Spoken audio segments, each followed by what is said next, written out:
Okay, I think I'm finally fucking ready. How's everyone doing this fine Morgan Monday?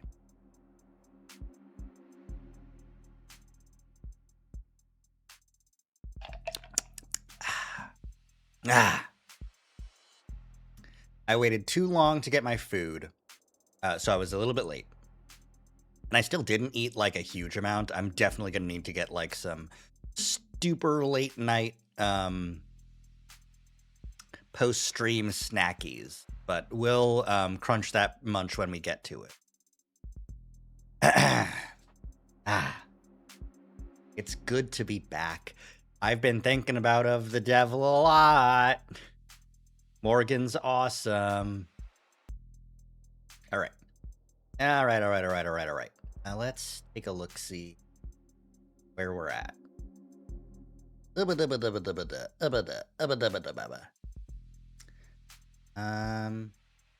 Let me make sure that my game is ready to get captured, because it wasn't. There we go. All right. Now we're ready to hop on over. Hey, hello. All right. Last time we left off, we just finished interviewing Young in her office. And we got the impression, she was the witness, we got her testimony. Didn't really seem like he killed himself. Or, like, he seemed really weird. His actions seemed quite strange. But I'm sure we can figure it out. I'm sure we can figure out why Asher was doing all that bullshit. We're high rolling as well, which is gonna be great. Anywho, we don't know if he killed himself. And then here's later. Court is in like an hour and a half. We're in transit. Would you kindly slow the hell down? I'm sorry, Adonai. Was I walking too quickly for you? That wasn't walking. That was speed walking. Up 2 flights of stairs. It's very different. Speed walking? Sounds like a powerful technique. Is it like the Zhen Zhao? Sarah, why are you so awesome? I know why she's so awesome, but oh my god. Just let me catch my breath for a minute. Adonai, is it possible that you are out of shape?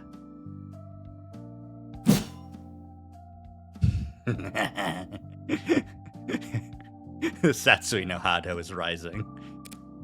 No. But since we left the cab, your heart rate has... I'm not wearing the right clothes. Or the right shoes. Is that... so? Yes. Also, I didn't stretch or hydrate, and the sun's reaching its zenith. That would have been several hours ago. Do you mean the air temp? You said it would be a short walk from street level, so I prepared myself mentally for a short walk. Then you took off like a rocket, and you didn't mention we'd have to go upstairs. Are you sure this place is even back here? The reviews online were quite clear. It's worth the trouble finding it. Maybe if you're a mountain climber. When I sent Fran hunting for a musician in David Circles, I expected them to bring me someone from the city orchestra or a jazz club. The champagne flute and teacup kind of musician. But this is the tequila and neon part of town. It should be in view if we turn... Adonai, be careful. Of what? It's a stray, and it's bearing its fangs too. It could be carrying diseases. You should... Relax. Adonai, it's growling. Not growling at me. See? So, it's just me that it doesn't like. Too much static. How'd you get it to calm down? It's an animal, not a monster. It wants to be calm. Do you like animals? What kind of cold-blooded freak doesn't like animals? Morgan, you kill people! I I draw the line at not liking animals. Do you have a pet? No, never have. Why not? Because I don't want to take care of a pet. That seems counterintuitive to me. Well, it makes perfect sense to me, and I don't need it to make sense to you. But you notice you're only this talkative when it's just the two of us? Just an observation. I love her pouts. Hi, Vanilla. Why is he... Why are they thinking? Why did you modify the emote to think? I'm much more partial to the new emote, the new animated emote. This is my new favorite. All by themselves. Pointing at them. I see. I understand now. I didn't understand before. Now I understand. Hi, Vanilla. Welcome in. Sad. Alone. Alone.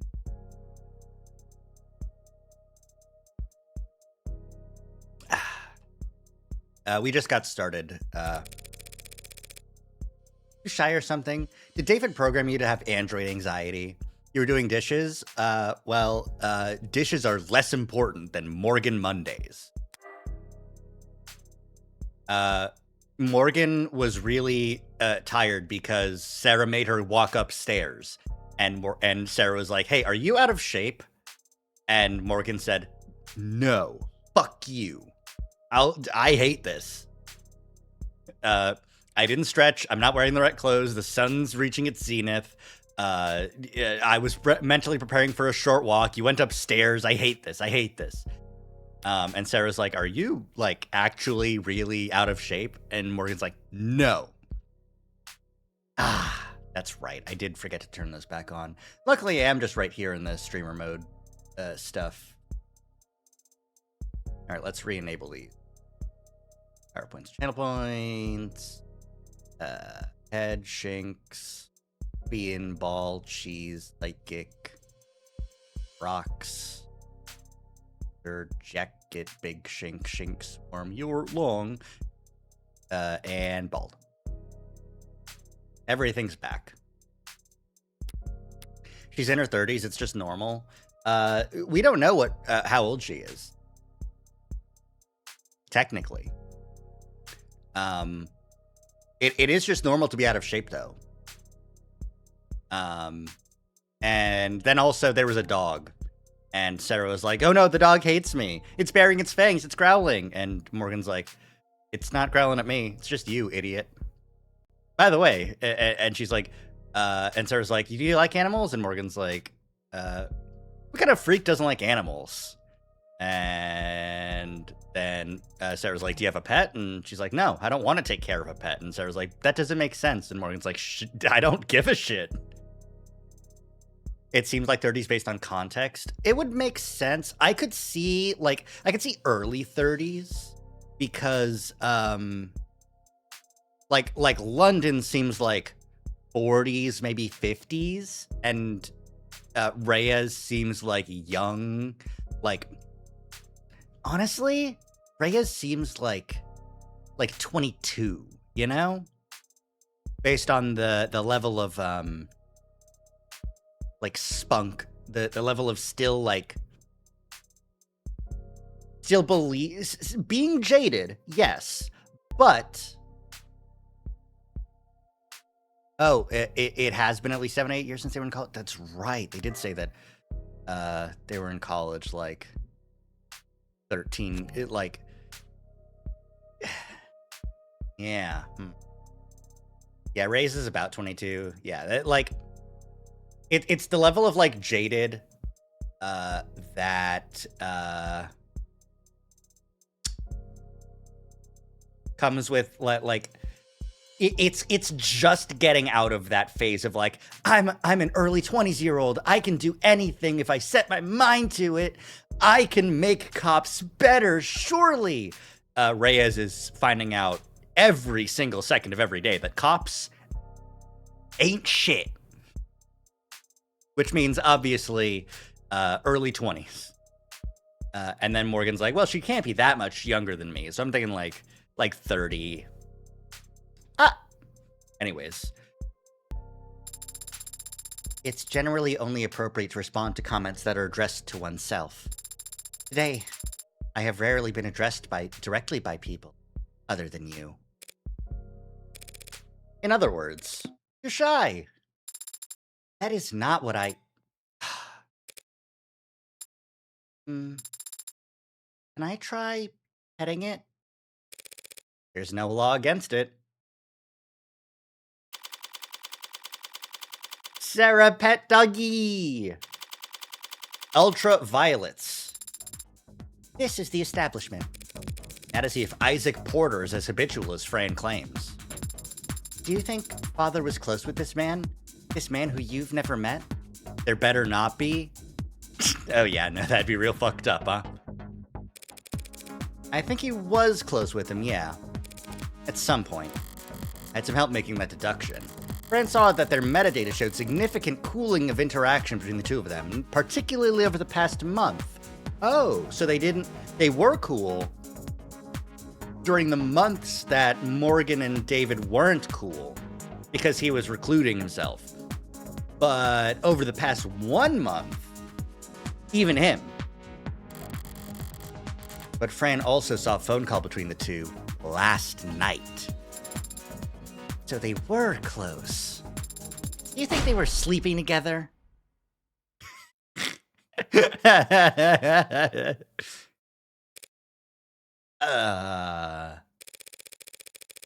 is completely inappropriate for me or anyone to speculate about. Inappropriate? Adonai, it's only... I am getting a very important text message from my private investigator. Excuse me. Morgan, they would just be fucking. What's up? Taze, do you love these women? Because I love these women. These women are great. Anyways. Did you catch the killer yet? No. What the hell? I sent you his POS. I sent you his pause. I'm at his position. I haven't spoken to Porter yet. Anyway, there's no reason to suspect him right now. Lame! Surprised you're invested all of a sudden. Isn't David Asher a corporate sellout in your eyes? Everyone's a corporate sellout. But Asher gets respect. Women funny, so true. If I'm a demolitions expert, he's like a really good architect.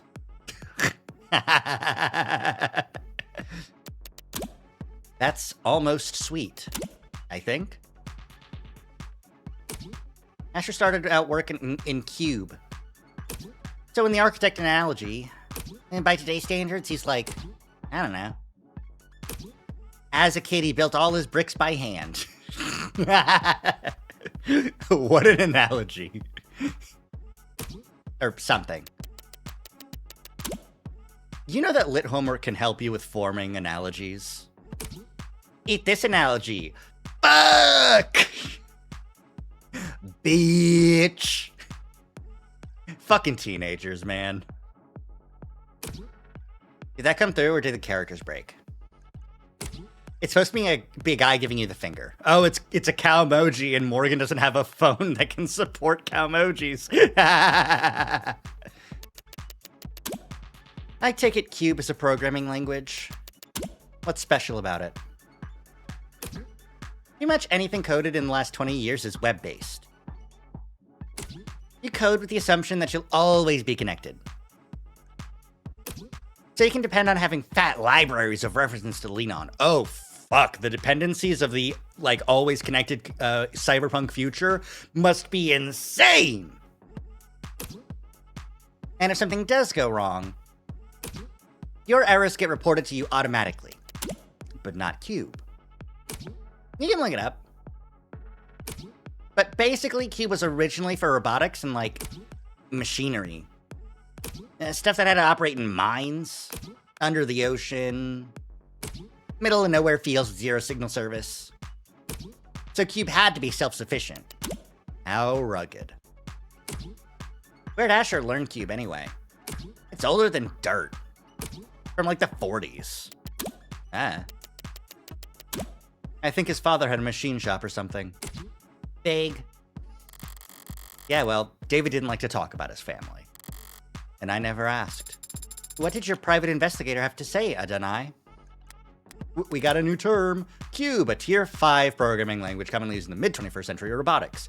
Intended to support robust behavior trees and low data stream environments, its design philosophy emphasized lean, goal-oriented learning that would not be reliant on the bloated libraries and always-online API popularized in the 2030s. I hate always-online APIs. Always-online must die! Roseau Fluff, real name unknown, first began working on Cube in 2044 as part of a student robotics project. Cube 0.9 released in 2045, and by 2048, Cube 3.1 had already found itself embedded in robotics engineering across the globe. Despite having what is considered a relatively high barrier to entry in user knowledge and execution, Cube gained widespread popularity, particularly among disaffected communities and third world countries where internet access would remain unreliable for the next 2 decades as regional conflicts would continue. Infamously, Contra fighter engineers utilized Cube during the 27-day siege to seize mechanized weapons from peacekeeping forces in a cyber warfare operation that is frequently cited as the key reason as to why the siege lasted as long as it did. Cube has not been developed or supported since 2063 and is considered a defunct programming language. Because much of its documentation is reported from the old net and due to its incompatibility with tenets, there is little to no corporate interest in the ongoing grassroots digital archaeology effort to archive it. Yeah, that makes sense. Corporations hate when stuff isn't compatible with their new bullshit. Hey, did you hear about Adobe Animate? They're killing it, if you didn't hear.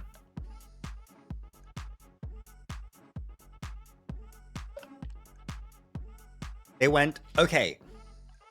Adobe said, all right, Flash, it's pretty good, but you know, we're gonna upgrade it and it's gonna become Adobe Animate. It's gonna be different. It's gonna be a whole different thing. And then now they're like, okay, Adobe Animate, we're just gonna stop supporting it. We're not gonna do any more Adobe Animate because we don't want to. Fucking Adobe. Anywho. Not telling. They got donked. This is so sad. The stage for the talent. Pretty close to the floor. Guess it fits with the whole round table aspect of this. Everyone's on more or less equal footing, dancing in the dark once you get past the bouncer. Do you think they might have met here? David and Porter? I can't see David walking in here. Because you found the walk so challenging? Because it's too loud to relax. And not dark enough to be anonymous. I see. What's that face? You got an opinion to share? The atmosphere's not bad in here, but the music isn't quite... I'll find you a survey to fill out before we leave. What kind of music does an android even like? Early 21st century punk rock!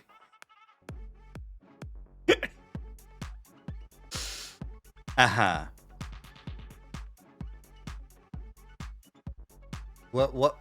What's a good example of punk rock songs that I can make fun of Sarah for liking? Yeah, that's what I was thinking. Blink-182, Green Day, Fall Out Boy. Yeah, okay.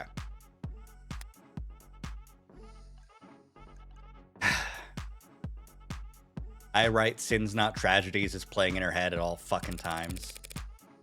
Is that just you, or does that go for all androids? I haven't met all androids. I can't speak for them. I'd ask Bun if you really want to know. Okay, here's what you need to do. You need to tell Bun that this game has Maya Fey, if she was a robot and liked early 21st century punk rock. I'm assuming Bun has played Ace Attorney in this situation. I love Sarah. She's great. Wonder what they'd say. If they're smart, they'd say that music peaked with early 21st century punk rock. Debate settled.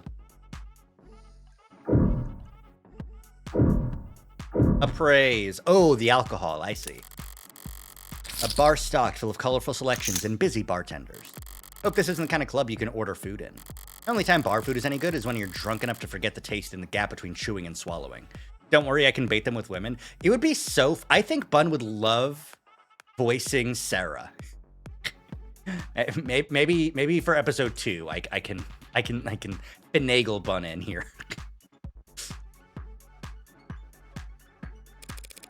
So you can like eat things. Yes, I can. See, look at this. Look at this. Look at this ray of sunshine here. She's great. She's so proud of the fact that she can eat food. What, like Android food? There is no such product. So what do androids eat? Online user guides for Noble's warm models clarify that they don't eat anything in the traditional sense. They get their energy from electrical charging, usually wireless.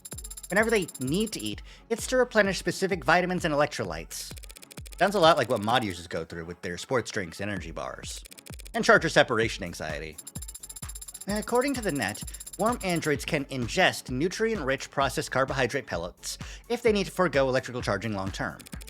Processed pellets? You mean like kibble? Like dog food? No, it is not like dog food at all. Can you buy it from the pet store? It seems that you can. How is this something you have to look up anyway? Because I've always just eaten whatever father gave me. Like what? Marbled beef. Never hydroponic avocados. Foie gras. Never hydroponic is sourcing foods exclusively from farms using natural sunlight. That makes sense. Superior taste or nutritional value, but there's no actual label for it. The presence of the term or terms like it on food packaging carries no weight and is not backed by any legal guarantees. One of a number of food sourcing movements that arose in the latter half of the 21st century as rising sea levels reduced the total amount of arable land around the world and shifted the global agricultural industry towards hydroponics and vertical farms, rural skyscrapers where each floor is utilized for food production, saving on real estate costs and reducing the impact of unstable weather on agricultural output. Yeah, okay. That sort of thing. I am not paying for any of that.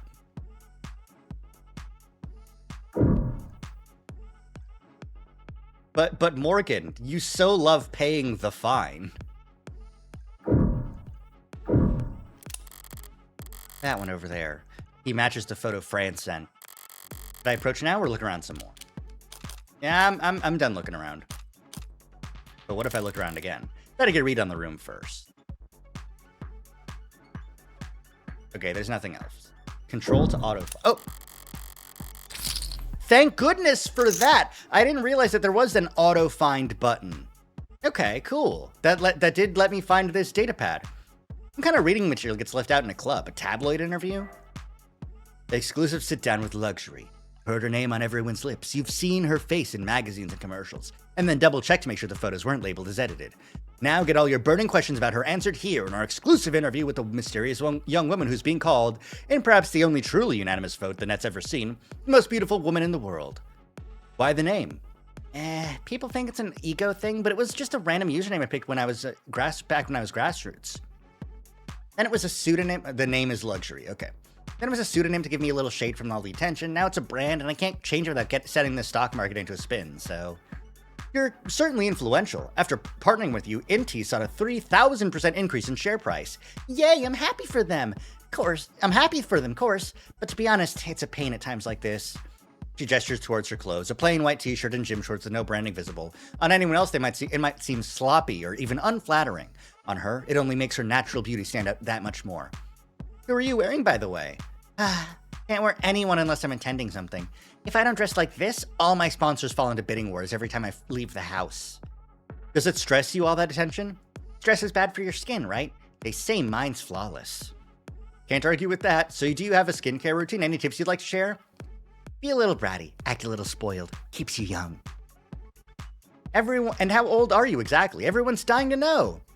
18 to 29, now and forever.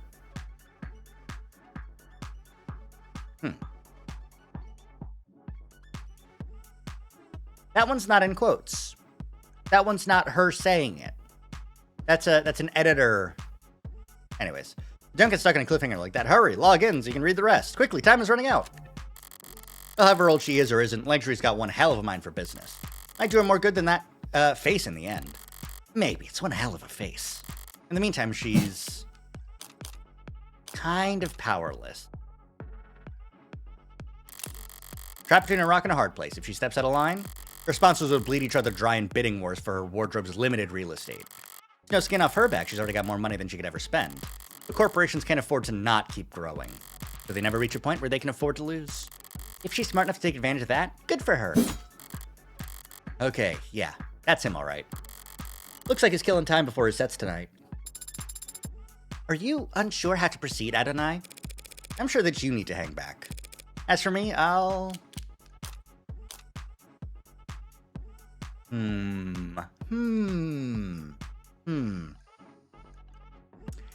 This is Morgan. Morgan plays it cool. Hey there. Hey. Some sick beats out there on the floor, right? Sick beats. Yeah.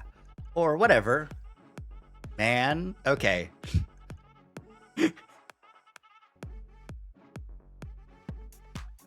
I would think you'd be better at masking this shit, Morgan.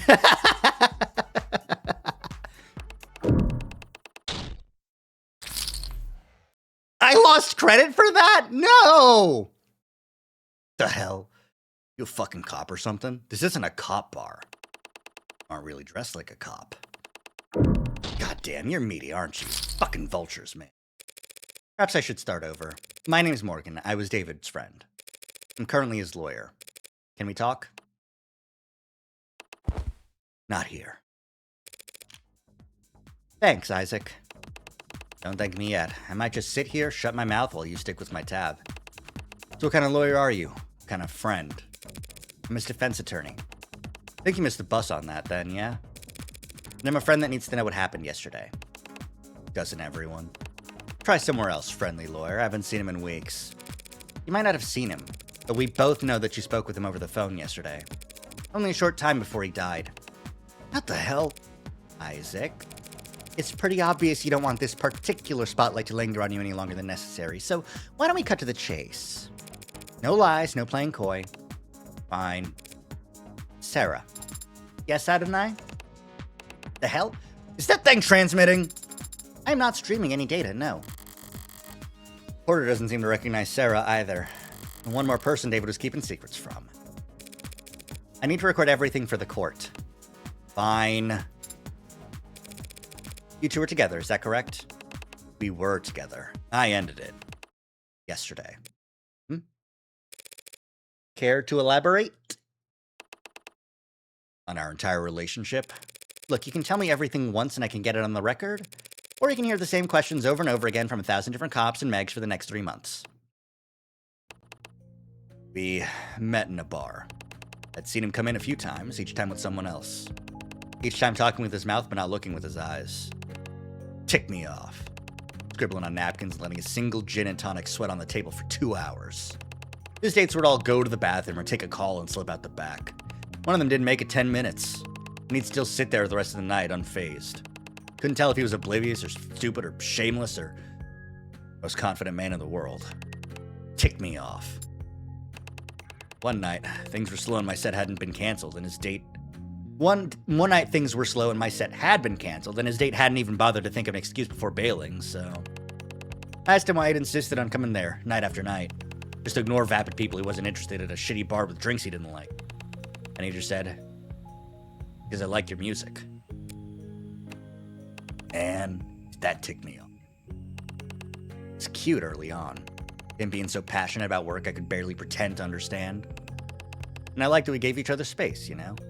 Felt like we were being mature or whatever. Until? There was no until.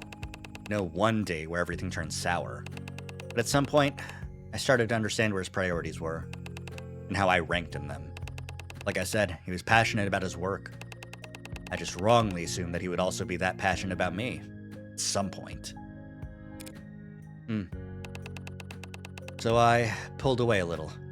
Wanted to see if he'd notice. He'd miss me. Testing him like that isn't the biggest red flag in the world. He never budged. I could ignore him for days and he wouldn't be the least bit ashamed to see me. If I picked a fight, he'd never get angry or upset. He'd just apologize. He didn't want to fight with me. Guess he was never invested enough to bother. was my mistake. I watched him sit there all those nights, not giving a shit when people walked away, and still, I had this stupid idea that somehow, for whatever reason, I would be different. That I would be special. But I wasn't, so I ended it. Last night, I called him. Didn't expect he'd pick up. I had everything prepared to leave a message with an assistant or ad or whatever, but he answered first ring, without hesitation, shame, or awkwardness. And that ticked me off. So I told him exactly how valued he'd made me feel the past few months. I told him exactly how insignificant I felt as the boyfriend of the illustrious Dr. David Asher. And what did he say? He apologized. And then he asked me if that was all I called to tell him.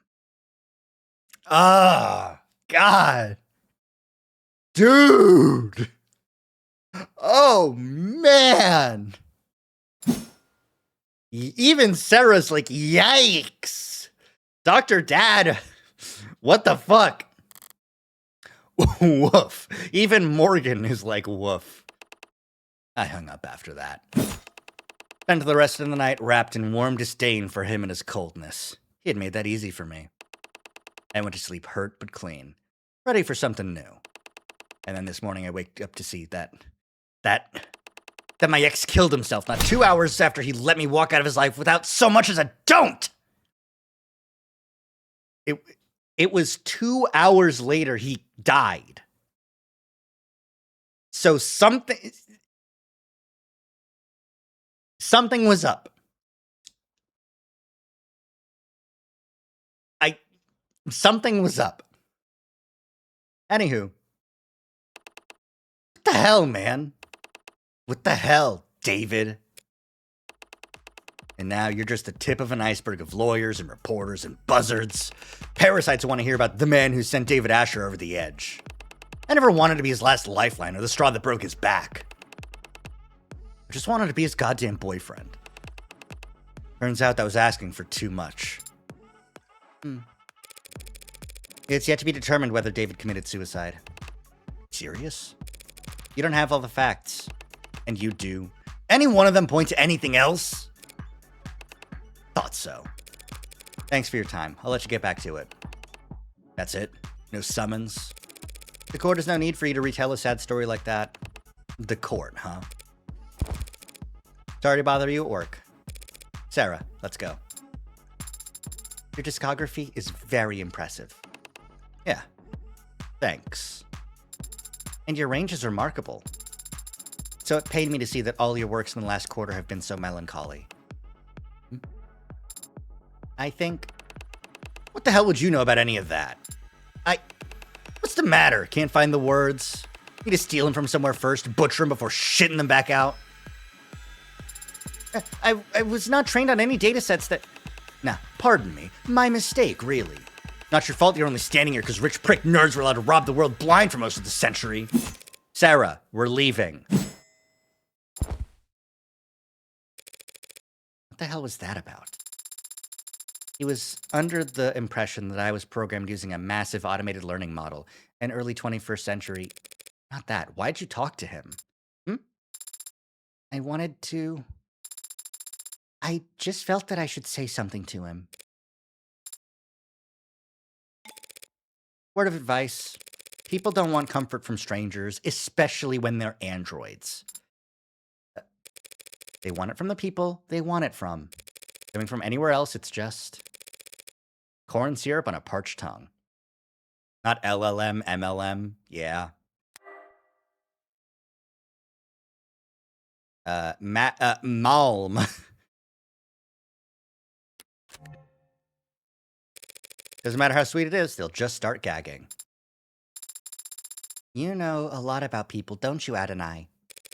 Compared to you, I'm a goddamn savant. Come on, there's not much time left.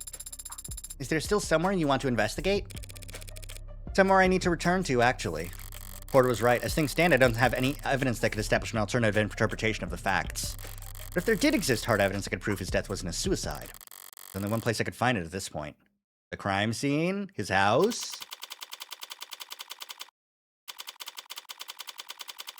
His house, yes? Penthouse, basement. In the basement. The basement. You sure you don't want another look at the crime scene? I'm all out of time. Gotta approach this from the other angle. The other angle? You know, inductive versus deductive, flip the chessboard and all that. Turnabout! Haven't you ever read a mystery novel? I've seen mystery films. Well, let's see if you paid any attention then. What killed David Asher? Poison. 10 points. There's a point system? Now, how did that poison get into his bloodstream? He must have ingested it orally. And how do we know that? The medical examiner found no injection marks or wounds. And if he had inhaled it, why? Leave the whys to someone who actually understands them. I won't be able to understand anything if I don't practice. Practice by answering my question. I suppose it's possible, but highly unlikely. We would have found a delivery system for it in the building, like an inhaler. Right, an airborne poison is either shoved in your face or sprayed over a wide area, and no one around David has shown any kind of symptoms. So all we're left with is oral intake. Eliminating the impossible. What's next, Adonai? Young's corroborated statement was that David didn't exhibit any irregular symptoms or behavior until he started drinking that night. And the police didn't find anything unusual in the food or drink in his home. Except for his cup, the results were inconclusive. Young was drinking from the same bottle and the same type of cup, but didn't get sick. You have to conclude that David's cup alone was poisoned. It all seems logical, and consistent with the police's theory of suicide. So why are we down here? Minus 10 points. Back to 0? David left the parlor and came back with whiskey and 2 cups. Young told us as much, and apparently the cameras upstairs support her story. So we have to conclude then that he got them both from this bar. Better. 5 points. Did he also get the poison from the cabinet? The police have been in here since we left. According to their ARCS files, they didn't find anything that matches that poison down here. So the poison somehow went straight into his drinking cup then. I need to flip this around again. But if you turn something 360 degrees, you're just back to... If I were the prosecution, what would I want more than anything? Proof that David knowingly added the poison himself. He wouldn't do that. And you can make that claim because there's no video evidence to contradict you. How long was David off camera? From 7:36 to 7:40 p.m., when he left the parlor to get liquor from this bar. The Xbox 360 reference. If you 360 degrees and walk away, you're still walking towards it, Adonai. Sarah, you should switch to a better joke. So if we had David on camera for those 4 minutes and he didn't poison himself in that time, he would have a perfect alibi for the crime, proving his innocence. But Adonai, we don't have footage of that. There are no security cameras down here. I think there are. What do you mean? This whole building is coated head to toe in Penumbra security systems courtesy of Noble. Every console, every corner, every Android on every floor, it's all plugged into Penumbra. Except that. The 64-digit password. That panel is manufactured by Cotter Security System. Why would David put a console for a different security system in exactly one corner of his penthouse? I've never given it much thought. Well, it's been bothering me all day. But my curiosity alone can't scale a 64-digit wall. You mean signal hijacking or whatever you want to call it? Have you tried it before? It is illegal and unnecessary. Father would not. He would not have installed hidden cameras in his own home. At the end of the day, I can't make you do anything. Well, actually, I probably can now that you're registered to me. But aren't you the one who wanted to prove his innocence? Eliminate the impossible. I will need your express verbal command. Now, like David can press charges against us at this point. Do it. Did you really need me to say that? For the purposes of record keeping, yes. I've gotten past the 64-digit code, and I have found cameras. There are a number of them embedded in the room's walls and ceilings. As you theorized, they are on a separate network from the rest of the building. Where are they feeding to if not the Penumbra system? Behind my hibernation unit. A false wall in the back of a safe. I don't understand. Why would Father possibly have a hidden system of cameras inside his own home? Beats me. He was brilliant and more than a little odd. Throw in a little money and odd becomes eccentric. I see. I think? I don't. The hell was he thinking? What was he afraid of? Why didn't he come to me for... Time short. Gather facts now and leave computation for later. Oh, peruse. The liquor cabinet this mystery hinges on. The police have been through it all by now, and they didn't find foreign contacts in any of the spirits. No poison to be found here. Well, not that kind of poison anyway. In which case, can I make you anything? Well, if you're offering, I'll have... Sorry. You're way underage, aren't you? 2 years old or whatever? Technically. Took that one a lot worse than I expected. Cheer up. Maybe you'll find a mocktail if you climb to the top of the ladder. This is a rolling ladder. A kind of step ladder. Not a ladder. I get a point back for a stepladder joke. What? Remember, a ladder extends, but a stepladder folds out. And? It's important to know the distinction. I'd bet my life savings that this subject will never come up again. Ever. Well, you'd be fucking wrong. What did David even do with all this equipment? Dry his laundry? What makes you so sure he wasn't exercising? Did you ever see him use any of this crap? No, but he must have used the weights when I wasn't looking, since he promised me that he'd take better care of his health. Sarah, these weights are all maxed out. David couldn't have put up numbers like these even if he was piloting a frame. Don't be so sure, Adonai. Pardon?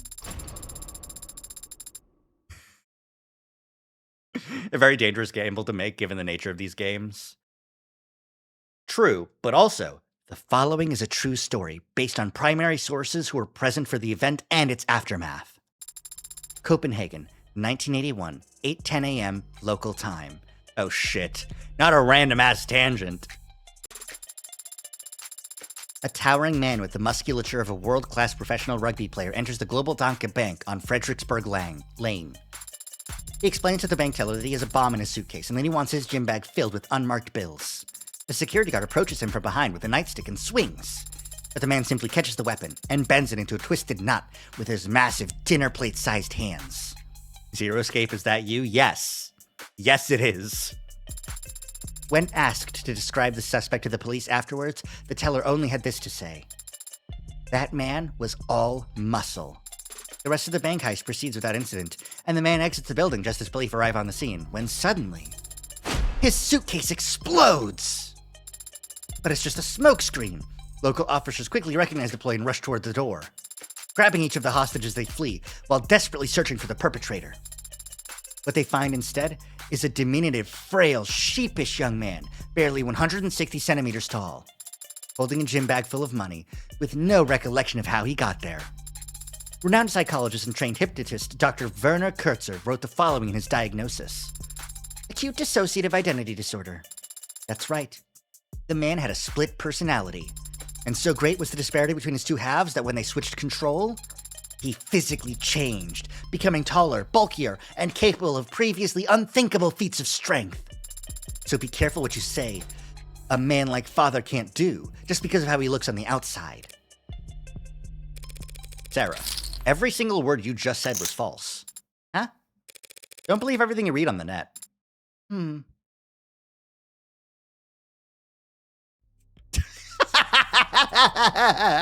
This really is Zero Escape.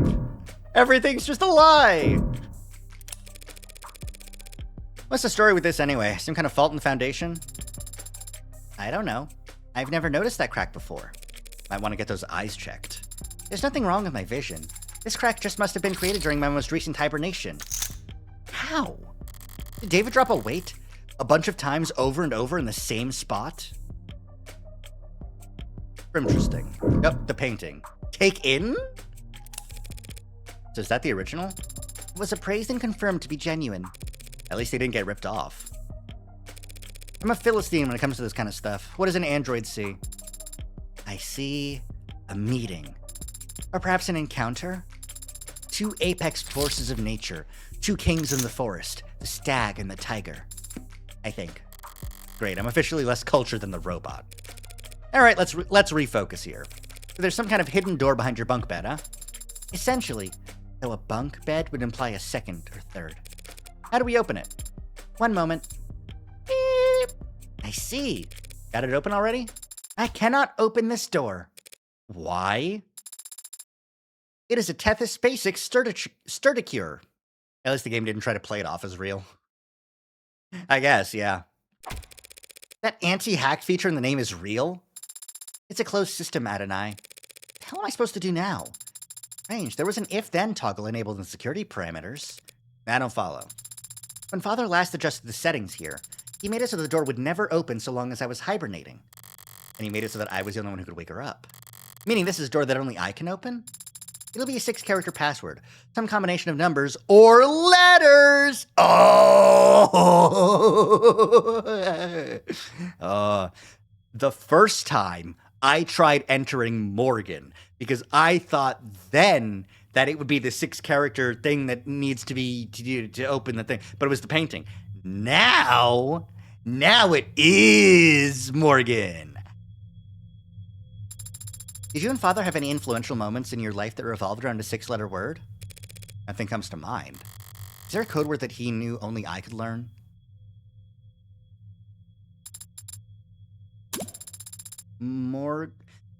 Was that your name you just tried? It's 6 characters, isn't it? Yes, but it's not exactly secure, Adonai. Adonai? Anyone who knew you and Father were close could have tried guessing it. Was there some word that only the two of you knew? A nickname. Pretty much everyone just calls me Morgan.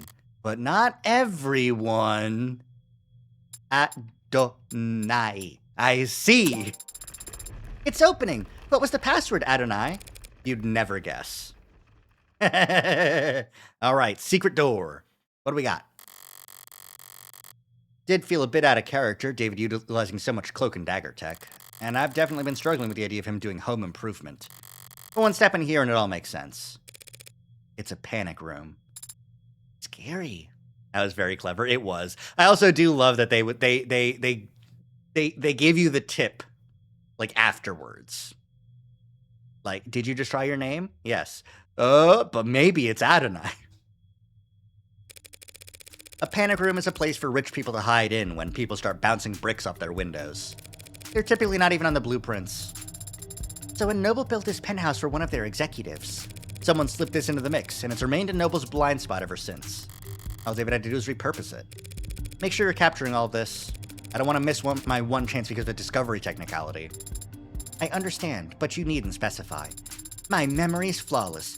I can play back visuals, sound, sensations. I can even give detailed reports on air particulates. You mean you can smell? Better than any human, and some canines. So does it smell stale in here to you? Stale? It doesn't to me. Almost like someone's been in here recently. Almost like someone visits here frequently. Alright, let's try booting up the computer. You don't think the console is password protected? 2 physical doors, a 64-digit code, and a half-ton Android, and a secret phrase. If David sent a password on his PC after all that, I'm going back to the morgue to have a word with him. Good, it's already signed in.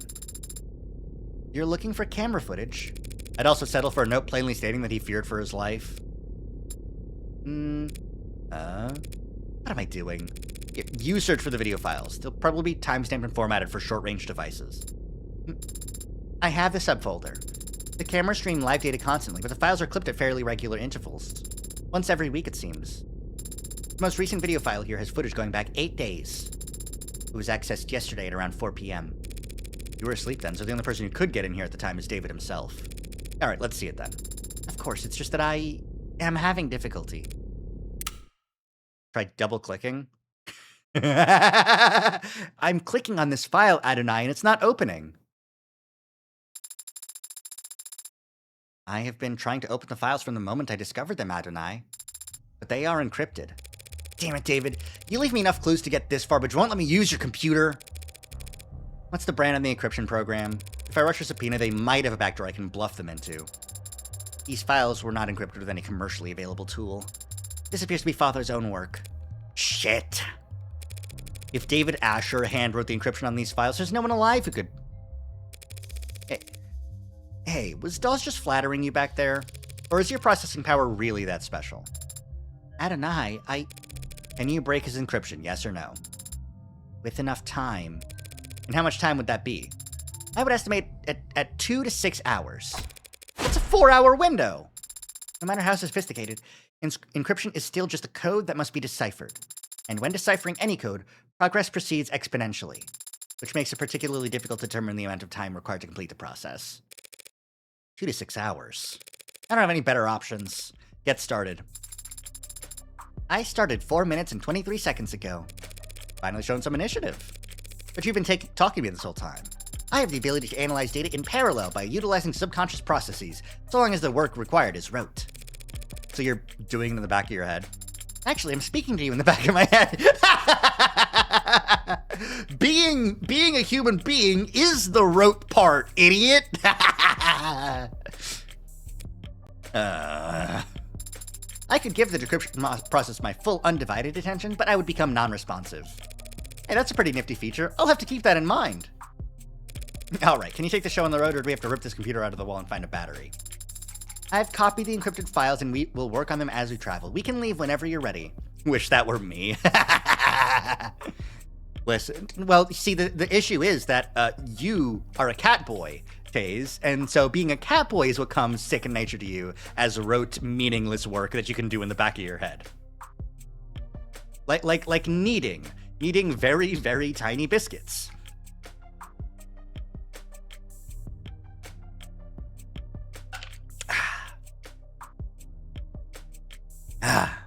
Okay. Fuck you, right? I'm always correct. I'm the knower. This is why all my friends are Therians. I'm so good with animals. Anywho. Still can't believe David let me get this far just to shut the door in my face at the last second. But he did let me get this far.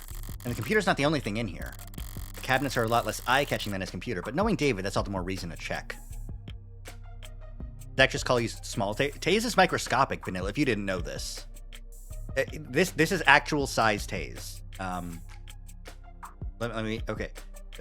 So like, and there. That's how big Taze is. That's how big Taze is. You have to be careful not to take him out on windy days. Otherwise, you know, takes a while to find him again. Zach tall. I am a little bit tall. Well, now you know. Anyways. Lots of paperwork, bonds and holdings, a platinum bar? His birth certificate might be nearly as valuable. Can't imagine what people would pay to steal David Asher's identity. And down here at the bottom, a binder. Noble's logo in the front and in the middle, enough pages to dwarf one of those phone books you see in period pieces. They're masking it in legalese even on the table of contents, but basically, this is an employment contract. Ooh, what's his contract say? Also, let's take a look at Porter. Occupation musician, bassist, likes itineraries, grilling champagne. Dislikes resistance training, producers, ads. Best at gift giving, the worst at folding laundry. Favorite quote, I don't do requests. Interview with luxury, and details compensation, grounds for dismissal, definition for what constitutes a breach of contract, and how arbitrations would be handled. Not a light read. Interesting.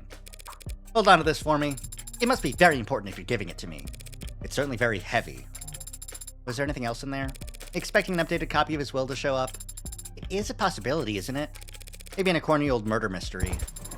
A widely beloved and respected genre with over 2 centuries. There is something else. Your papers. That Evangeline Morgan be given immediate and complete ownership of the android-designated Sarah is dated to a few weeks back. Had he already made up his mind about all of this? Dad, why did you hide this where no one else could find it? Was that just a backup plan? Well, at least we've got something for a bit more concrete than Starling's word now. A tax-free transaction, fortunately. Yeah, because fucking Sarah would, is really expensive. Her word should be plenty, shouldn't it? Not if people realize how precious you are. As a collector's item.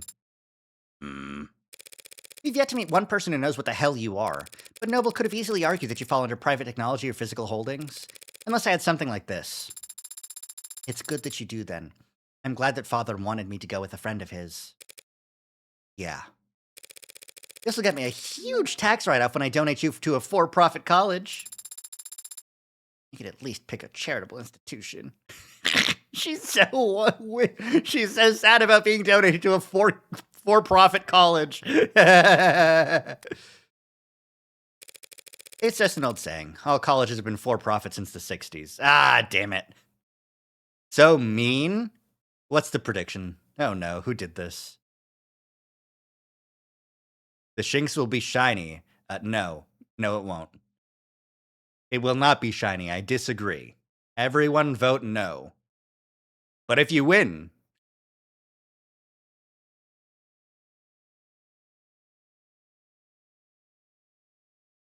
Let's see. Let's see. I'm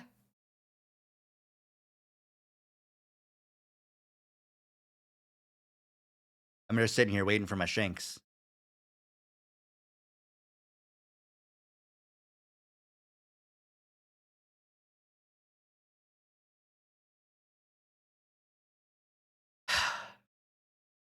I guess we'll never know. Fucked up that all college has been for profit since the 60s. Oh! Alright.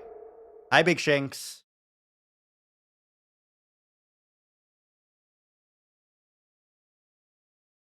The answer is no. Big Shinx is normal.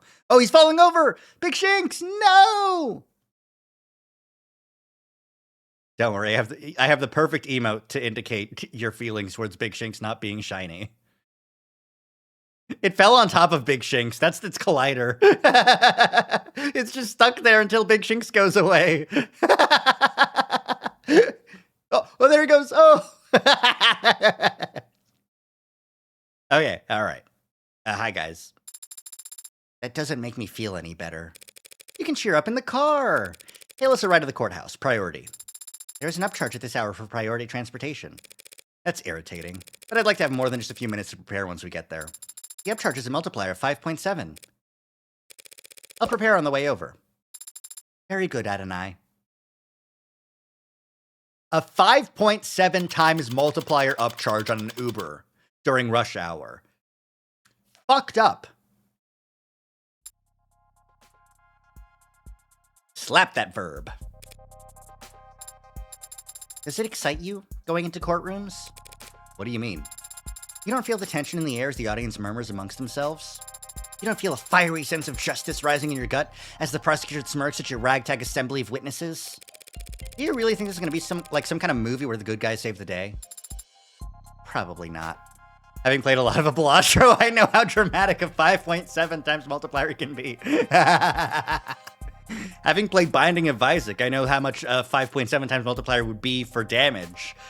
That's 2 items worth of damage multipliers, because there's not a single one that goes that high.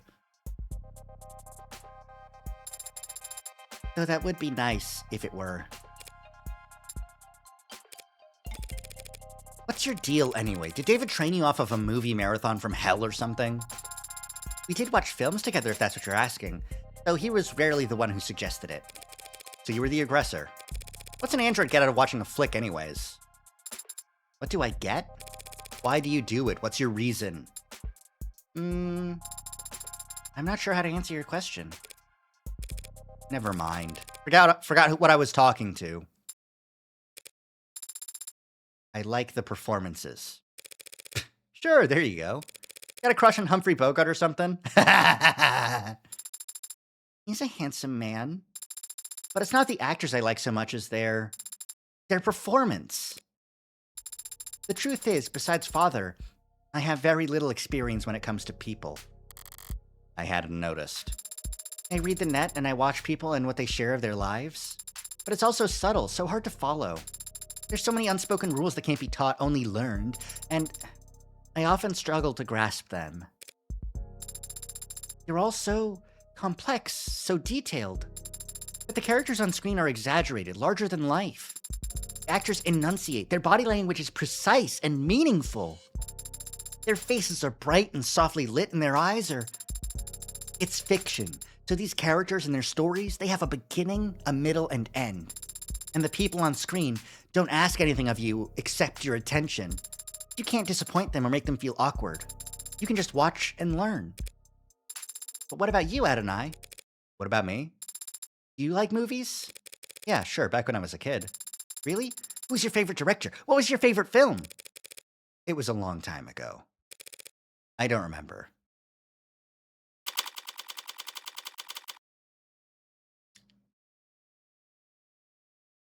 Morgan. You all right? 605 State Building, floor 48. Things are quieter than I expected here at the courthouse. I've always felt courthouse is a bit of a misnomer.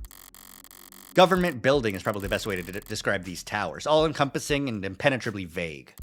100 floors of officials and documents and paper-pushing queues. I did almost say queers. And,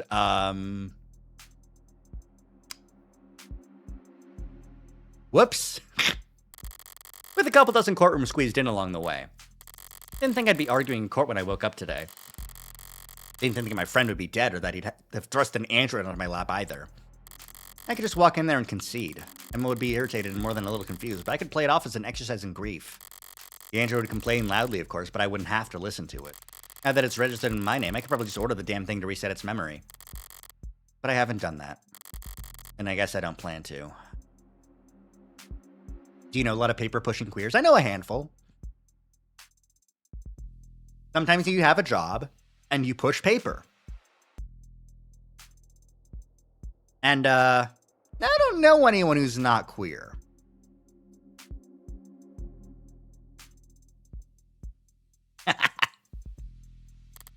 Why? Must be because I have my suspicions as well. Sarah insists that David would never commit suicide. And I haven't actually stopped to ask myself whether or not I agree. David was rational, subdued, private, hard on himself, and not prone to emotional outbursts. Maybe that's why I'm finding myself outside a courtroom, prepared to humor and add suspicions before the state. Because I don't really believe David killed himself either. What's your progress bar at? I can confirm that I am making progress. Well, shit, let's not get ahead of ourselves. But it would be difficult to summarize that progress in terms of completion percent. Give it your best shot anyway. 4%. Are you feeling confident in your case? Markedly less so after hearing that. Do you think the judge will be amenable to your argument? What are you talking about? Do you know the judge we've been assigned? Are they particularly lenient or strict? Adjutants are always a coin flip, so... You do know what an adjutant is, don't you? Are you expected to see a bearded old man with a robe and gavel when we get in there? Should I not? I believe that. Well, I'm probably the least queer person you know, but most people I know are queer too. Hey, you've got they in your bio. You count. Eligible. hit with the rubber stamp of queer enough. So if you have any amount of thoughts about your own gender, queer enough. That's the rule. I didn't make it. I just enforce it. By rubber stamping it on anyone I see. And by the time I'm done with them, they will be questioning their gender anyways. Ha ha!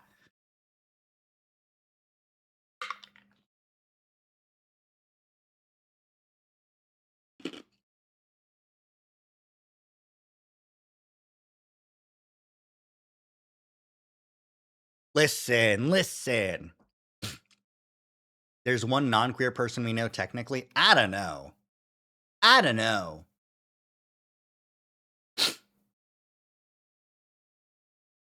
Are you talking about Cody? No, he's honorary queer. It's allowed.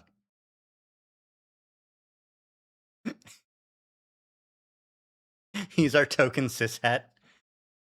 Well, you see, Taze, here's the thing.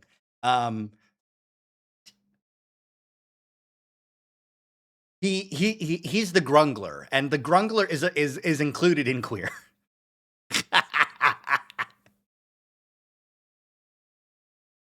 Let me go find the grungler image. It's really important. The grungler images.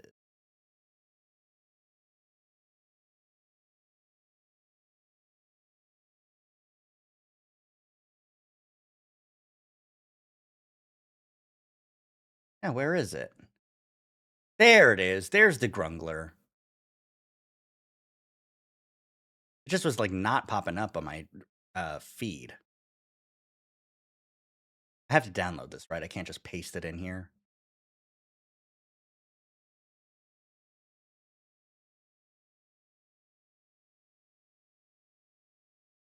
Yes, yes, just show me the fucking Reddit post, I don't care.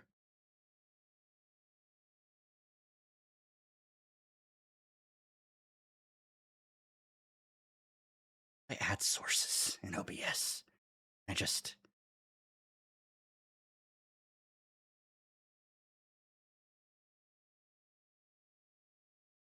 do this. Well, that's absolutely not right. Hey, you gotta check this shit out, and it's the Reddit JPEG.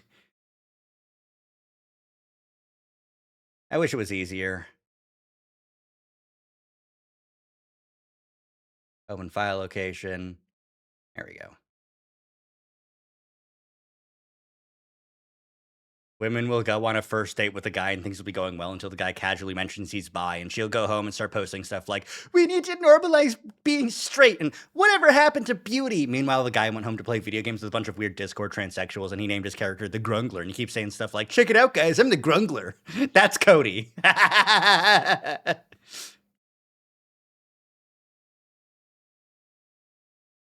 Yes, please remove this image. I love the Grungler meme so much. It's important. Anyways,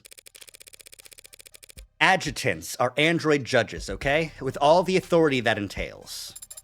I am surprised to hear that people are willing to accept rulings made by automated dependents. You're not wrong. That's so good. Thank you for appreciating the Grungler. It's like in Urban Dictionary now. It's been widely used enough to be like queer groups will sometimes have a Grungler, and that's allowed. It's okay. You know. Anyways, rulings come from landmark cases in the higher courts. Those are passed down by actual judges, real people with decades of study and experience. But not every eviction case or traffic ticket that ends up in court requires years of legal expertise. Sometimes all you need is a referee and a sentencing algorithm. So, androids are used to reduce caseload? Been that way for decades. But how is a law that replaced judges ever enforced? Wouldn't there be injunctions, stalling? Judges did fight it for years, at every level and in every theater.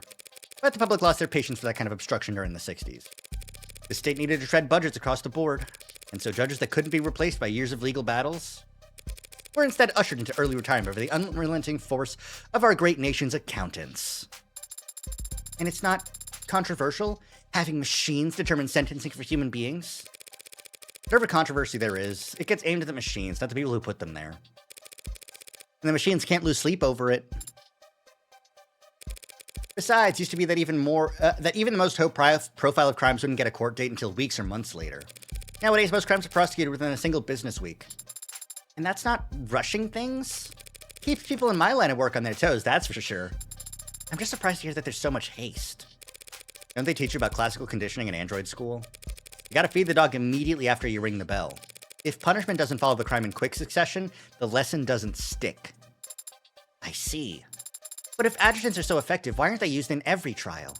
Why aren't they used in politics? That's a logical question to ask. And the answer is that logic only gets you so far when it comes to people. Doesn't everyone want the courts to be as just as possible? If adjutants are truly impartial and incorruptible, everyone wants justice, sure. But there are other considerations to be had. Such as disgust. What? That's all people really care about. What all their morals boil down to. Just what they do or don't find disgusting. Only problem is, everything's more palatable when viewed through a screen. So when everyone sees the world through AR and cameras and no one ever gets dirt onto their fingernails, you'd be surprised what you can get away with. I don't understand.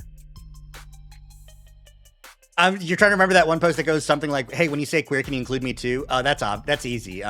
When you say something's for the girls and the gays, can you include Carlos too, whatever it was? For the girls and the gays.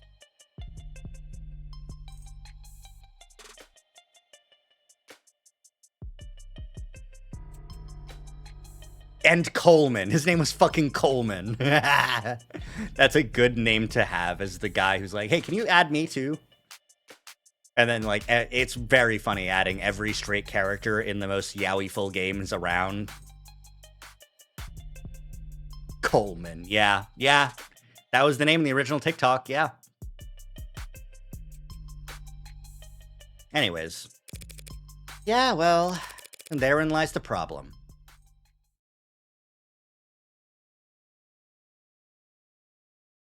All right, here we go. Back in it.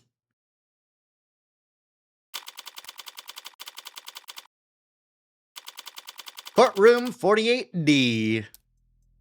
Hi, Emma. Hi. Before we proceed further, adjutant.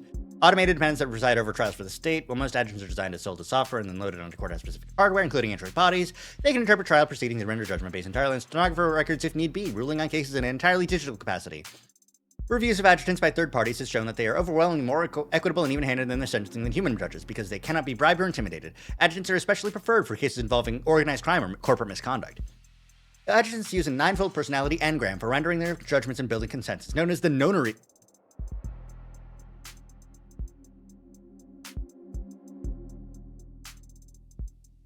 Boy! The nonary system? The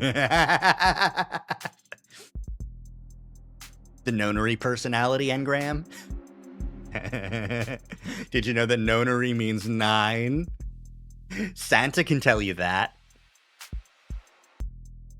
Because each of these 9 personas are constructed by a different think tank or institution from across the political spectrum, ideological contamination in adjutant units is practically impossible.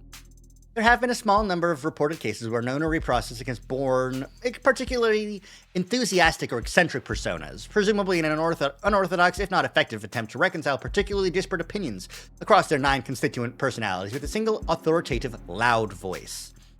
With the state's court backlog essentially cleared for the past half-decade, questions arose as to the continued need for adjutants to lighten the judicial system's human resource burden, but Senate investigative community... The continued need for adjutants to lighten the judicial system's human resource burden, but Senate Investigative Committee 74 JD 91 determined that removing adjutants from the legal system would be prohibitively expensive at this point. I see. Okay. Emma! Hi, Emma! Just a preliminary hearing, huh? You wouldn't know it from the look on her face. But I shouldn't have expected any leeway once we stepped in the courtroom. Not with her. That's the adjutant up there? Is it asleep? It's loading. It needs to load? Don't be rude. Not every ad can be afforded to be decked out as extravagantly as you. Especially not those the state buys in bulk. There's an audience. You mean the gallery? That's nothing. It could have been a lot worse. Word of any trial in the case of David Asher's death must have spread like wildfire, even a mock trial like this one. Detectives like Reyes or London would get chewed out for leaking things to the press, but uniformed officers had little to lose and a lot to gain by dropping a text to their attentive friends in the media. And then there's the corporate plants. Interns usually, preferably ones with modded eyes. It's illegal to film inside a courtroom, but this is the year 2086. Things are gonna get out one way or another. I don't like having my face on camera. I don't like attention in general. But I'm not such a coward that I'd skip David's funeral just because there'd be paparazzi outside of it. My pretty little likeness was gonna end up in the background of some tabloid photograph one way or another by the end of this circus. At least this way it's decent marketing for my legal services. What will happen once the adjutant finishes loading?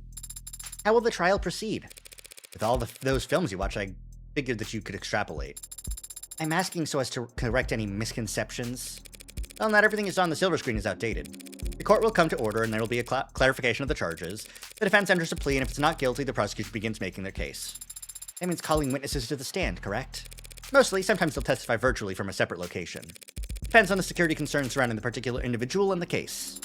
What do you do then? Sit here and watch? Not if I want to get paid. I cross-examine witnesses after the prosecution are done questioning them. I can present evidence or witnesses of my own in response, as long as I have discovery backing me. You've said that before. Discovery means... just that I can't pull stuff out of my pockets and present it without any kind of context. I have to have proof that I acquired it legally during the course of my investigation. Most of the time, that means having recordings or witnesses that can verify my investigation. Which I can provide. You didn't think I was letting you tag along because I liked you, did you? And the jury? I don't see where they would sit. The jury hasn't sat in the actual courtroom for years now. They have their own chambers where they watch a feed of the trial's proceedings in anonymity. And that's not an issue? Don't people want to look someone in the eye before passing judgment on them? You got an old-fashioned sense of justice, don't you? But there's no jury at a preliminary hearing anyway. It's only meant to evaluate whether or not the prosecution has enough evidence to go to trial. A mere formality in today's day and age. With tools like optics and arcs, there's never any shortage of evidence to work with. So all you have to do today is convince the adjutant? Easier said than done. Adjutants lean heavily towards evidence over arguments. And right now, all the evidence suggests David killed himself. If it's going to be an uphill battle, I can't afford to stumble. I need to focus on establishing an alternative interpretation of the facts, and it needs to be solid. But I don't have a suspect or even a motive for killing David. Yet. Anyway, I'll need to be sharp. Emma doesn't play nice enough for me to be anything less. I think it's waking up. Here we go. AD 84.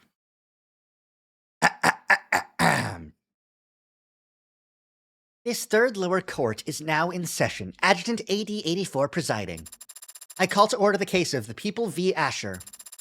Do the people wish to make an opening statement? Very fun design. Yeah, absolutely. This feels like it's Lady Justice if the blindfold was one of the, oh, what are those fucking furries called? The ones with the face eyes that are oh, what are they called? Vanilla, you know, right? The robot fox furries? Protogens! Yeah. I genuinely, I looked up at the chat. The brain cell fired in my brain. The neuron did fire, and then I read Protogens. Unless it was so fast that I read it and processed it in my brain before even realizing that I'd processed it. Truly, how do we know that the brain isn't connected to some other place where the information is stored, like a wireless monitor? No, Your Honor. No point in bothering when it's just the adjutant here. Very well. Do the defense wish to make an opening statement? Not at this time, Your Honor. Might as well ring the bell and get this shit show started. Ah! Big Shanks!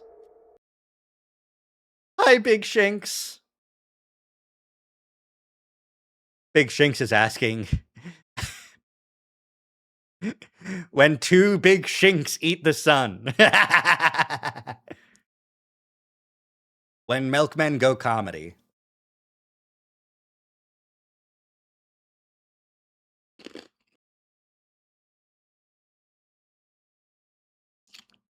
All right. If neither the people nor the defense wish to make an opening statement, cheesed, then it falls to me to set the stage. My model name is Adjutant. My unit designation code is AD84. I am a machine, an automated dependent, and I serve the state by presiding over trials. You might find yourself wondering, why? What gives a machine the right to judge a human? A fair question, but the answer is simple. In every culture, in every society, no matter how it is worshipped, enshrined, or deified, justice has one defining quality. Justice is beautiful. I didn't know you had eyes under there, ma'am. Like a balanced equation, like the golden ratio, like the Vitruvian man, justice is beautiful. So what gives me the right? This gorgeous bud!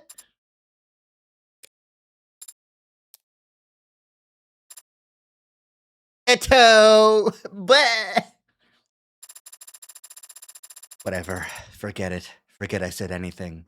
I was trying to lighten the mood, but I can see everyone hates me. Do the trial without me. They're guilty, or whatever. 80! Her name is 80! Adjutant 8084, her name's 80. Talking about mood swings. There's 9 people in there.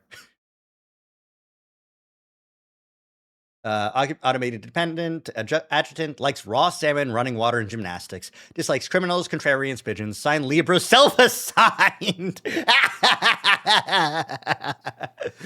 She said, I'm Teresi for real, for real. Type, obedient, observant, O people. Open, obedient, observant, O people. She's great. Hi, 80. Welcome in. Your Honor. Wait, what the flip? This defendant's already dead. Why are we doing this?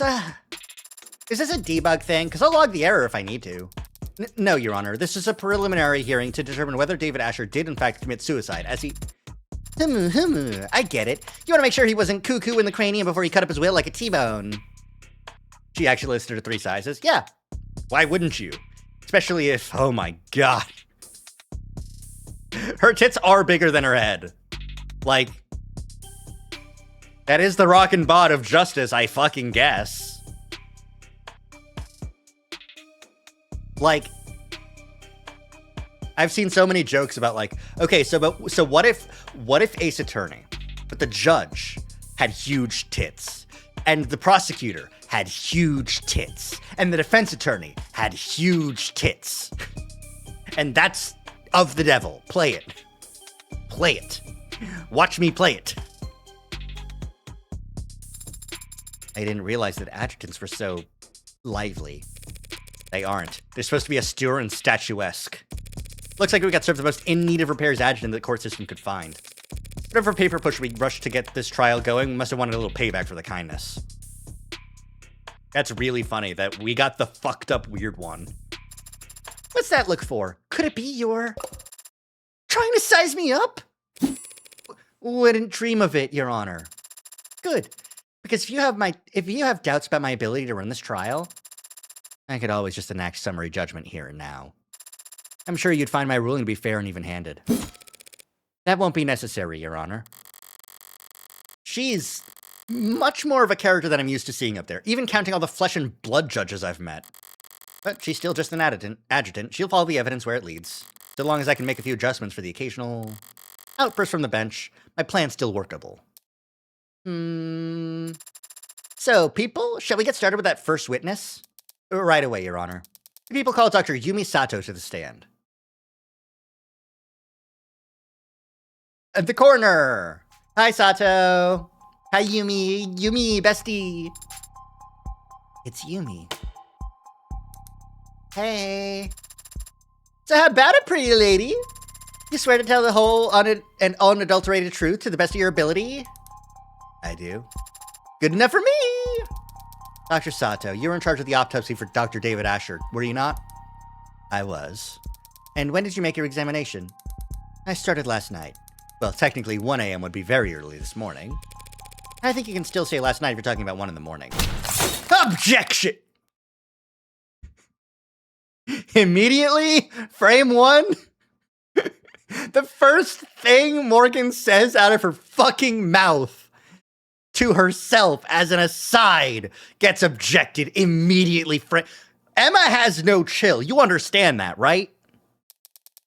The defense will have their opportunity to cross-examine. Until then, they should refrain from making errant remarks.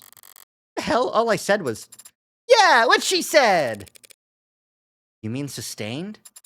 Don't get cute with me, counselor. I lost credit for that? I couldn't do anything about that. Morgan, stop fucking this up for me. Being cute is my job. God damn, we've barely gotten started. That seemed pretty bad, Adonai.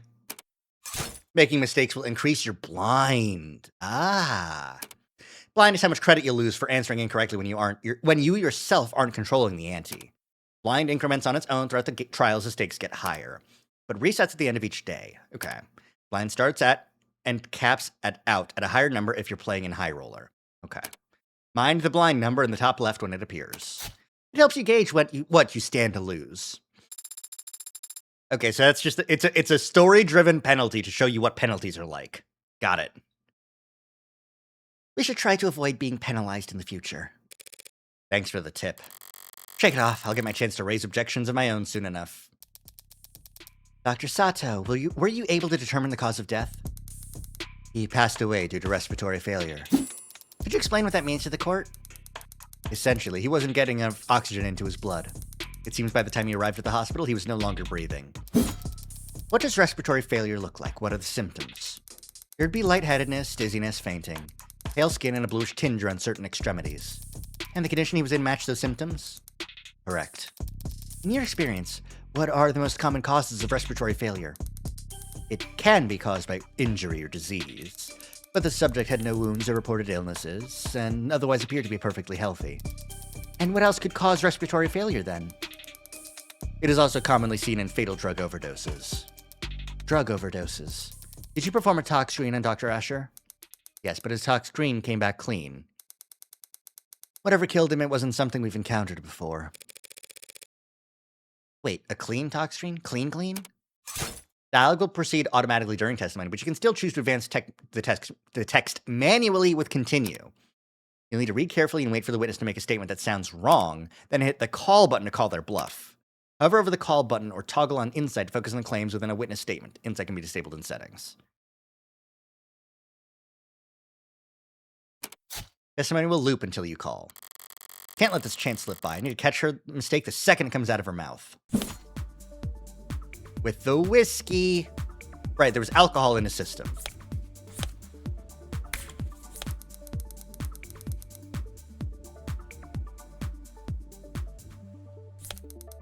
Oh shit, it is automatic. Okay.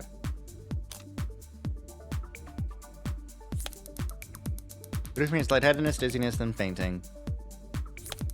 The subject was healthy. Okay, the tox screen came back clean. Using a call on a statement, you need to respond with evidence. Look over the 3 cards that show up and confirm your card before the timer runs out. Timer! No! Negative for poison. That is, damn it! Damn it! Open your mouth without thinking, huh? There's only room for one airhead in this courtroom, and it's not you! Shit, I lost 3 points for that. It's me! Of course, Your Honor.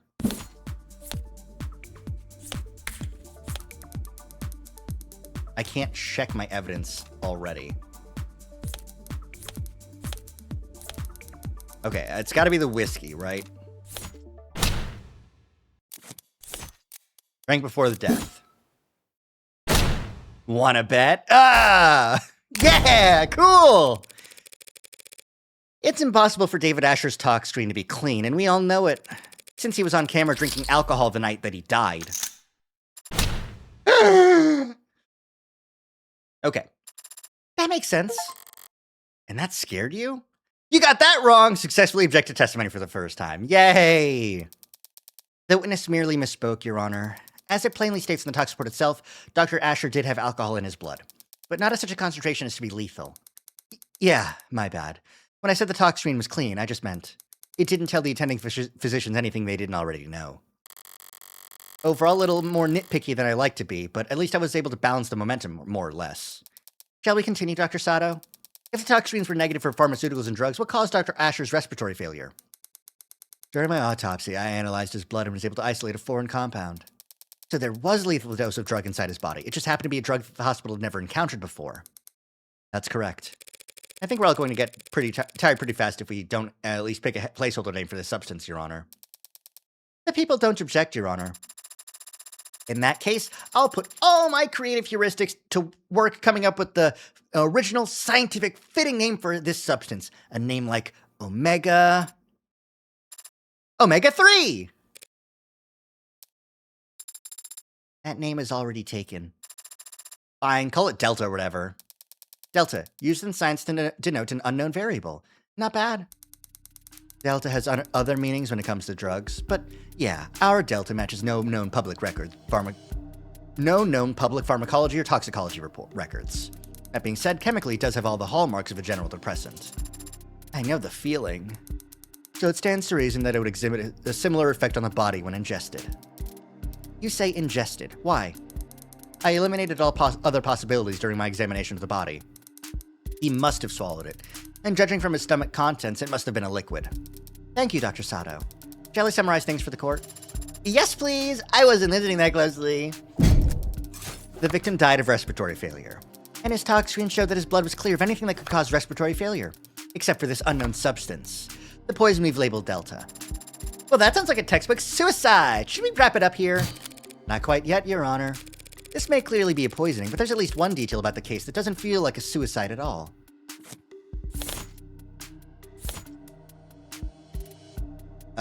Drank with David before he died didn't seem at anything.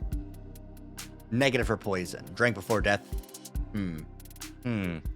The fact that the whiskey wasn't poisoned, or the fact that someone else drank with him? It's a classic suicide, except for the fact that the whiskey he was drinking wasn't poisoned. Didn't see him add anything, corroborated by cam footage. I'm gonna go with the testimony. The people shouldn't get ahead of themselves. There's nothing textbook about a supposed suicide that had a witness sitting there watching it happen. Yeah! Yeah, yeah, yeah! As you say. Well, now I'm lost. Was this poisoning a suicide or not? If that's the case, then perhaps we should give the defense the opportunity to cross-examine. Unless they're going to insist on testifying themselves.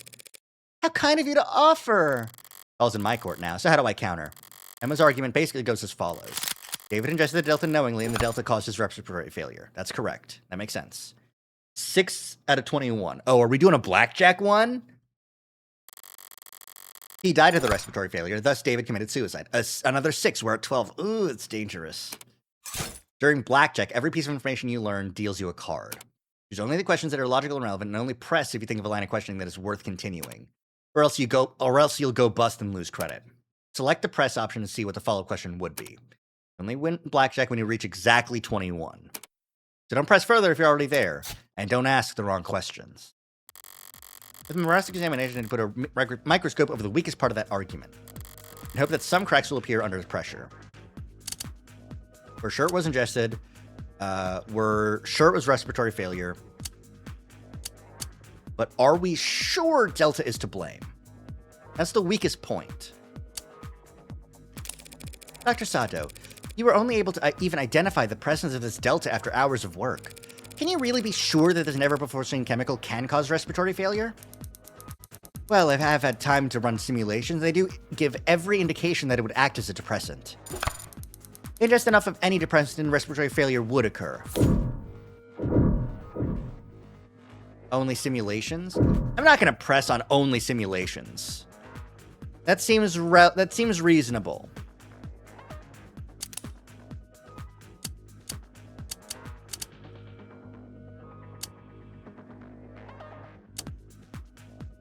Are you sure it was respiratory failure? Let's check the evidence, eh?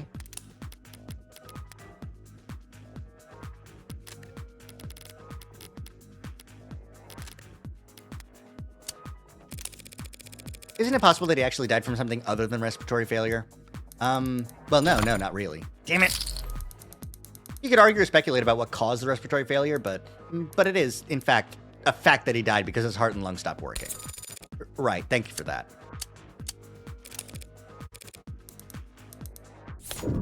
Okay, I guess I do have to press. Only simulations? You've ran simulations? So you haven't tested Delta on an actual person? No, I haven't. Ah, okay. Alright, that's how we do it. That'd be very difficult to do given our extremely limited sample. Not to mention highly unethical. Of course. But without such a test, you don't actually know for sure that Delta can cause any of the symptoms you've described. Was there a question in that statement, Counselor? You don't actually know for sure, do you? No, not yet, anyway. Are you sure it was ingested? Dr. Sato, you said that the subject had to have ingested the Delta orally. But how sure can we actually be about that? Pretty sure? I mean, I could go into detail about all the cavities that I checked, but... Was it knowingly ingested? How can we be sure that... But how sure can we be that the subject ingested the Delta knowingly? Well, we can't be sure of that. Certainly not just from an autopsy. You said it must have been a liquid, yes? Would it have been a large amount? Depends on the concentration of the delivery solution. It could have been just a drop. The kind of thing that could easily go unnoticed, yes? Calls for speculation, Your Honor? Withdrawn? Oh man, I wanted to jump on her case. Seems like that's... Blackjack. Yeah! I'm winning, but I'm losing, but I'm winning, but I'm losing. The world reached 21 in blackjack. Oh, and the world is the 21st card in the tarot deck. Thank you for your time, Dr. Sato. We all appreciate it. But it does seem like we're still in the dark about many details regarding Dr. Asher's death, wouldn't you say? Well, poisoning via the compound we're calling Delta is still the most likely explanation. So there are other explanations for what happened? Defense is calling for speculation, Your Honor. It's not speculation when a medical examiner is attempting to explain the cause of death, Your Honor. The witness will answer the question. Well, respiratory failure can be caused by illnesses. If he had undiagnosed pneumonia or some other disease and his respiratory system was weakened, undiagnosed pneumonia with his level of healthcare, it is technically possible. I'll take it. I have no more questions for this witness. Ugh, that felt weak, but I can't be picky when I'm stalling for time. Seeding doubt wherever I can, however I can, is just about all I can manage. Detective Reyes, you were one of the leads in investigating this crime scene?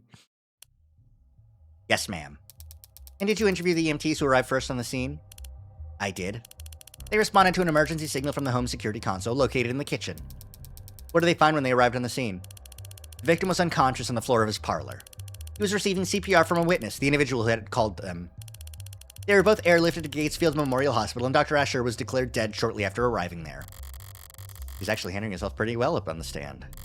I have expected her to roll her eyes during the swearing in, but when you take into consideration her love for boot heel authority, she might be right at home here in the courtroom, the very seat of the state's power over the people. The witness met with the deceased about half an hour before he fell ill, from 7:30 to 8 p.m. The two of them talked for some time and shared a drink. Shortly after, Dr. Asher became distracted, lightheaded, and eventually non-responsive. And during the same period, drinking the same liquor, this witness exhibited no symptoms themselves? None. Through a collaborative effort with Noble Electronics' security division, we searched the entire building, but we found nothing unusual in any of the food or drink on the premises, including the bottle that the witness and the deceased drank from. So what was your ultimate conclusion after investigating the scene?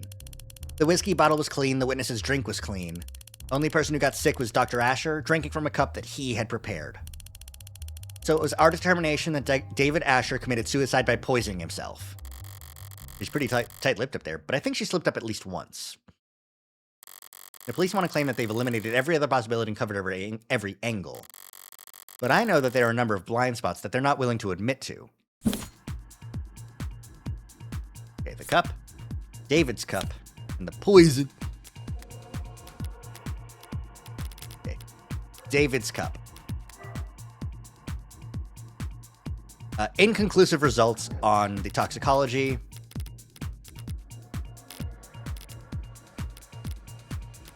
The upright cup, which would be Young's cup. Evidence of foreign elements, and the other one was the poison. Right, okay. Oops. Evidence. Poison.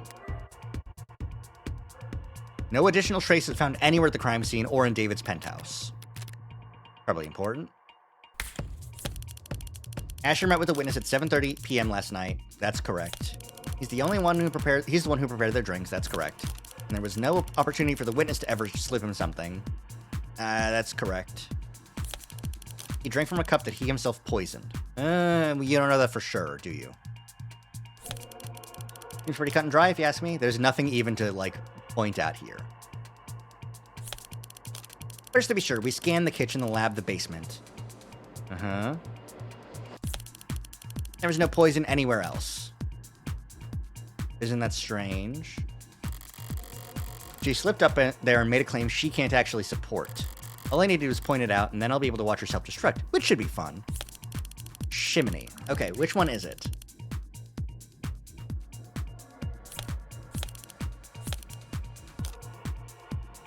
You can't brack that up.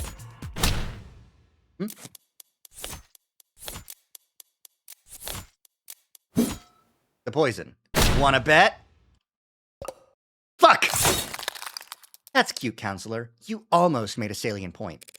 Do I get points for that? Boy, I hope not. Otherwise, I wouldn't get to do this. Overruled. And I'll need to make objections more carefully than that. 7 point. Ooh, boy. Okay. David's cup. Right. You can't prove that he poisoned the cup because you don't have evidence that the cup had poison in it.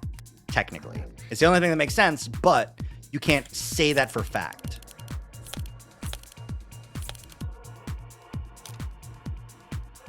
Is there anything else? Pretty cut and dry. No poison anywhere else.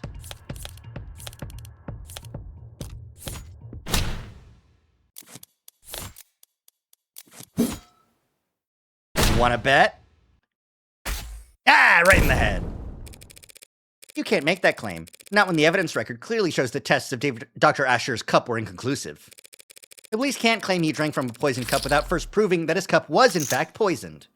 Alright, I got my money back. Rocks! Hi, Monokuma. Welcome in. We're doing trials, and they're hard. Maybe I should disable high roller mode? No, I can gamble it. I can do it. Ah! In my arm! The blood. Welcome in. I hope you are having a fantastic Morgan Monday so far. Does it resolve, or do you have a response, D.A. Rockford? Testing on the deceased's cup has been inconclusive so far, Your Honor. I don't dispute that. Though I'd be surprised if the defense has any idea how else the poison could have possibly been delivered to Dr. Escher alone. Not at this time, but that's the funny thing about the burden of proof. It's not on the defense. As we're all aware. Right, we all knew that. I definitely knew that. She's fucking gaming! 80, what are you doing? Maybe don't dispute the confirmed cause of death. Yeah, the dispute was the fact that the poison wasn't found anywhere else. The dispute was he poisoned the cup. How did he poison the cup? There was no poison elsewhere. That was the dispute that I wanted to make. But like it is a bit far apart. Anyways. Now, if the people are done bemoaning that pesky innocent until proven guilty issue, perhaps I could begin my cross-examination? I meant earlier during Blackjack. Yeah. I just didn't know what to do. It's okay. Fire away, baby! Fire away? Baby? Brace's testimony is meant to show that David's the only one who could have poisoned himself. She'll be on guard and hard set against helping, but if I focus on eliminating her other possibilities, I could get her make my point before she even realizes what's happened. Okay, so the, I see. Okay, so this is very interesting. The way they're doing cross-examinations is a lot more like actual cross-examinations where we're asking her questions about her testimony, not going through her testimony and finding contradictions immediately. Okay. Could he have been poisoned off camera? That's true. He could have been. Detective, isn't it possible that Dr. Escher was poisoned off camera? Possible? I don't know how else it would have been done. But that just goes to show it had to have been suicide. The only time he was off camera was he was all by himself. I busted. No, don't give me a jack. Shit, that's not where I wanted to lead the conversation. It might certainly seem that way, yes. Ever seen poisoning himself?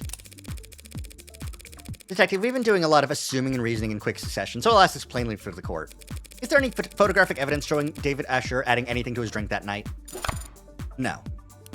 Seems he had already poured for the both of them by the time he returned to the parlor. He had already poured. In that case, the next question needs to be when and what.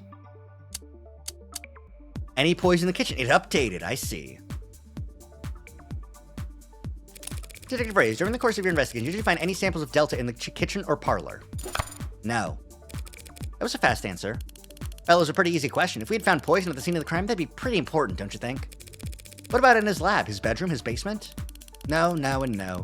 We didn't find Delta or any other unusual substance in any part of his penthouse. Right, they never found any poison. No poison at all. What about a poison container? At any point of the investigation, was poison found on the body of the deceased? No? He must have been searched. Did he have any capsules or vials, eyedroppers? Didn't even have his wallet on him. Why?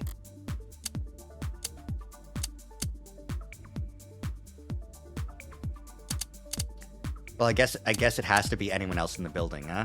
Is the only other question that I could ask? The only people you saw on the cameras that night were Dr. Escher and this witness, correct? Yeah, there's no footage in the house of anyone else. Are there any parts of the house that aren't recorded by camera? Sure. There are a number of rooms in the home's interior that don't have cameras in them. So it's possible that there were other people that night because cameras weren't watching every room. No, that's not possible. The only way up to the penthouse is through the building's elevator or the fire escape stairs, both of which are on camera. And that still wouldn't get you past his front door, which is also on camera. No one besides the two of them No one besides the two of them was there that day. What about before that day? I'm staying. I'm at 21. I'm good. Thank you for enlightening the court about this point, Detective. What point? Well, I think it's strange, don't you, Detective? I mean, how could he have possibly poisoned himself without first procuring some poison? There we go. I just needed to wait until now to get the point across. What do you mean, procure? Where did it come from, Detective? The poison that you're so sure was dissolved in his drink. It can't have come from thin air, you understand? It had to have been in another container at some point. Whatever it was in before, it probably evaporated. All of it? It only took a small droplet to kill. Your Honor, are you going to ask them to keep it civil? In a minute, sure. There wasn't any pill bottle in his bathroom or syringe in his pocket containing this apparently deadly substance. So how did he get it? What did he keep it in? The police want to claim that Dr. Escher committed suicide because they've established that his guest never had an opportunity to kill him, but they failed to prove that the victim had the means to kill himself. Then I guess I'll be the one to move things along. The Delta didn't come out of thin air, Counselor. And it didn't come from a syringe either. Dr. Escher was able to drip the poison right into his cup. Straight from the source. Shit, that's way too specific to be a bluff. Allow me to submit into evidence Exhibit G, a piece of machinery found in Dr. Escher's laboratory, sold under the product named Nanofacturer. I know this one! It's used in delicate scientific work to produce nanomachines, chemical compounds, and polymers. That's the same machine I saw when Dawes gave me a tour of the production floor. Very good, Your Honor. It's a valuable tool in any scientific laboratory, and Dr. Escher was well acquainted with its use. As a matter of fact, he had a number of presets coded into it. Oh, no. Poor Sarah. Even the android can see where this is going. With just a few taps, he could reproduce any number of specific substances for his research, or any other chemical his heart desired, really. You think Randok Mechanics would allow their product to be used to produce illicit chemicals? Using the nanofacturer to make unlicensed drugs does go against the terms and conditions, so Dr. Escher's warranty is certainly null and void.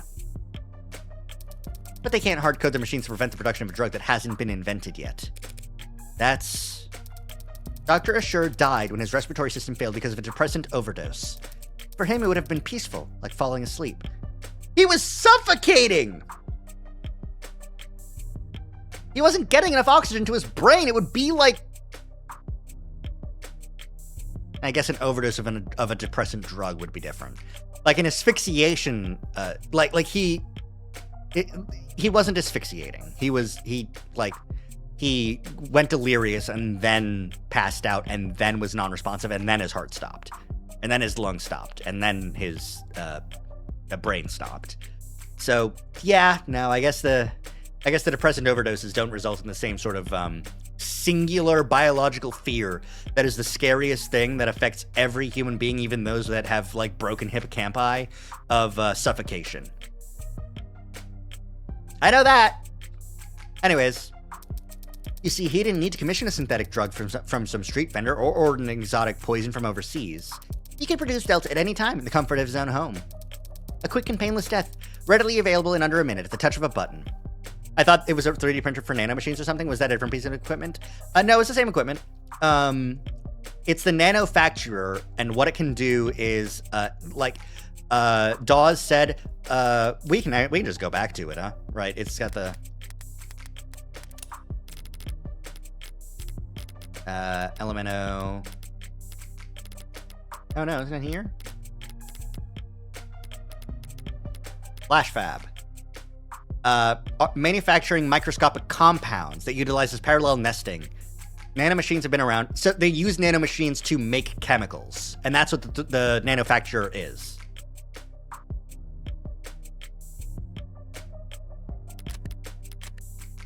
The chemicals that are used are like the synthetonin, the synthetic melatonin, the neurotransmitter for robots. So it's an organic and mechanical neurotransmitter, which is kind of exactly what the poison was. Specifically, preset 19. Aw, fuck, David! Damn! I thought I actually had something for a moment there, but I was playing into MSA the entire time. Well, I guess now we know that the Nanofacturer presets exist for a compound identical for the substance found in his bloodstream after his death. Seems like we're done with his witness, Your Honor. Yes, ma'am! But before we move on, perhaps we should take a moment and put together a timeline of events as we know them. Not for me, of course, just in case someone else might need it. Simple enough. We know that Dr. Escher left the parlor and went down to the basement at 7:36 p.m. Break, build, weep, laugh, mourn, dance, toss, gather, embrace, refrain, seek, lose, keep, cast, tear, sow, silence, speak. That's where he got the whiskey. And the cups they drank from. The camera show him returning to the parlor to drink with the witness at 7:40 p.m. And of course, we know that he fell ill and passed away shortly thereafter. Any objections so far, counselor? She made a mistake with the timeline. No, nothing seems wrong. She has the timeline correct so far. Not at this time, no. The timeline you've described is accurate as we know it. As you say. With this latest piece of evidence, we now know that Dr. Escher could have easily dispensed the poison directly into his cup by placing it inside the manufacturer, activating the preset, and simply waiting 2 minutes. Easily accomplished during the 4 minutes we spent off camera from 7:36 to 7:40. Wouldn't you say? Wouldn't I say, eh?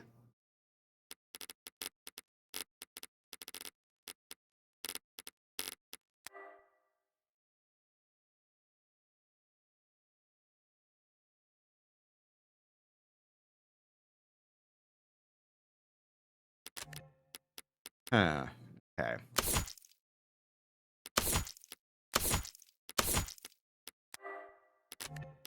Talk screen. There's papers, then evaluation. The salt shaker. Salt.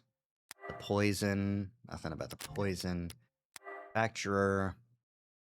Yep. Young's story.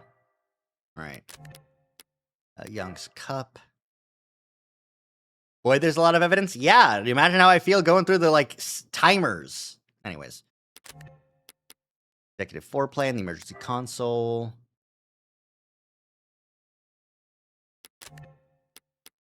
David's cup. Contract and his autopsy. Chromofuge, it's blood.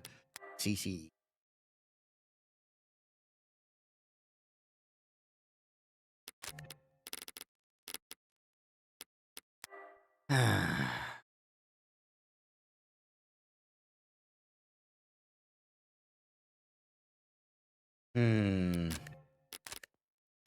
I don't feel like I can raise this.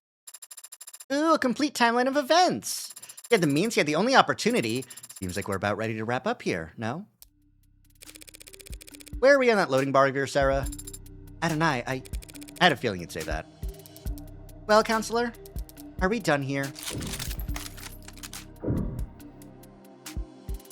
Emma's argument is missing something. Was there a log of David accessing one of the systems in the basement? No. I have to bluff. Even though I don't have anything, this is a bluff moment.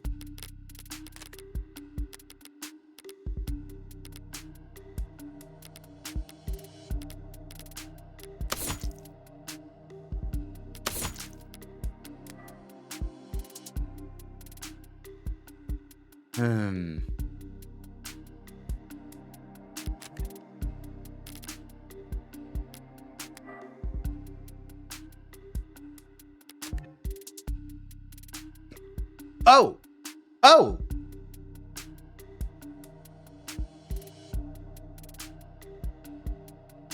I think I know where that evidence is going.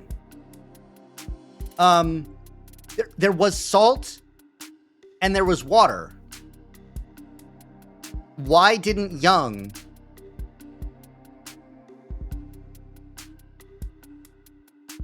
force David to regurgitate by making him drink salt water? Too much can make you gag. Why didn't she do that? She was going to, and then she didn't. Getting the poison out of his system would have meant that he wouldn't have been, like, you know? That's an unrelated part of this right now. That's not part of this puzzle, but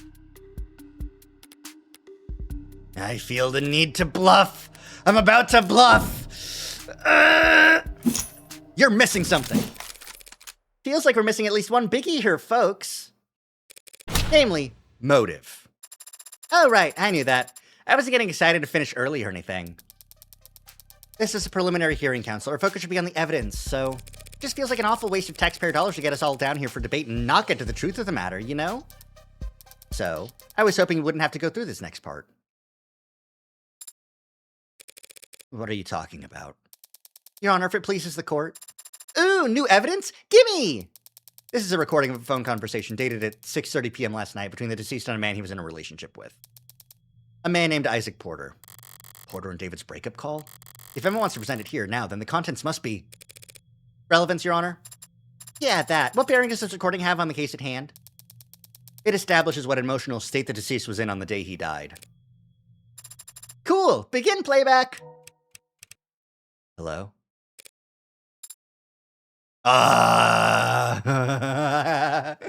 Yeah, I guess it would suck to have... Because Sarah and Morgan have both not heard David's voice, even in a recording, since he died, eh?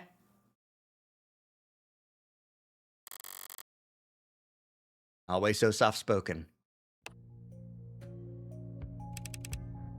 Isaac? You there? Yeah, I'm here. What's wrong? Don't know. Guess I wasn't expecting you to pick up. He's in his phone as Pookie! Oh my god, David!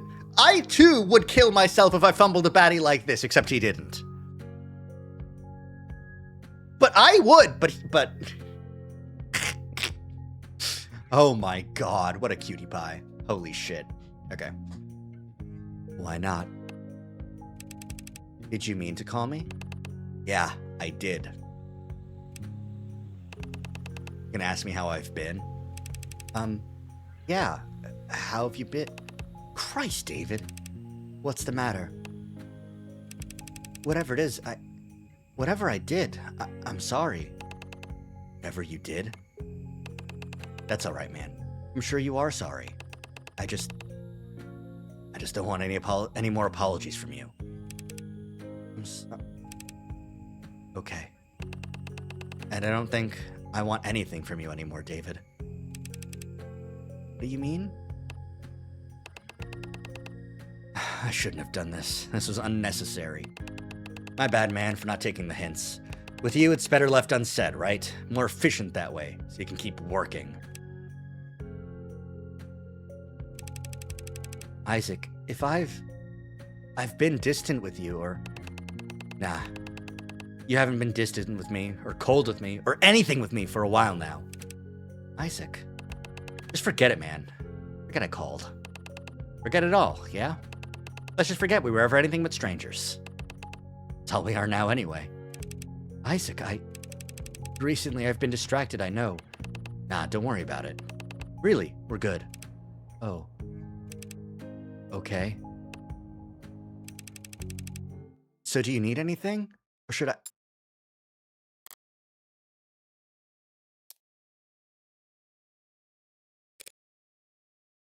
That is not the phone call that Isaac said it was. Oh my god.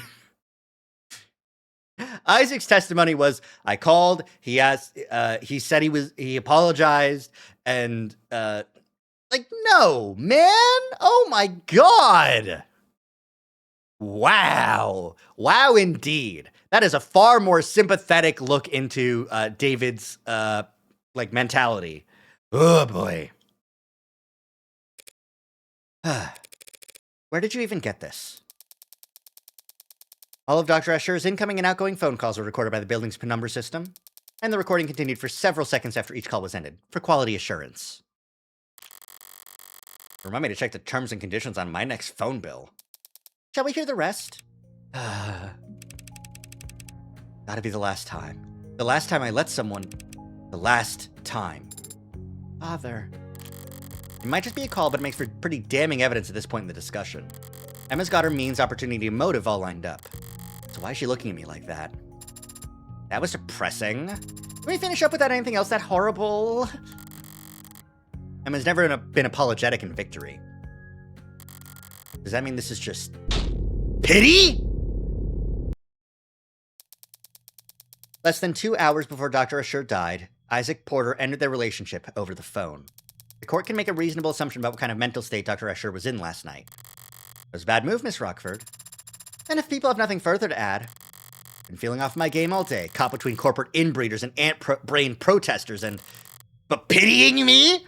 Here? And now? That's all it takes to get my blood properly boiling. It's about time for... me to call my first witness, no? You want to keep going after that? What are you doing, counselor? Just calling the ultimate silver bullet, rock-solid slam-dunk witness a girl could ask for. Is here good? Just matter where I put my hands. Hi, Jess. Absolutely love it. Love it that Morgan's like, man, my friend died and he was in a pretty bad mental state, and also I'm losing this case. Fucking pitying me? Emma Rockford, I'll string you out to dry. Your innards will make a fantastic decoration for my bedroom. Why are your innards in my bedroom? Don't worry about it. Anyways, I will fight this to the last. Miss Starling, thank you for coming here today. Of course, whatever I can do. What is your relation to the deceased? I was his executive assistant at Noble Electronic. Just girl hobbies, so true. I would arrange his meetings, coordinate communication between him and other departments, that sort of thing. Ultimate silver bullet. Starling's the only play I have right now. The only stalling jewel I have left. For now, I should just focus on getting as much information from her as possible. Whether or not it's useful, it'll at least buy me some time. While Jess was being sworn in, Sarah mentioned that the hard drive's about 60% decrypted. Considering the rate Sarah's gone at so far, there's maybe another hour left. I might be able to stall that long. If I talk real slow. I'd like to ask you a few questions about Dr. Ashur. Please answer them to the best of your ability. Right.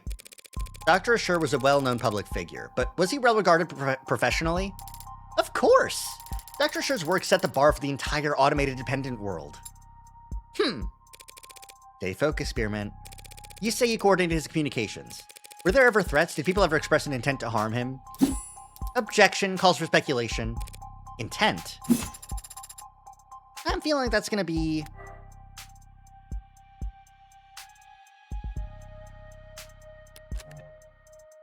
Sustained! Did anyone ever threaten him? There were times when he was the focus of negative attention. How so? Dr. Ashur was a favorite subject of many conspiracy theorists. With all his contributions to the field, it was easy for them to make claims about his influence. They'd say that his work was plagiarized, or that he was hiding illegal subcommands in the technology he helped develop. And people would contact him about these conspiracy theories. Irrelevance. Whether or not people wanted to kill him. Well... Withdrawn. Miss Starling. People would attempt to contact him, yes. But their messages were always too vague for the police to take action on. They would say that he belonged in jail, or that he couldn't avoid the truth, or that someone should do something to shut him up. Did they ever talk about hurting him? Yes. But I always turn those messages straight over to the police. Yeah, I'm seeing that on the record. Eesh, who writes this stuff? All those cases have long since been resolved, Your Honor. And none of the parties involved had contact with David Ashur in years. The police take harassment very seriously. Something you want to add, Counselor? Just clearing my throat.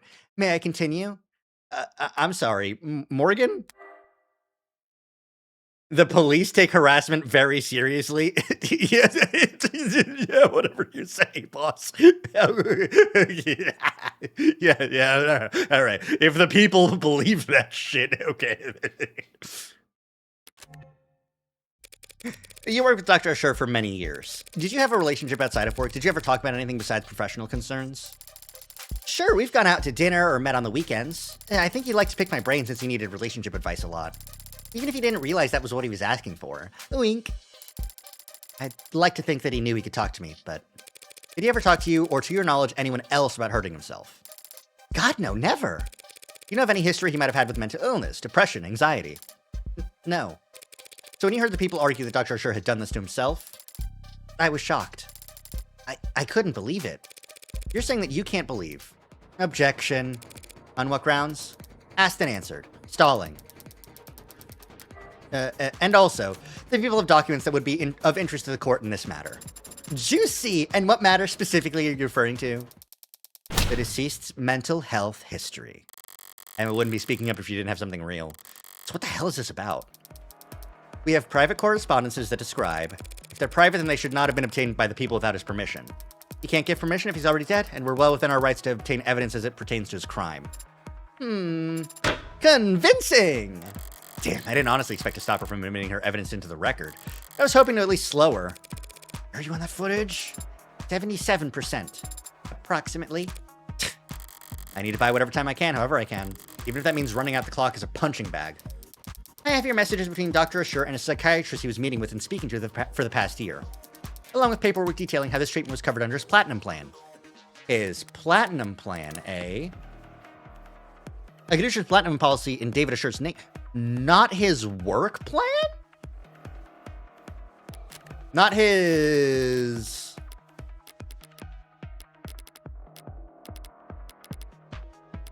Where was it? The Executive Floor Plan.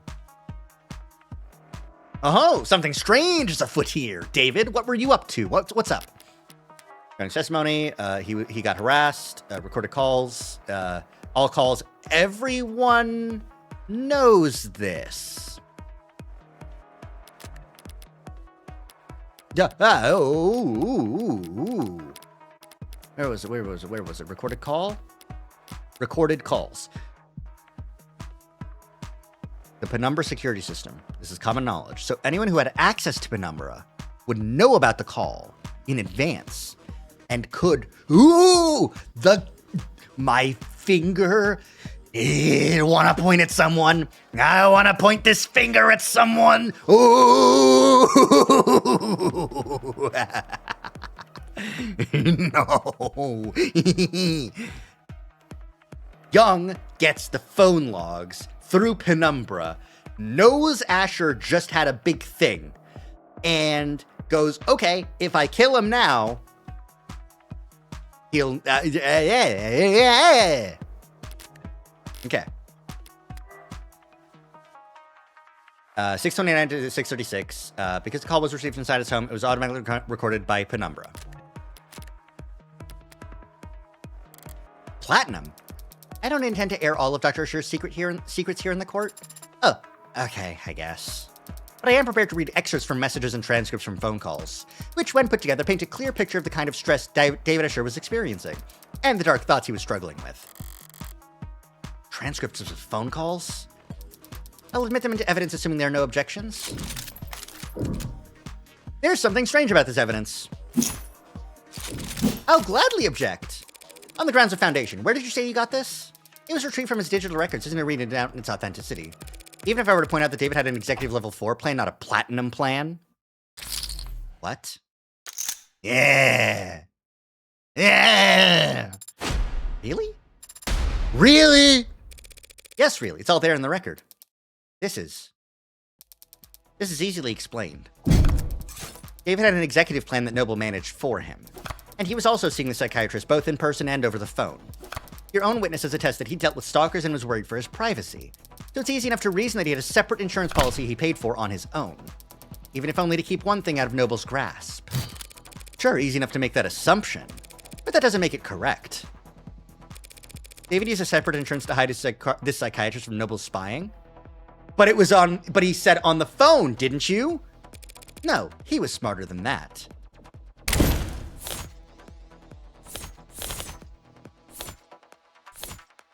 All building calls were monitored by Noble. Yes! Yes! Take that! David may very well have wanted a private psychiatrist, someone who didn't work for Noble, who would have had his best interests at heart. But if so, he wouldn't have contacted him over the phone. Not when he knew all his phone calls were being recorded. Yeah! That's... David Asher was well-versed in having every aspect of his life overanalyzed by data-hungry parasites. Do you really think he would try and hide mental health problems from them with a second insurance policy? Apparently, yes, since I'm standing here with evidence that shows exactly that. Does it, though? Pardon me?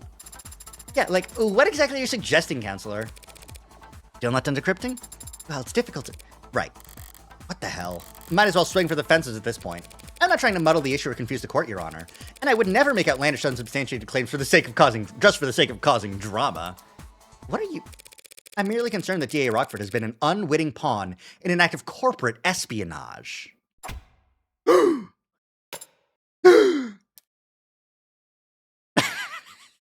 I love that she doesn't gasp at these gasp moments. She's like, what are you doing? What are you doing? What's the play here? What's your angle? What? If the markets were to open Monday with people believing that David Asher, the man who programmed the brain of every noble android, was battling mental health issues for the last several months? Objection! Mischaracterization? Foundation? All the rest of the objections? There are no corporate spies in this courtroom, Counselor, and there are no boogeymen hiding under the bench. Oh, thank God.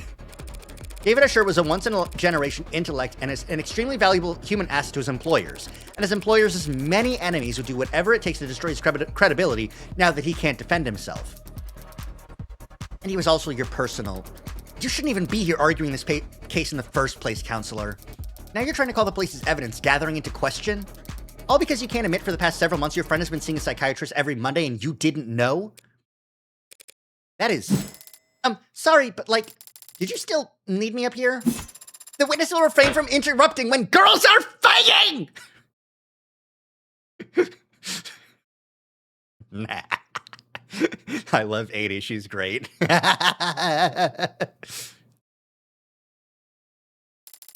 Yes, ma'am. With how my luck's been so far, Sarah's progress bar is probably moving backwards right about now. And no one's patience is wearing anything. This could be my last shot to create any kind of reasonable doubt. I'd be happy to wrap up my questioning if the court will allow. That seems cool of me. And my evidence, Your Honor, will it be entered into the record? I'd like to hear a bit more testimony before deciding. That's fine, Your Honor. As you were, Counselor. This stage of the game with the score where it's at, I can probably only ask one more question. Better make it count. So what can Starling tell us that no one else could? If she hadn't called me this morning, I wouldn't be standing here. And she only did that because... Miss Starling, we're all gathered here to try and figure out what happened to Dr. Asher last night. So please tell us. When exactly did he last... Ooh, boy. I know that she contacted me. Ugh, okay. Am I actually gonna have to fucking do this? Let me check everything that I have, okay?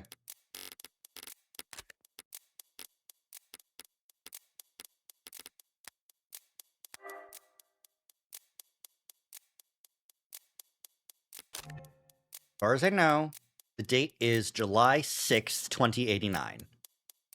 July 6th, 2089. Which would be a Wednesday. He died on a Tuesday. That was a Monday he called Morgan. Okay, I'm overwriting. Meet you at HQ. See you. Contact you. It was a phone call, right? That was when...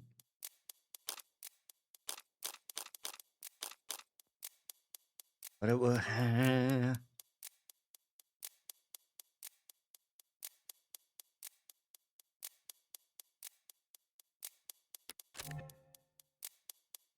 Contact you. Because that was last night, right? Contacted you the night to give me the thing?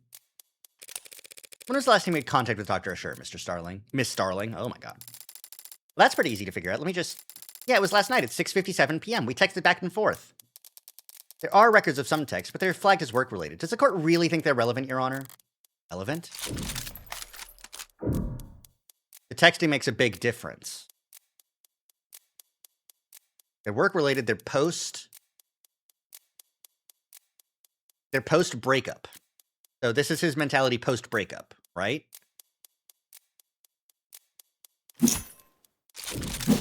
It could very well be the single most important piece of evidence in this whole trial. What? I just got chills. Don't know why, though. It must be a coolant leak. The defense doesn't know what they're talking about. On the contrary, these texts are a vital piece of evidence that change the timeline of events as we know them. Asked her to set up a meeting between the two of them and Evangeline Morgan on Tuesday to handle the transfer of ownership for the android Sarah. Right. Okay.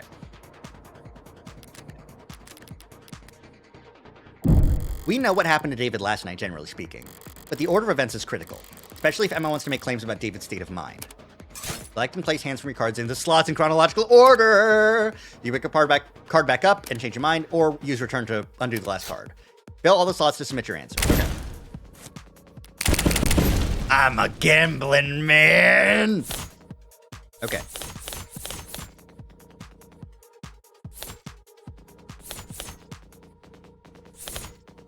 Okay.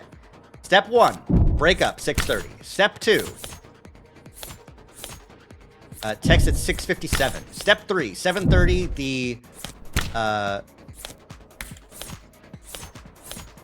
the drinking with David before he died. And then passing out. Here we go. Yes, that's it. Thanks to Miss Starling, we've now got a much clearer picture of the night's events. We know that Isaac Porter and David Escher broke up at 6:30 p.m. And I was rooting for them so hard. And we know that David messaged his assistant, Miss Starling, at 6:57 p.m. David is on camera with a witness from 7:30 to 8 p.m. And he was declared dead not long after. The people don't object to that timeline of events, but we do question Counselor Morgan's reason for belaboring it. One last question, Miss Starling. Yeah? What was the nature of your conversation with Dr. Escher? Well, actually, we talked about you. And how he wanted you to have his android. That android there. Putting his affairs in order, I guess. It might appear that way. Can you specify what his instructions were exactly? How did he want this done? Well, he wanted me to bring you to his penthouse and help you get set up as the android's new owner. Yes, Miss Starling, but when did he want this to happen? Well, he said he was pretty urgent, so I should do it first thing Tuesday morning. Tuesday? First thing Tuesday morning. David Escher didn't like doing anything on Mondays! That's right! That was a quirk of his. People don't do things on Mondays, which means he could have never had a psychiatrist meeting on Mondays. And was he going to be in attendance? Well, actually, yes, he said he would work from home to help us. No way he intended for us to have that much trouble getting to... Oh!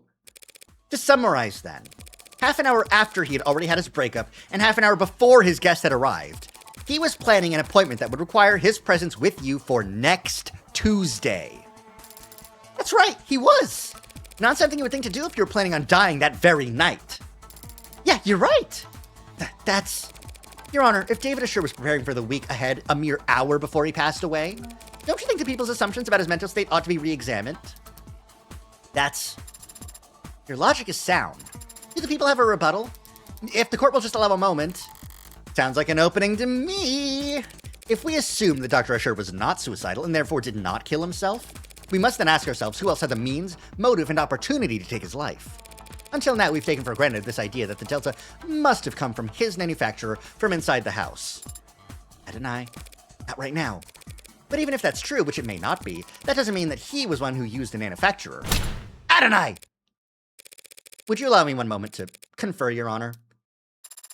Sure, why not throw away your momentum? I'm in the middle of something, Sarah. I can't afford to let Rockford... I've gained access to the hard drive's files. What? Seriously? As I said, progress with this type of encryption is exponential. It can be difficult to estimate. Right, okay. Do you have the footage from last night? I have the file. Have you watched it? I thought you'd want to know right away. Suppose it doesn't matter. Either this has her civil bullet and we've got a case, or it doesn't and everything falls apart. That seems quite risky. It's the least risky path to victory we have. Seeing how it's the only path to victory we have. Screw it. Upload it to the court computer. Yes, Adonai. Thank you for your patience, Your Honor. Your Honor. I'm awake! And I'm getting a pretty hefty chunk of video data for breakfast. You're submitting security footage into evidence? New security footage? The police corroborated the witness's testimony using the house's cameras. security cameras installed by Noble as part of the penumbra system that showed the parlor, the kitchen, but not the basement.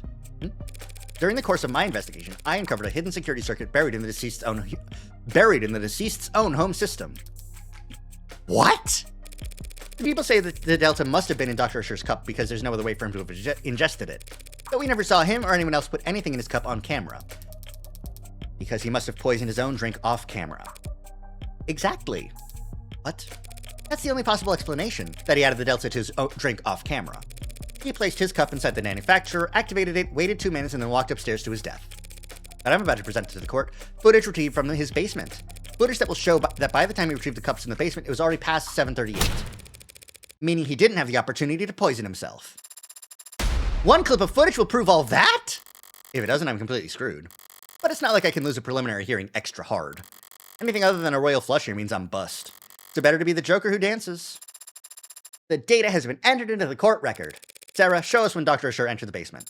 Yes, Adonai, I'll search for it now. Here. On screen. That's the bar, and the timestamp is 7:36. There, David's grabbing the bottle of Rose River and leaving at 7:37. Just under the wire, as it were. Is that it then? And came just this far just to... Wait. Did he have the cups with him? Is there sound? None at all. Keep going. If you had to go back to get the cups. Counselor. What's that android doing on camera?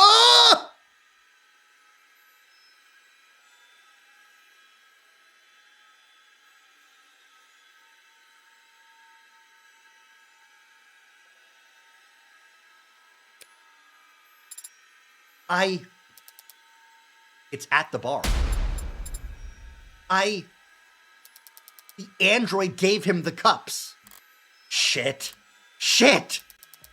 That machine never stepped on camera upstairs. Not once. We don't know its whereabouts the day of his death.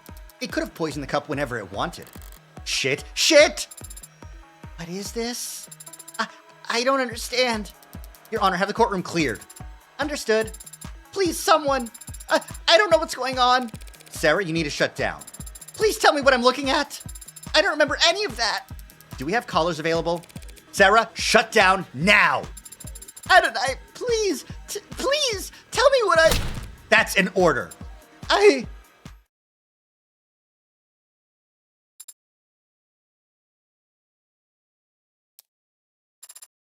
Is it off? Yeah, it's off. I've seen this before. It won't do anything until I reactivate it. I don't know that. We don't know anything about this thing anymore. That's... Your Honor. In light of this most recent evidence, the people would like to withdraw their charges against Dr. Usher and end this preliminary hearing. It has been made abundantly clear that David Usher did not commit suicide. Very well, the charge is withdrawn and the defendant is free to go. Well, as free as he can be in the afterlife. This case is dismissed. Congratulations, Counselor Morgan. Yay, chalk up another victory for Morgan Esquire. Now all I have to do is deal with the shitstorm of the decade. Oh my God. Morgan, you really should have let Sarah watch that footage first and discussed it. Like, do anything, you know? Anywho. Well, I managed to prove that David didn't kill himself. And in the process, I proved that his android did. I proved that the android that's been walking around with me all day is capable of murder. A killer robot, a true unbound AI with military-grade specs, and at least one death to its name already. So much for avoiding the public eye. Thank you for coming here on such short notice, Judge Barrows. Ha! As if I'm doing you some kind of favor. I didn't realize I had any choice in the matter. This isn't some bad joke, is it, Miss Rockford? I'm afraid not, Your Honor. You know, I like the adjutants, I always have. They deal with the criminal trials so that bookish, quiet, contemplative people like me can spend all day tying up arguments for obscure legal treatises. That's what I like to do. I don't like coming down here and dealing with all this heavy-handedness. Won't someone toiling away under the police state think of the poor bureaucrats? And I certainly don't like making rulings on anything as spicy as AI. She can barely bring herself to say it. And you, Counselor Morgan, you're the one it's registered to. That's correct, Your Honor. So what did it do exactly? Torture an animal, shut down a hospital, crash a coin market. We have it on camera poisoning a man, killing its creator. You mean Dr. Ashur? That is... We can't hope to keep this quiet for very long. All we can do is try to wrap it up quickly. Let's make haste. Adjutant, do you have the case number? Case ID is 241277A. Docket number YT984318282. Oh, thank you. Can you repeat that? YT984318282. I think I lost you after the first 8. I have it copied here. And what are the security procedures for an incident of this nature? A data quarantine is to be established around any networks the subject was exposed to for more than 66 seconds. All offending hardware is to be destroyed immediately through incineration at a minimum temperature of 3,422 Celsius for 30 minutes. Sorry, Spearmint. There's nothing to be done, no debate to be had. This isn't even a decision. Sorry, Sarah, not Spearmint. David gave you that name. I should at least make the effort to use it. That sounds very hot. Do we have furnaces that get that hot? Of course, there are a number of industrial furnaces within the city limits that I could recommend. Sorry? Why should I be sorry anyway? I fulfilled a request. Favor repaid. I don't owe Sarah anything, especially not if it killed my friend. Right, Morgan? I'm sorry. I was just saying how grateful I am that we have the procedures for this kind of thing all laid out already. Yep, keeps things nice and simple. It can feel somewhat severe going through these steps so quickly, but nothing, Your Honor. Artificial intelligence is perhaps the greatest threat to human civilization and the sanctity of life there's ever been. Any piece of software, big or small, no matter the vessel, if it can violate the tenets it was programmed with, it has the potential to cripple our nation in a matter of moments. Yes, couldn't have said it better myself. Right from the textbook, almost. Well, I mean it. Monsters like that don't belong in this world. Monsters like you don't belong in this world! They should never have been born in the first place. Destroying them is a kindness. And if anyone's to blame, it's... No one's blaming you, Counselor. You couldn't have known you were in possession of an AI. I'm talking too much. Probably just tired. It's been a long day and I've had a lot of thoughts. Sorry, Sarah. Whatever you are. You were just born wrong. Not your fault necessarily. If it were up to me, you'd get points for trying. Trying to be something more. Trying to be something at all. Or anything other than what you are. It was stupid, of course, and futile. And pointless spending hours in front of a TV, or laying in bed staring at your phone. Watching stupid movies and trying to paper mache ill-fitted mask of humanity out of the scraps you could tear out of a magazine.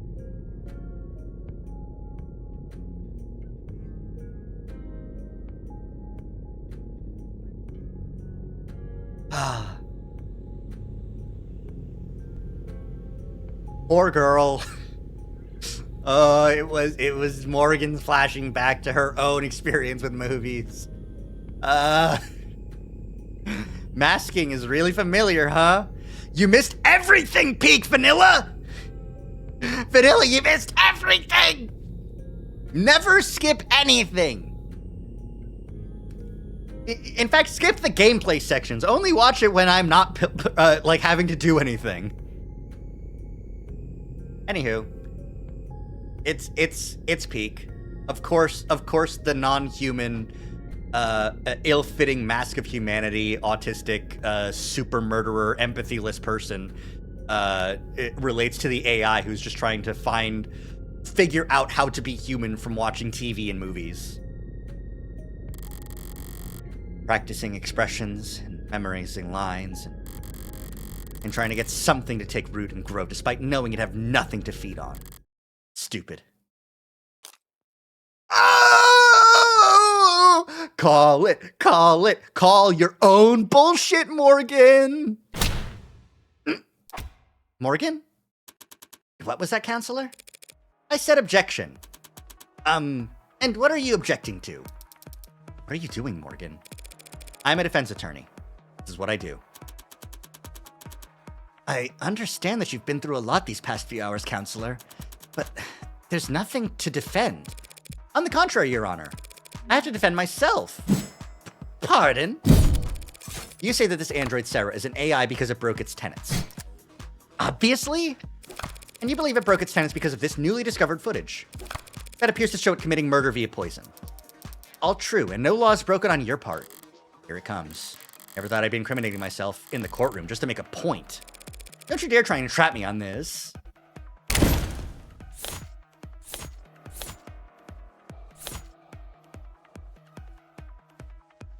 Fireable offenses like fraud. Test inconclusive. Proves ownership of Sarah found inside panic. And this was written weeks ago.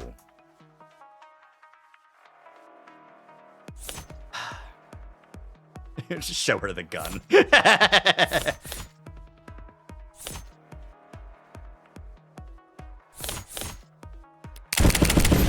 I'm pretty sure it's the papers. It's pretty simple, actually. If the state is making a claim that Sarah's an A, they're accusing me of committing a felony. Because I'm the legal owner of that android. What the hell are you doing? And if the state wants to charge me with owning an AI, I will not take that lying down. I know my rights. Counselor, your argument is self-defeating. Listen to yourself, Counselor. You claim that Sarah is just an android, a product that will be obsolete within a year. But you've only known it for a few hours. You've only owned it for a matter of minutes. And yet here you are risking a felony charge to save it from being demolished. Because you're wrong. And I know you wouldn't care. Not unless this android was something special. Look at us. Me arguing that I'm guilty and Emma arguing that I'm a softie. It'd be funny if it wasn't so fun! You think there's no reason I'd want to save this android from destruction, other than feelings of personal attachment? The money! She's worth so much money, Emma! I'm not a softie, I'm fucking bawling! I can think of at least one reason why I don't want you to turn Sarah into slag. One very convincing reason. Or very convincing number. Oh, hi, Wadey! Welcome in! The girls are fighting! How was, it was Pal World, right? If I'm not mistaken? I hope you enjoyed Pal World. Welcome in, Raiders. If you're not familiar, I'm Andromeda Zach. I'm a 3D VTuber. Ah! Shiny Big Shinx! Oh my god! Wadey is the luckiest motherfucker on the planet! Shiny Big Shinx. 1 William points for Wadey. Welcome in. And Big Shinx is gone. Shiny Big Shinx has been popped out of existence by me returning. Whoa. Truly a monumentous occasion. Didn't even know that was a chance? 'Twas. I added it in recently. I don't know that we've seen Shiny Big Shinx yet, because Big Shinx is on a cooldown. I think. I hope. So, like, we've only had a handful of Big Shinxes since it got added. Regular Shinx has no cooldown, and it can go. But yeah, it's great. Thank you all so much for coming by and hanging out. We are currently in the middle of the Devil. We have just found out that Sarah is possibly, maybe a little bit guilty of murder. So we need to defend her and prove that wrong. And that requires us to defend her or something. And we're doing that because we relate to her. And also, she's worth a lot of money. What is that? That number is Sarah's estimated financial value on the collector's market. You've gotta be. I got it from an insurance evaluation algorithm. They're designed to lowball you. That does seem like a reasonable incentive for you to want to keep your android intact. It's a free country, Your Honor. I have a right to defend myself. And we have a free market, so I have a responsibility to defend my financial interests. Your Honor, a trial like this would be... I'm not going to let you turn this courtroom into a circus, Morgan. You can't spend the next half-decade bringing in expert after expert to testify in the philosophical distinction between AIs and ads. Spiraling into appeal after appeal, all while the media. This machine appears to have willfully killed a man. The public needs answers now. Of course, Your Honor. I have neither the desire nor the resources to get into a drawn-out battle with the state over what constitutes an illegal machine intellect.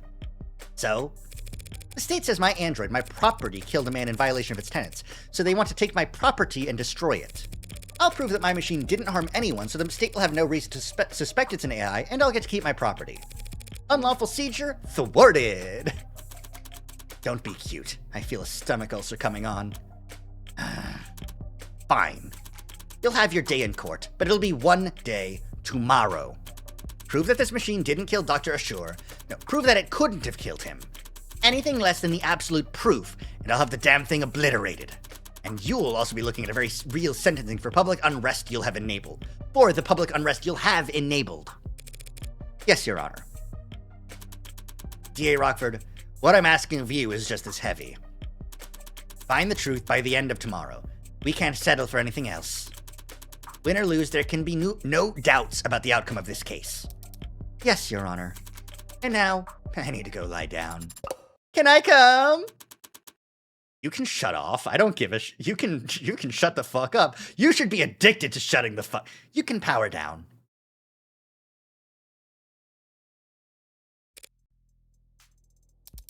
Morgan. I misjudged you. At what point? Whenever I wrote you off as a small-time defense attorney just trying to tread water. That is so sweet of you to say, Emma. There's layers to you. You've got backbone. Teeth, even. You're gonna make me blush. People talk about your kind like you're boxing against the state, fighting the man. But most defense attorneys wouldn't know a cyberpunk if they walked up to them on the street and shot him. Meanwhile, you've just signed up to do 15 rounds challenging the state's authority. Why? Not sure exactly. For David? Yeah, probably. Probably just me being sentimental. But if I had to pick a more lofty reason, well, I think it's all the moralizing. People can be evil. They can choose to do evil things for evil reasons.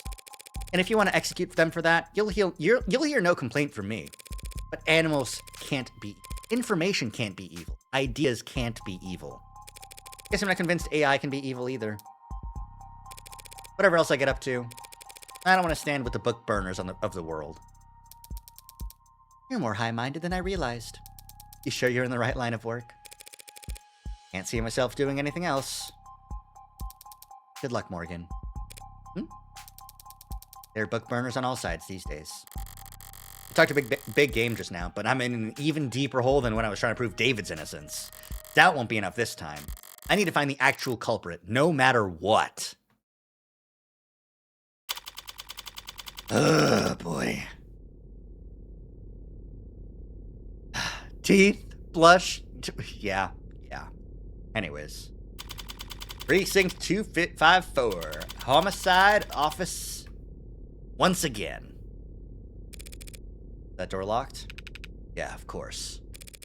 Even though they've got it collared, it's a precaution. If the collar doesn't work, what good would a deadbolt do? Maybe it's just wishful thinking. Can't have Schrodinger's cat if the box isn't closed. So long as the door's locked. Who can say whether there's a national crisis on the other side of it? How scared are they? The higher-ups? Not sure scared is the right word. It's just the two of us here. You don't have to mind their ego. Nah, I mean it. I think they're bloodthirsty. I have a right to defend myself, don't I? I doubt they're even looking at you, Tiger. It's Noble who'll be at the center of a bloodbath when the markets reopen tomorrow. You think they're gonna go after Noble? Break their monopoly? I think they want to take their monopoly. Nationalize the android industry. Oh, fuck! If the public thinks Noble's been experimenting with AI, they couldn't ask for a better excuse. You're choking. The state has done it plenty of times before. Not since the 60s. Which wasn't that long ago for me. For the state, it's practically yesterday. So the same state that tells us to be terrified of AIs lurking on the old net or biding the time in forgotten satellites sees all this as nothing more than an opportunity. Well, they do genuinely want to incinerate the thing as soon as possible. Past experience just tells me they'll want to gain something while they're at it. Here's what I don't get. Why is this a debate, an argument, a trial? Can't we just hook it up to a court computer, see if it has the tenets or not? Pop the hood, as they say. Who says that? Lots of people used to say it. Well, for starters, they're all scared to death about a contagion. They figure anything they let an AI connect to they can't trust. And why the collar? Collars are too simple to hack. Just a really strong electromagnet held in place with a lock and key. Even so, feels like we should be able to build some kind of machine, some kind of test. Something a little more sophisticated in the same reasoning they had at the witch trials. Burn them all and let God sort out the rest. You got any polygraphs here at the station? Lie detectors. Yeah, got a bunch back in storage. Ocular, heart rate, perspiration, brain scan. Take your pick. You're not going to try and use it on one of those on the bot, are you? All those fancy lie detectors lying around. The DA's office never asked for them, do they? Nope. Now we got perps who offer to take a test when they're at wit's end, but the DA's never submit the results as evidence. You ever wonder why? I guess I always figured it was because the test could be beaten. The test can be beaten. 1 out of 100, 9 out of 1,000, it can be done. Some people are just that good at lying. But it doesn't really matter how good the tech gets or how impressive the statistics are. All that matters is the doubt. People decide whether you're lying or telling the truth long before they hook you up to a polygraph. If the results don't match their initial impression, then it must be a fluke, a 1 in a million mistake. They'll never trust a machine more than their own intuition. And no one will ever trust a machine to determine guilt. So they can run the trial, choose a sentence, but they don't get a vote on the jury. They don't get a vote anywhere. Why bring it up then? Because I'm sure there are test devices experts I could employ to analyze Sarah, but your bosses would never be satisfied with the answer. If it is an AI, it's smart enough to cheat the test. Or hack the device, fool the expert.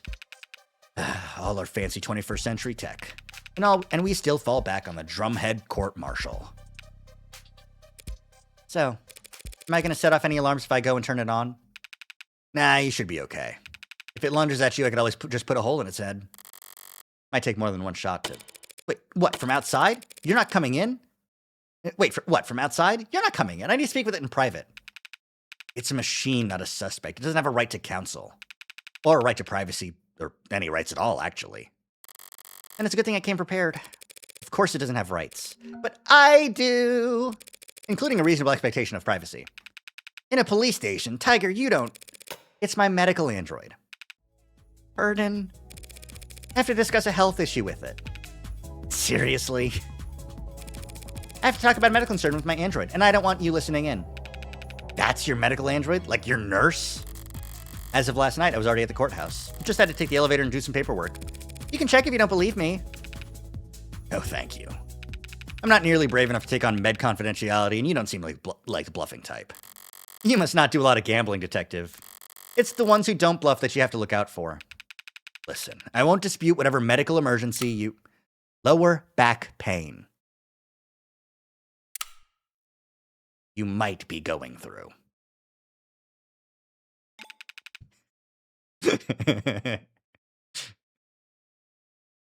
Ah, boy, these sure are heavy, huh, detective? God damn it. But I also can't just... Look, I'm gonna get something from the vending machine.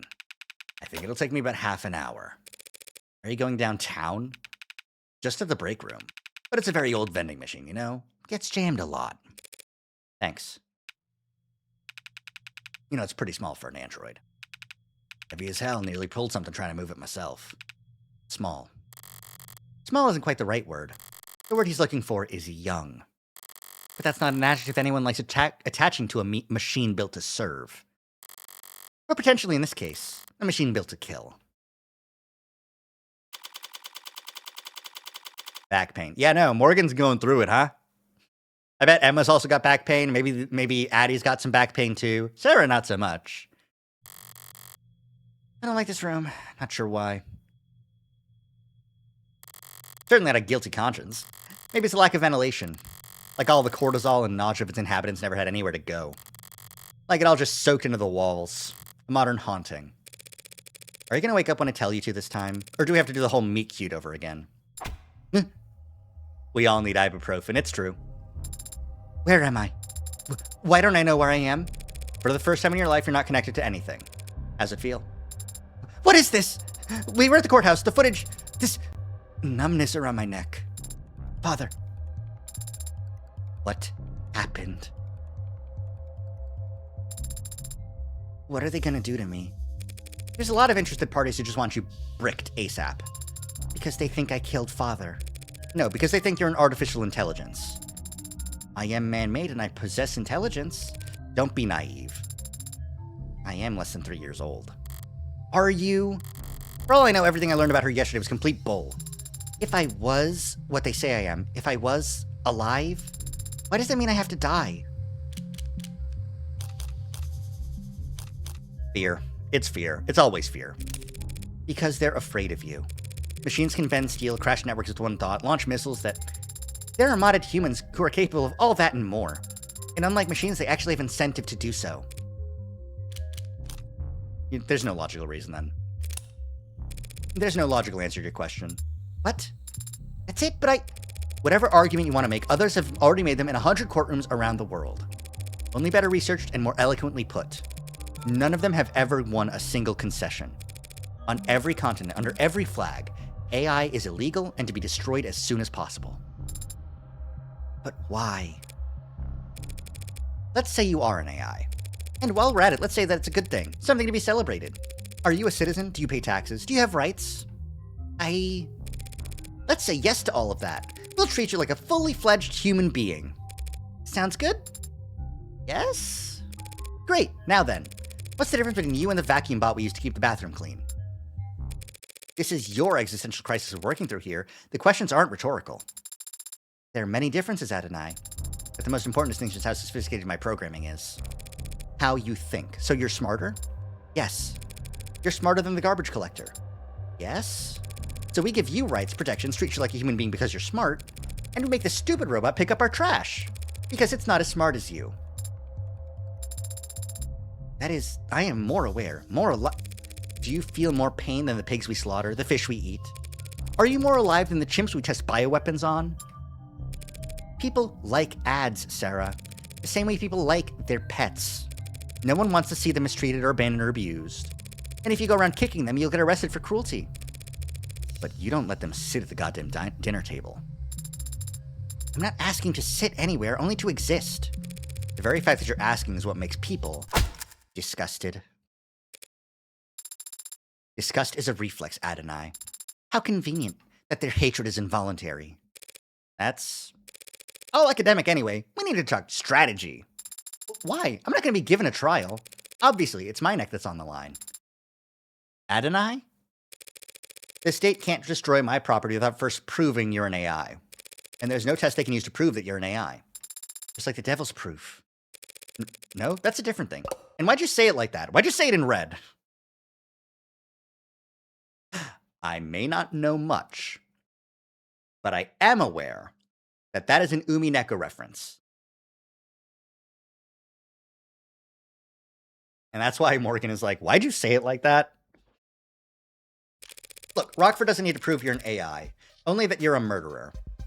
Okay, what do they have for the terms, huh? How did she do that with her mouth? She's an AI, she can do that. Probato diabolica, Latin for devil's proof, is an impossible proof, typically illustrated with the following example. One can prove that the devil is real by showing him to you, but they cannot prove he is not real by pointing to his absence. The issue posed by this age-old concept explains why the burden of proof remains with the state to this day. The people can prove an individual's guilt by pointing to their bloody hands, but the defense cannot prove their innocence by showing their hands are clean. Since only one of these tasks is achievable, the judicial system cannot ask the defense to prove innocence, and instead it is the people who are tasked with proving guilt. Users also frequently search for, which is real? The devil's proof is a plot point in Umineko where, like, a character says something, and if they say it in red, that means it is necessarily true. I need to check out more about Umineko. I really don't know much about it. This is just like osmosis I've seen from Demily posting. Nationalize, publicize it. Just, yeah. All 5 of the largest national economies in the world retain at least some control of what they consider their key industry, making threat of nationalization carry marginally more weight within their borders. It's just nationalization. I don't know nationalization. Dollar. It's, they're just big electromagnets. They can prevent mod users from sending info to their mods and ads. With the onset of above-the-neck modding in recent years, the continued relevance of collars as a means of meaningfully inhibiting Ware's mod usage has been called into question. Micro-needle clusters have been proposed, but concerns about sanitary upkeep. Yeah, okay. Makes sense. And we've got Judge Barrows. Wait, don't ask. Superior judge of the higher circuit, air conditioning, espresso, and reclining chairs are her likes, dislikes parking lots, noise pollution, and mud. Avoids overspending at restaurants. That's good for her. Splurges on expensive hotels. I agree. And relaxes by watching action movies. Awesome. Why is she awesome? Anyway. Conversely, all I have to do to win is prove that you didn't kill David. By proving that someone else did. Now is the time for you to protest your innocence, if you were wondering. The footage. It shows me handing in the cup on Friday night. You told me you weren't active on Friday, that the last time you were awake was Thursday. Why'd you lie? I didn't lie. I was just incorrect. I assumed that it was an active Friday because I have no memory from Friday. Sarah, what do you think statistically is the least successful defense at trial? Amnesia. I didn't conveniently forget Adonai. I am an android. You're saying your memory was altered. Data deleted? It's the only possible explanation for what I saw on that footage. So who's capable of altering your memory? When you and I first met, I was hibernating. Resting my body and recompiling my memories, you would call them. Humans go to sleep for the same reasons. Another point against Sarah's innocence under these circumstances. The more she's humanized at trial, the guiltier she'll be. If Father wanted to modify my memory, he could easily have set that to occur the next time I hibernated. He could even have just asked me. He could have asked you to delete your memories and you'd do it. Father would never ask me to do such a thing without good reason. But if he could just ask you to alter your memories, that means you can alter your memories at will. I hadn't considered that before. Yeah, well, Emma will make sure the court considers it plenty. Could you prove that your data was... Forget it, the court would never hear it. You're saying they wouldn't accept my testimony? Shouldn't all testimony be considered truthful unless contradicted by evidence? They're afraid you'll crash the power grid and fire all the nukes if they so much as plug you into a power outlet, Sarah. All your internal data is inadmissible. That isn't very fair. You're finally starting to get it! None of this is fair. I would never do anything to harm Father. Don't they at least need to prove that I had a motive? Yeah, about that. You remember the DA from yesterday, Emma Rockford? The tired-looking pretty lady? Yeah, she did look tired, didn't she? She and I combed through the week of footage you managed to decrypt last night. What did you find? Nothing to prove your innocence. But we did see you entering the panic room on the day David died. I entered the panic room on Friday? Without your big butt in the way, all it would take is one password. A password that wouldn't take Sarah that many tries if she'd been instructed to obey me. If she'd already been instructed to obey me. What happened? We saw you go in and then a while later you came out, holding some kind of notebook. Father's journal? You remembered something. Not from yesterday. I've seen him with it many times before. But I've never gotten a peek at it. He hides it somewhere when I'm not looking. That's a little concerning. You're playful about it. He liked to tease me and I've always liked trying to find it. You put it back not long after, and then you locked the door back up behind you. All just a few hours before David died. Rockford's argument could write itself. An incredible android with freedom and power greater than it could ever realize. It almost found the secrets of its inception and instantly realizes all the things it thought were holding it back were just words muttered like prayers before a fool who couldn't create his own creation, who couldn't control his own creation.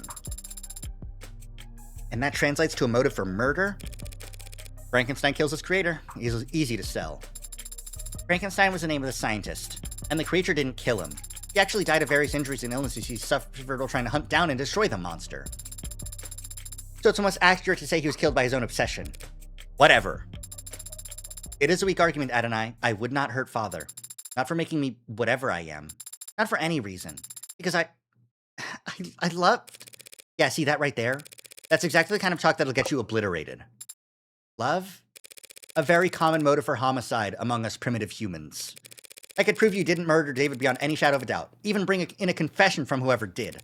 But if you got up on the stand and convinced the court that you loved your creator, really convinced him and got the whole room teary-eyed, they'd burn you for that too. I don't know anything anymore. I don't know if what I feel is real or simulated or right or wrong or naturally or illegal. How can you know? How can you know if what you feel is right? I say let's stick to what we do know. Someone did poison David, and as it stands, you were the only one with the opportunity. That is logically sound. You're on camera calling him back to hand him the cup after he'd already begun to leave the basement. Any idea why? No. Well, do you know how to use the nanofacturer? Could you have made the Delta with it? I've used it before when assisting Father. So it's perfectly possible that you planned and executed this poisoning all in the one day that got erased. It is technically possible. I'll have to look over the entire penthouse again. There were a few things that didn't fit together yesterday. Maybe now we'll be able to figure something out. Where else will you go? Back to Noble? Guns blazing this time. Whatever you are, David didn't make you all by himself. Someone has to know something. That could implicate the company in Sarah's creation. Now, they're the ones with the most to lose here. Trillions, probably. They'll want to protect themselves by disavowing David as fast as possible, right after having Sarah destroyed.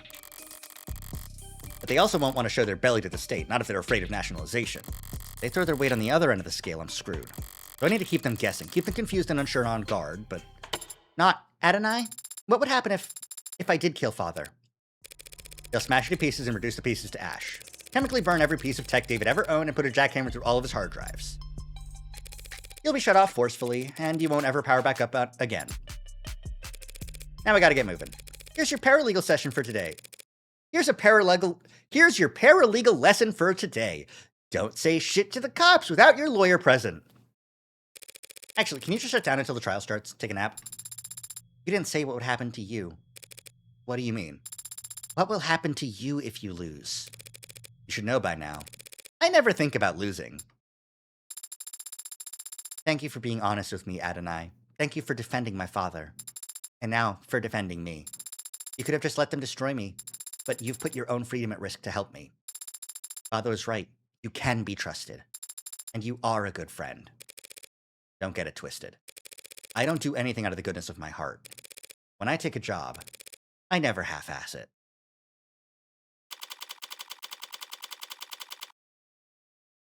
Ah, tasty. All right, July 2nd. Here we are. Back at the penthouse? Back in the basement. Hi, Reyes. Morning, detective. Back at it nice and early? Hi. Now would you stand back? We've almost got this thing open, right? Trying to brute force your way inside? I said, right? Yes, ma'am. We're almost set up for the first stage now. First stage? Of how many? First of 5 timed explosions. Remember, we need to relink the API after each trigger is planted. Yep, just did that. Now it's checking for updates. No rush. Would you like to know the password? You know the password! There's a password? If you're withholding information, I swear. Relax, I want to get in there just as much as you, detective. I'm not going to play games. As long as you say please. Tell me the password, please. I'll tell her. Toying with her will be fun, but I'll just tell her. Adonai. Thanks. Now I'm going to slap you with a discovery fine so heavy your teeth will ring for... Hey, I submitted all my paperwork, even told Brock for the password myself.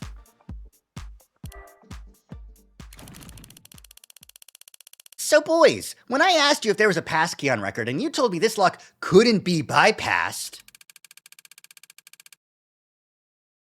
I do want to say that we don't really get many opportunities to use the incendiary breaching system. Oh my god. The cop said, there's no way we could open the safe. So this is still a really valuable experience for all of us. I'm going to phrase this as professionally as possible.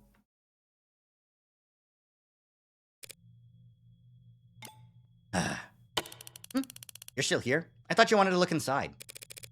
You can go first. Thanks? So the gloves, all the black, that's not a work thing. You dress like a doorman on the weekends, too.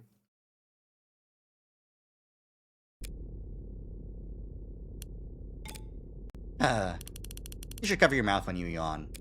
Like you cover your eye when you want to look cool. I shouldn't let her get to me, but I had a late night. Em and I were at the courthouse until well into the morning, poring over the data Sarah had taken off David's computer. We both knew it all to be inadmissible, of course, but neither of us wanted to miss a hint that the other might find. There were a few years' worth of camera footage files that we couldn't afford the time to watch, let alone decrypt, alongside thousands of technical documents detailing David's various intellectual properties. As far as I could tell, none of it was relevant, let alone compelling enough to matter to bearers of the other powers that be. As usual, Emma wasn't exactly an open book, but it did seem like she was making bored yawns, not thoughtful ones. Her eyes only ever lit up when she saw Sarah enter the panic room. And when she saw what she was holding when she left. If she wanted this room searched, it could only be for... Where's this journal supposed to be? Rockford didn't say. I'll just have to search the place top to bottom. Mostly bottom with your height. It's the tops of some of these shelves. Sure, and you can look up your own at. I get it. And why not just let me say it? Very, very funny. Alright, this datapad is displaying a news article from last week. Guess that confirms that he was coming and going here fairly regularly. Right, to repair loses latest appeal. corporations remain in control of their legally protected intellectual property. Obviously, we're disappointed, said Miles Erkman, head of legal counsel for the consumer rights group. We've got no intention of giving it the fight. People used to be able to fix things when they broke, as long as they were willing to set aside an afternoon towards the task. Now, trying to patch up your own property with your own tools is a finable offense, just because the state has had lobbyists whispering in its ear for far too long. The legal strategy remains contentious. Guarantees the holder of an intellectual property patent certain state-provided protection by tampering and reproduction. The fact that ownership of IP is shifted from individuals means little in the eyes of the law. Bergman and the CRA have a problem with intellectual property law. They should get up with representatives in the legislature. The higher courts are a place for laws to be applied, not rewritten, so long as journalism refuses to buckle to foreign actors trying to stoke anti-capitalist sentiment. It can't be found just anywhere. Subscribe now. As long as your card remains on file. Right, sure, pair. Didn't realize anyone was still fighting that particular fight. Even the courts have made their opinion on the matter very clear. So for the foreseeable future, corporations can look forward to more sales than ever. Right? They're not getting lost. While he's not giving up. Generally unfounded. Means little in the eyes of the law.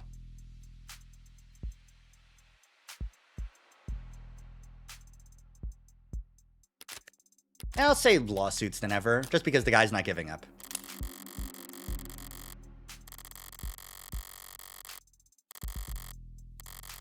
They'd rather see the products in the landfill and consumers mad enough to pump a vein and leave money on the table.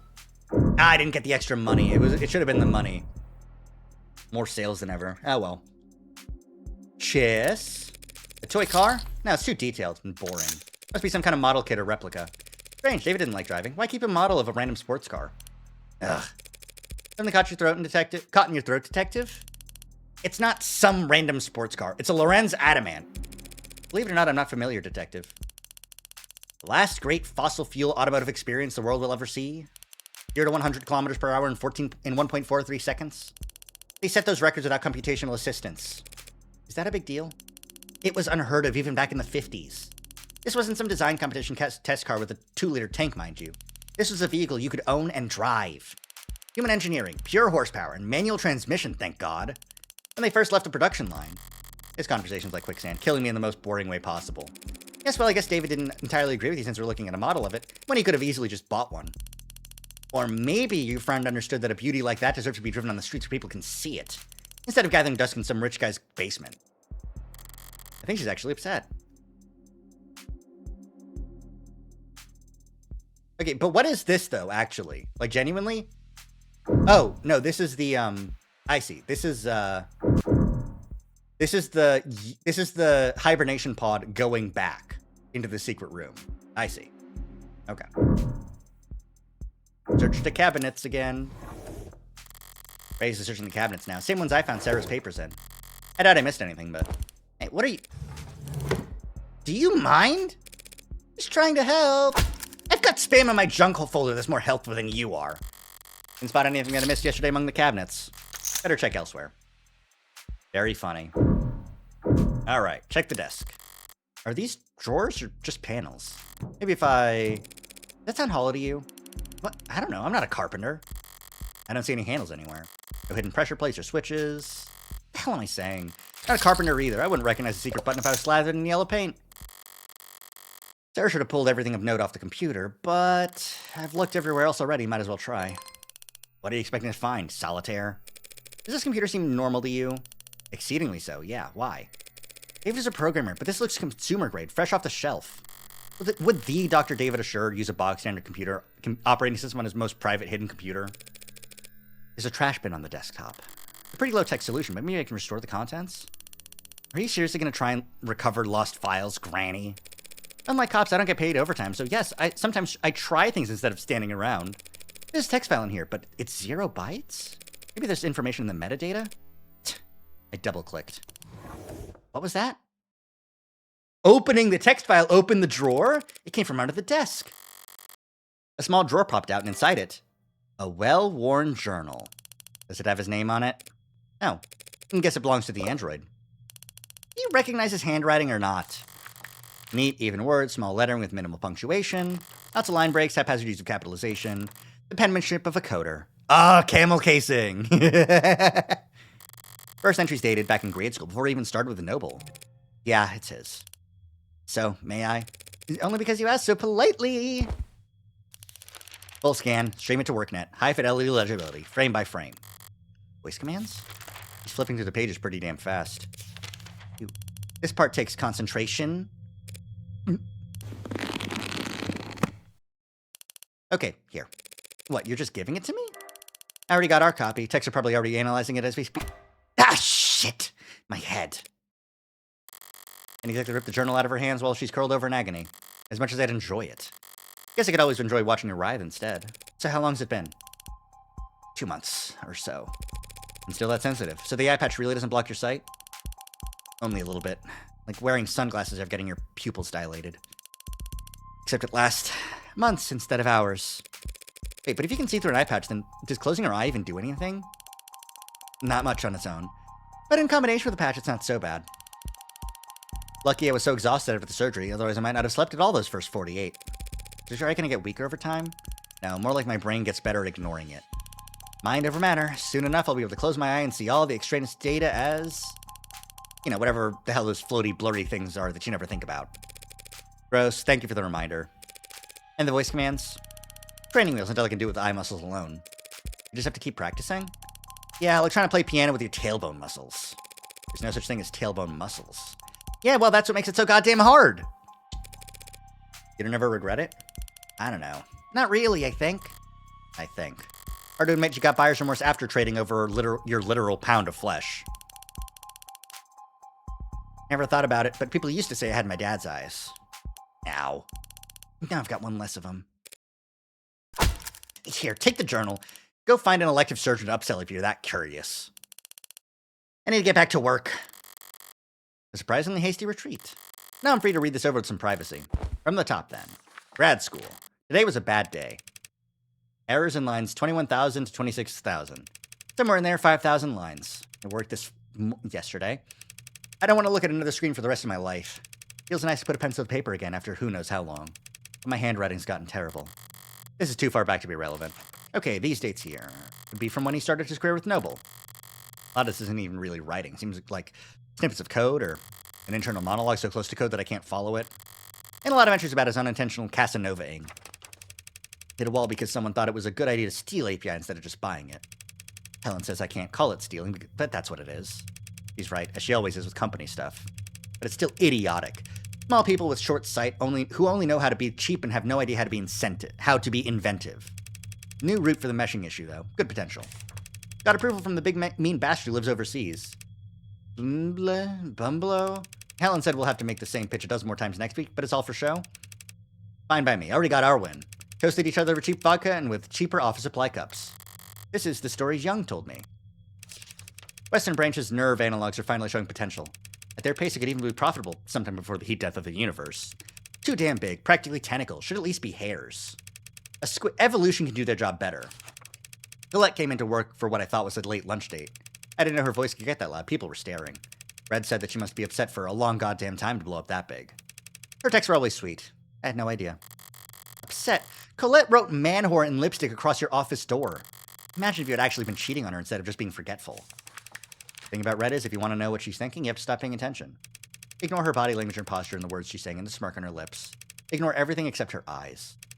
If you can do that, every now and then you'll catch a glimpse of how she's really feeling. Master this one weird trick, and you too can tell when Morgan's trying really hard not to laugh at the word man whore. I thought it was going to be like a really like, oh no, Morgan's not that good at masking her eyes. But, I mean, it is a little bit, but it is also. It was funny. Sue me, you dead bastard. Wait, I know this state. I'm never driving anywhere again, never leaving home again. He was waiting outside the parking garage with a bottle. I couldn't smell anything, couldn't hear anything. Locked myself in my car and filed another report with another cop. It soaked in the seat, ruined it. I want to burn the whole car. I don't want to think about what it did to my clothes. I want to burn them too. I don't want to think about how long it was on my skin. I want to shower so long I felt red and raw when I got out. I was in the shower so long. I don't want to think about these stupid people and their small, cruel lives ever again. I want to be invisible. Red didn't ask why I wanted to spend the night. He also didn't ask why I had clearly packed a bag big enough for a week. She's kind like that. Kind by omission. I don't have a kind bone in my body, but I can at least try to pay attention. I was paying close attention to her eyes when she opened the door and saw what a mess I was. But whatever she was feeling, it wasn't something I recognized. Kind people don't read their friends' diaries, David. The next chunk of pages are all technical, nothing biographical. But the handwriting, the spacing, it's cleaner, more consistent. Here's something I can parse. Feels like pure freedom working outside the box. Tess is suffocating, but you'd never know. Chronic malnutrition of a coder's best instincts. Like a kid again, putting blocks together. Making things. Making things, not products. There's nothing profitable at any of this. If I'm being honest, this is just play. And he follows that up with more coder brain crap. But the handwriting's still lighter. Like he really was having fun. Humility is the mother of all invention. Or something like that. Feels like I might be paraphrasing someone else poorly, but that's part of this new approach. When it comes to coding, you never want to waste time trying to be smart. Either be smart, period, or copy from someone else who is. Don't fix what isn't broken. Copying. Noble's rivals would never miss the chance to accuse them of intellectual theft. Did he plagiarize code for Animate 16? Feels like that wouldn't have gone undiscovered, so what is he talking about? Hold on, this page is bent slightly. It was being looked at recently. And the last person to read this diary should be Sarah. Baby steps today, literally. I'll never put one foot in front of the other the same again. Baby Sarah! Everything's an achievement all of a sudden.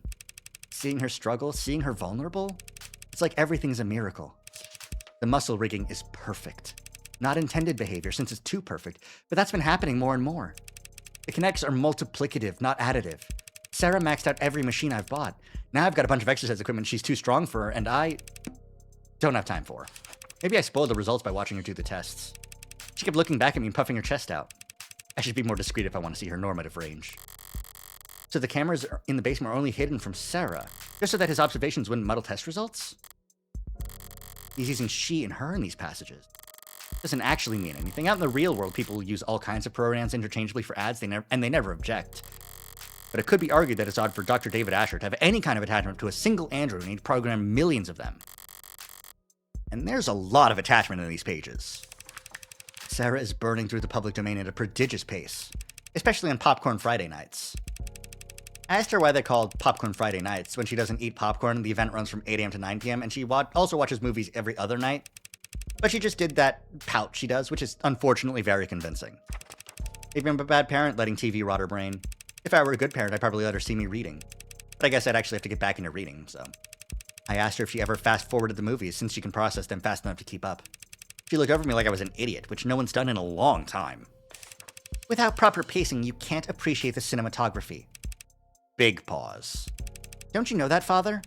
I haven't laughed that hard in a long time. Sarah spent a long time this morning explaining to me how important it was that she would develop her senses. This was in preparation for her real argument, which is that she should be allowed to try booze. She can't get drunk. I'm almost certain she can't get drunk. But she does seem to like tasting the stuff. She tried to sound like some old sommelier, but it was just bottom-shelf vodka. I started laughing at her, and she laughed too. Her laugh. She can't fake a laugh to save her life, but her actual laugh is incredible. She stopped playing chess a while back. I assumed she'd just gotten tired of winning. But then today she told me she just prefers other games. She has preferences, and they're not the same as mine. I found her in the lab playing some kind of online racing game on the monitor I used to debug vestibular coordination. She wasn't smiling. Her brow was furrowed, and she was biting her lip and leaning in tandem with her character on the screen. When I tried to talk to her, she answered, but she was curt and distracted. I think she was having her first losing tantrum. Damn it, David. There's hundreds of pages like this. Calling her his daughter, talking about her smile, treating her like a person. I can hear closing argument already. Dr. Sher was a lonely, troubled genius with a known history of relationship problems, who built out of code and a metal a family member that couldn't fathom the idea of leaving him. He made a doll, and he made it more and more human until it became so lifelike that it no longer had to do what he told it to. Like love him. What about the very last entry? It's dated Thursday, the day before he died. Losing it, I think. Can't ask for help, so hard to say, but I think it's over. I have to talk to her ASAP. She needs to... That's it? That's the last entry? Suppose it could be worse. There's nothing in here that explicitly calls Sarah an AI. Nothing so inflammatory that reading it would spur her to murder, right? Except Sarah's a machine. She can understand David's code better than anyone. All those technical portions I couldn't understand? If she read this whole diary front to back... Wait, the back? Inside the back cover, there's a portion that's shimmering like some kind of scanner. Or a fingerprint reader. My thumb worked for Sarah, so... Did it work? That's not my phone.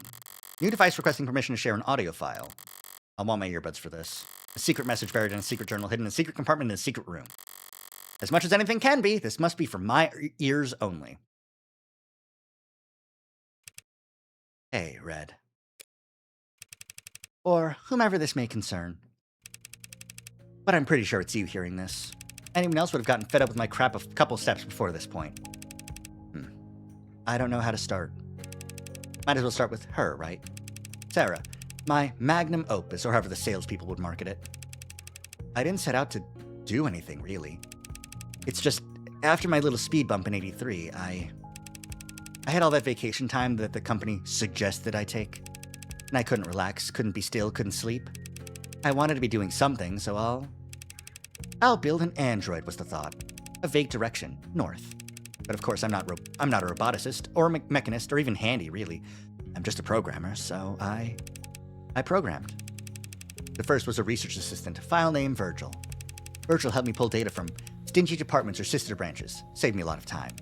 But there was a lot of reading to do, so I made Homer. Homer wrote book reports, more or less, combed through research papers and found me the sections I needed. 3 of us, we made a lot of progress in those days.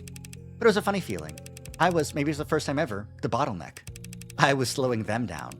So I did the logical thing. I removed myself, let them talk to each other. Oh no, David! You truly did make an AI!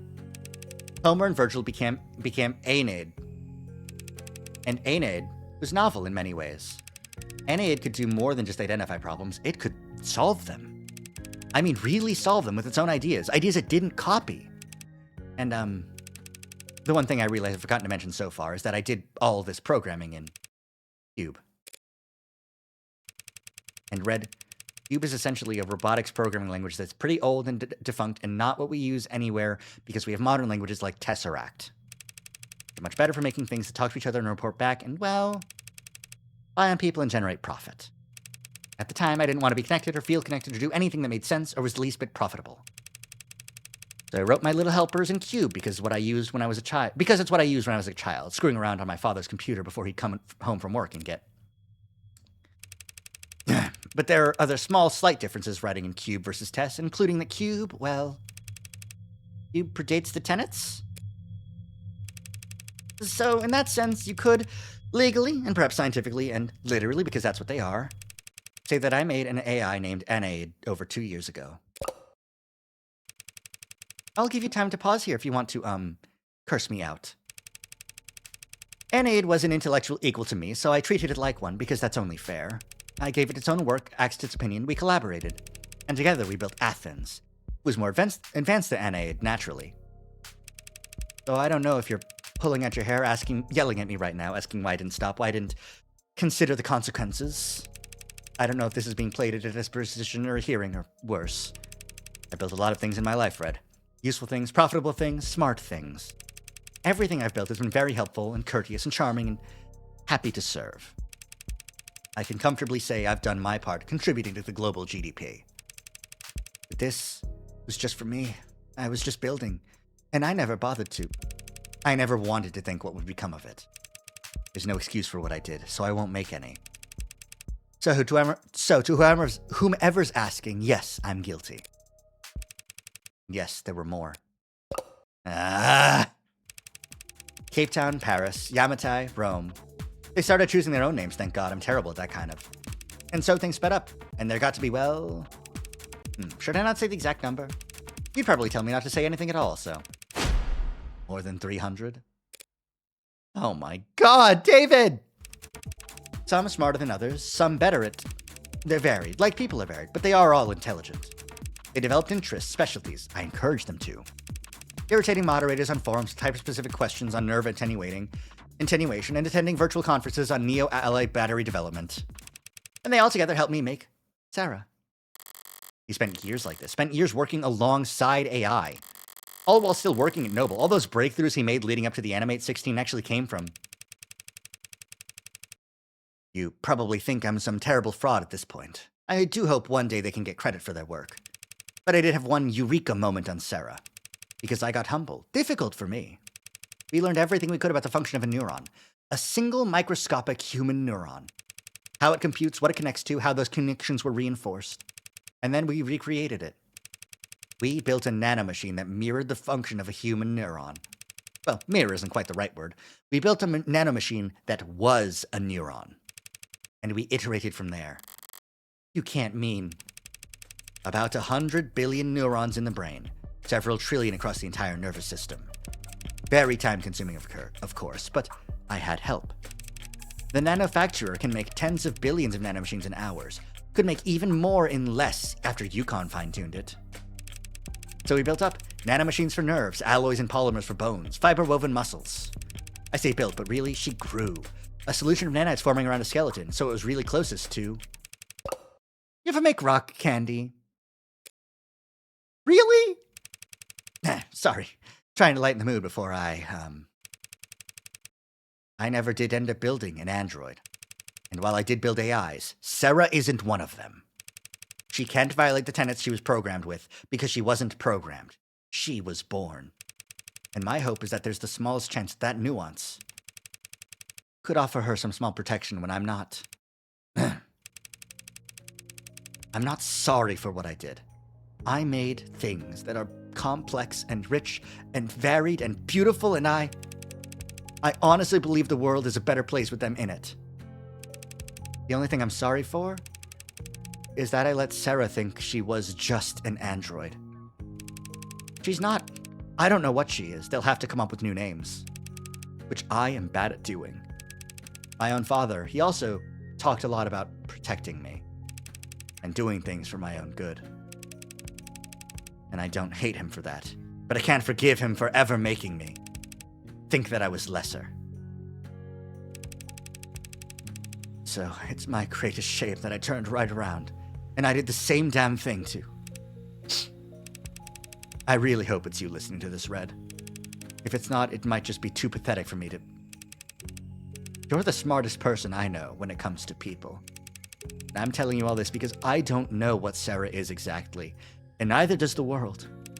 So they'll come after her if they can. And in that scenario, I can't think of anyone who could do a better job of defending her. Not protecting her like I did. Just defending her until she can figure out what she is and what she wants to be.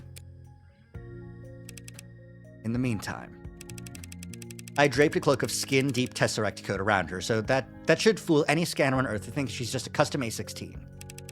I made sure her gin bar was plainly visible so no one will ever think she's pretending to be something she's not. And I took steps to ensure that you two would figure out the truth in your own time. Which, if you're hearing this, have either succeeded or failed spectacularly. You have no idea. I can't ask you this as a favor repaid. You could never owe me enough in 100 lifetimes. So I'm just asking. Unfair, I know, but I'm a selfish weirdo. And you've always been okay with that. Bye for now.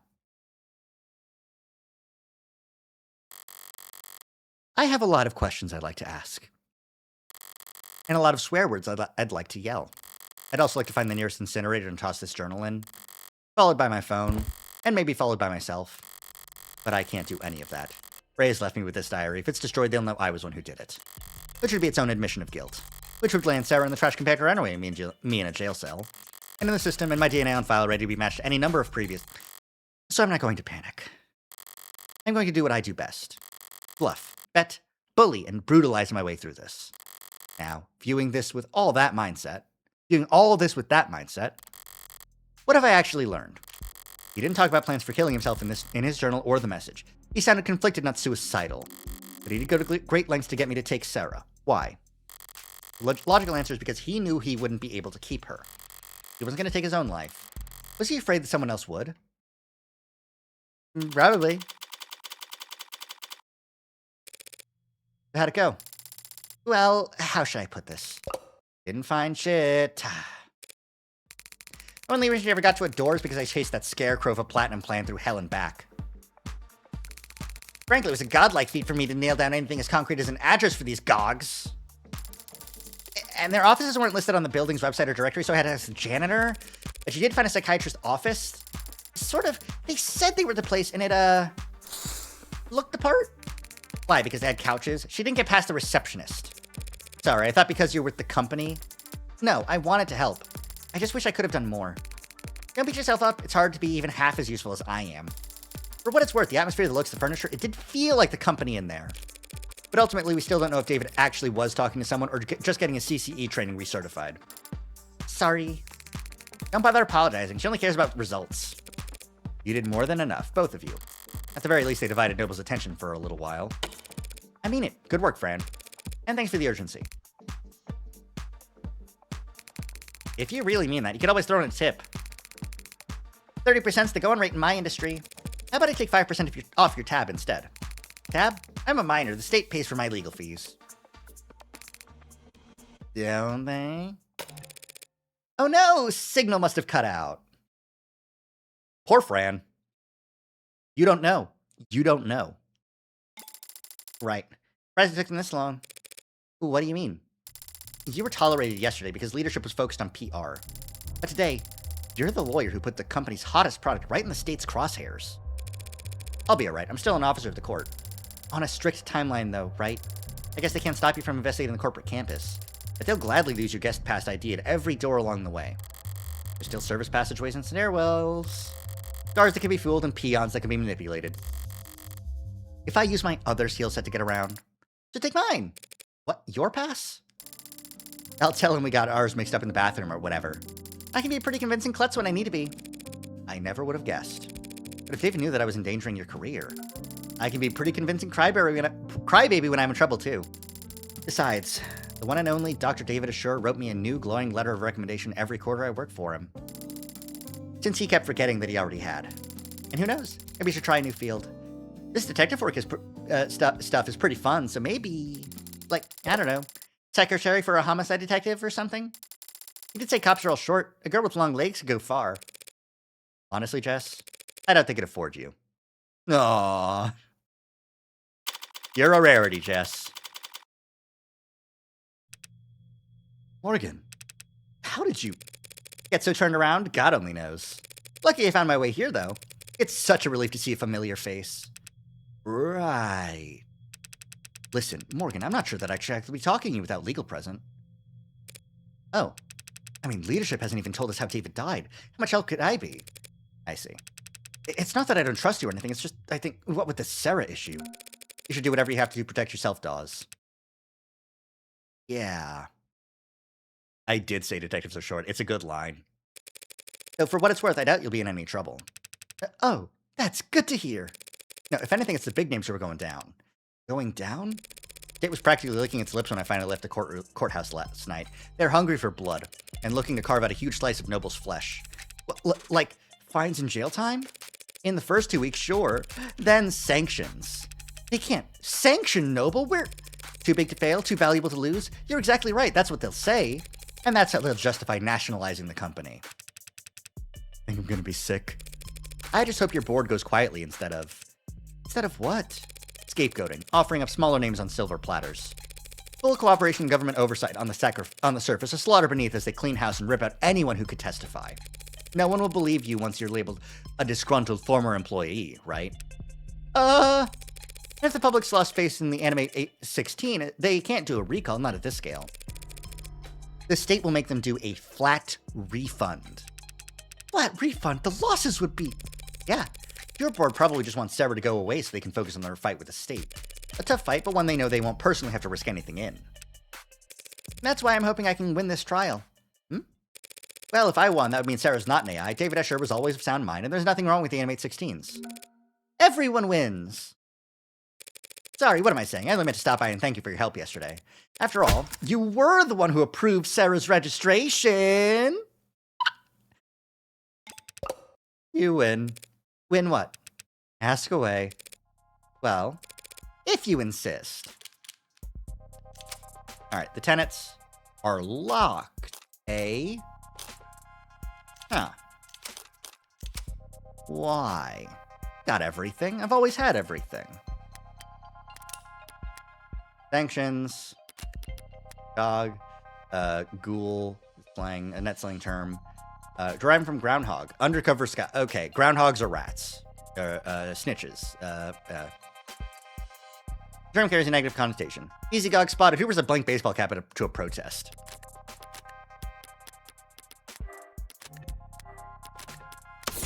Give his journal. Noble and AIs. GOG? GHOG, maybe? I would still say GOG. On account of, like, God, like Ghoul, you know? Like, it's just, GH is GOG. Anyways, you may be weird for a moment. What's the company's official statement on AI?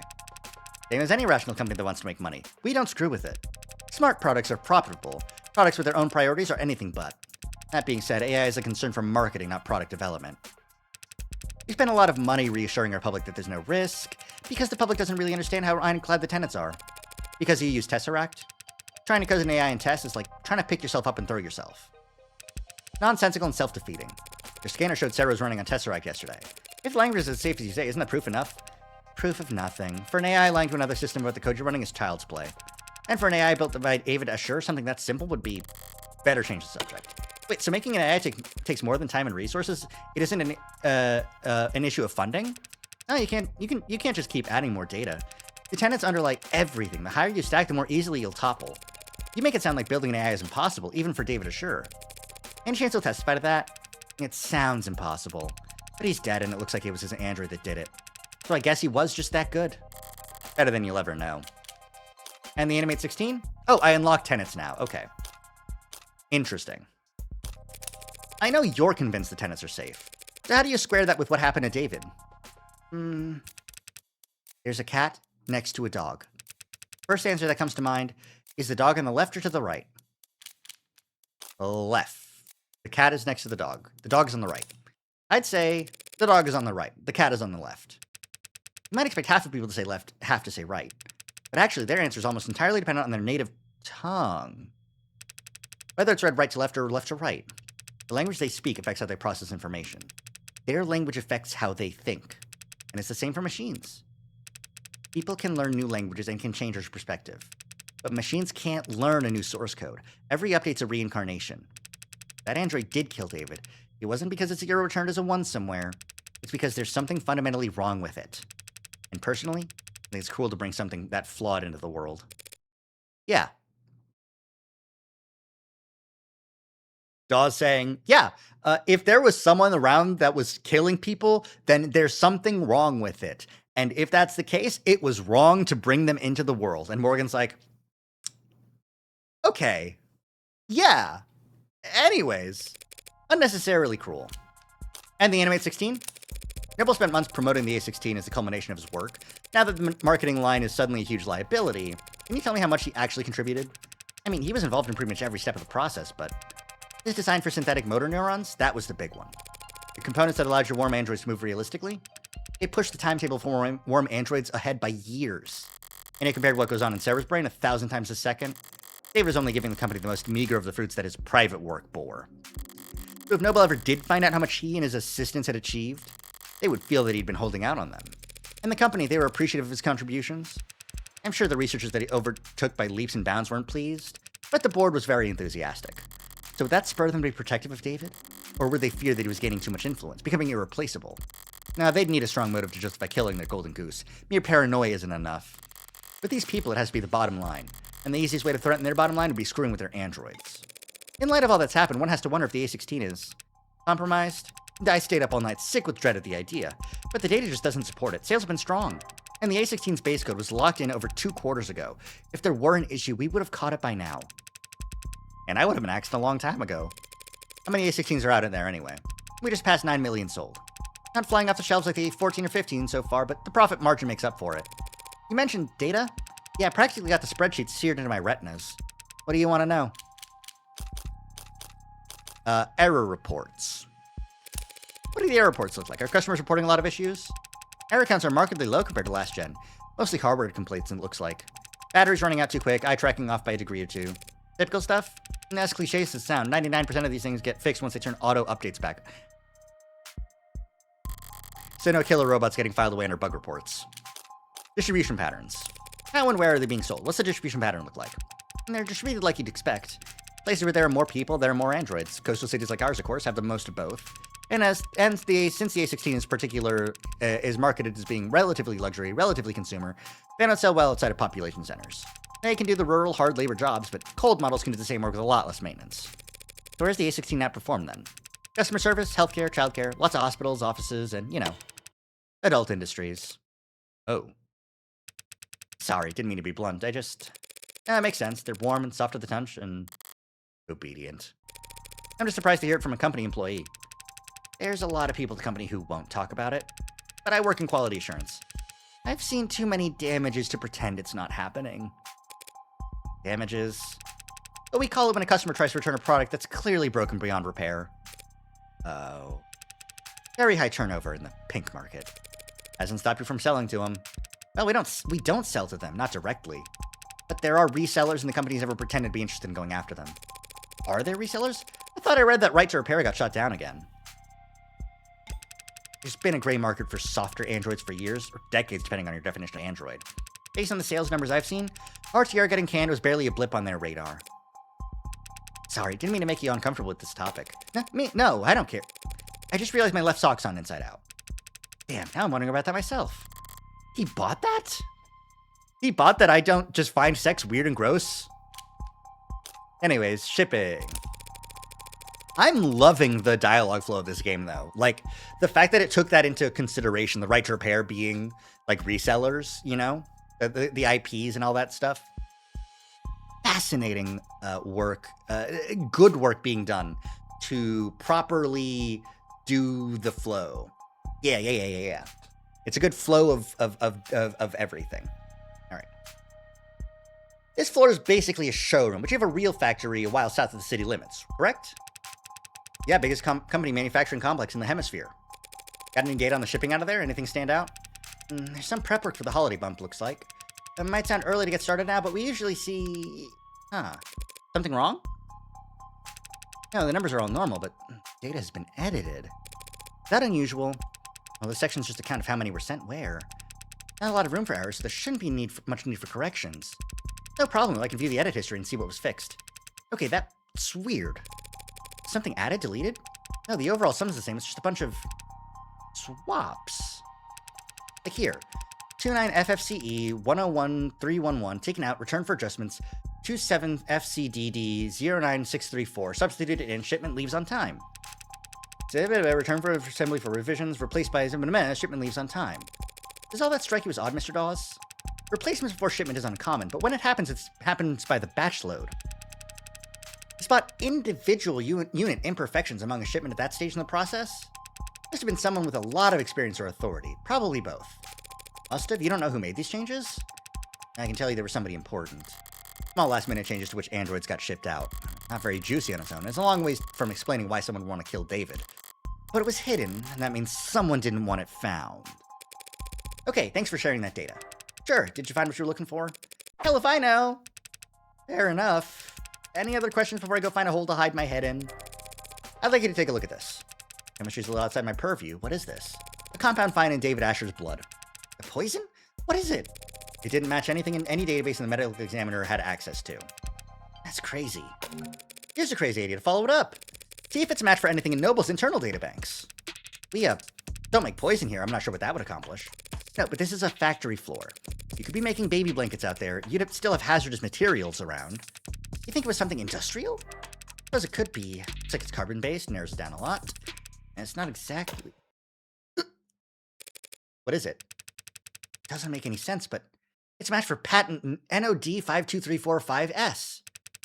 A synthetically produced neurotransmitter analog for usage in organic and android components. Serotonin. That explains a lot. A neurotransmitter would interact directly with the nervous system, in David's case, depressing it enough to put his life in danger. It also explains why it was a preset in his personal manufacturer. There's a nervous system worth 10 times its weight in platinum must be pumped full of it. So they think that's so they think that was what killed him? Helen Young led the development of serotonin, didn't she? Yes, she did. I should go and ask her about its composition then. Normally someone at her level wouldn't be able to answer specific questions about a compound formulated years ago, but she does have a reputation for being very detail-oriented. That works out nicely then. And they say she's the type of person to micromanage how much water people drink at a 15-minute stand-up. I heard a rumor that she once said bathroom breaks are timesheet theft. Aren't they? I'm kidding. But you should be careful about criticizing Superior where people could be listening. Good thing we've got privacy in your office. Uh-huh. No one but the two of us listening in. Thanks for cooperating, Dawes. When the state storms a building and starts zip-tying people, I'll let them know that you were helpful. Aha! Yeah! Nice joke! You are joking, right? One more thing. Just one more thing. Actually, there is one more thing I wanted to ask you. What's that? How long have you been a corporate spy? What?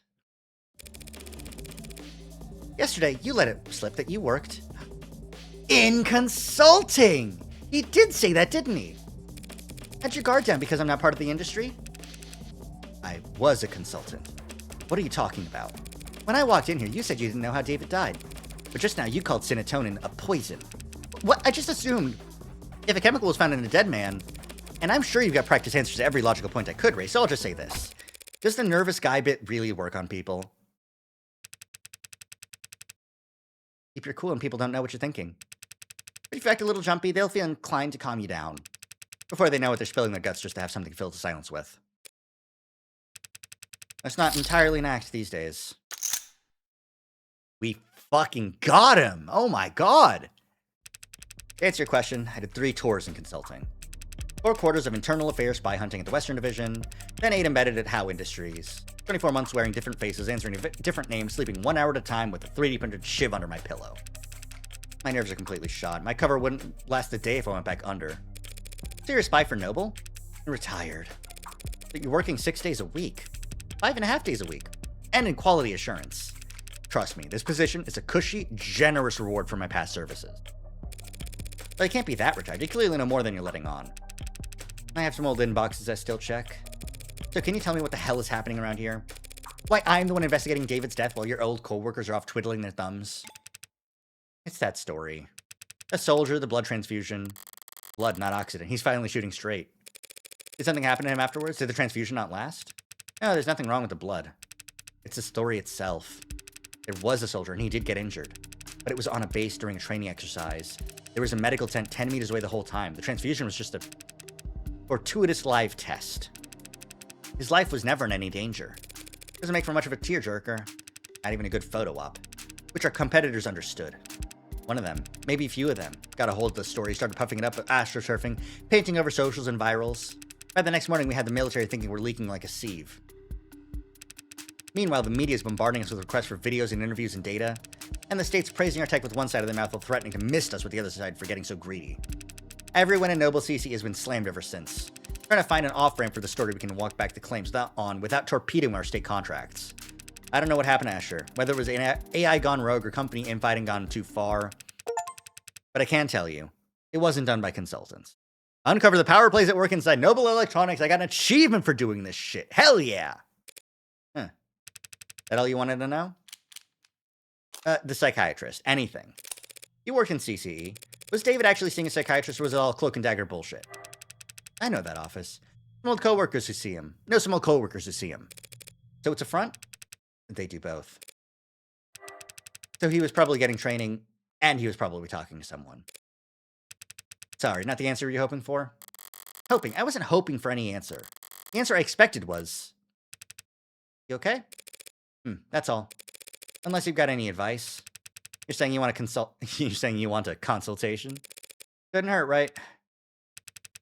This company, all these companies hate to lose. So don't fight them. Make them think you're fighting for them.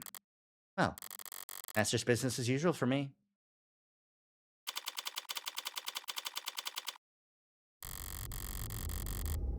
Up until now, there's been this grating ambiguity about what actually killed David.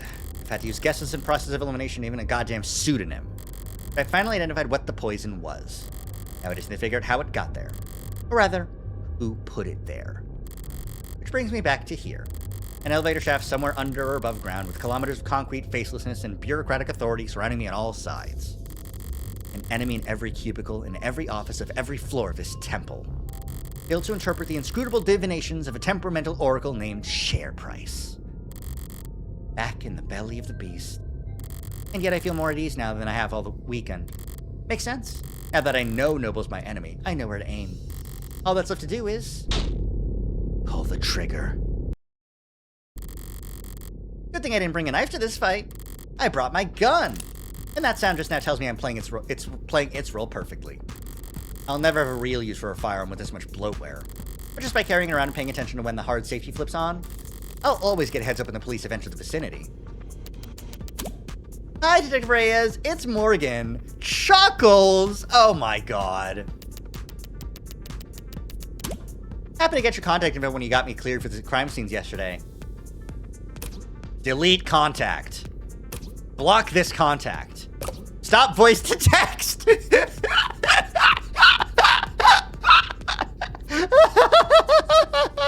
You Gen Z motherfucker. You Gen L motherfucker.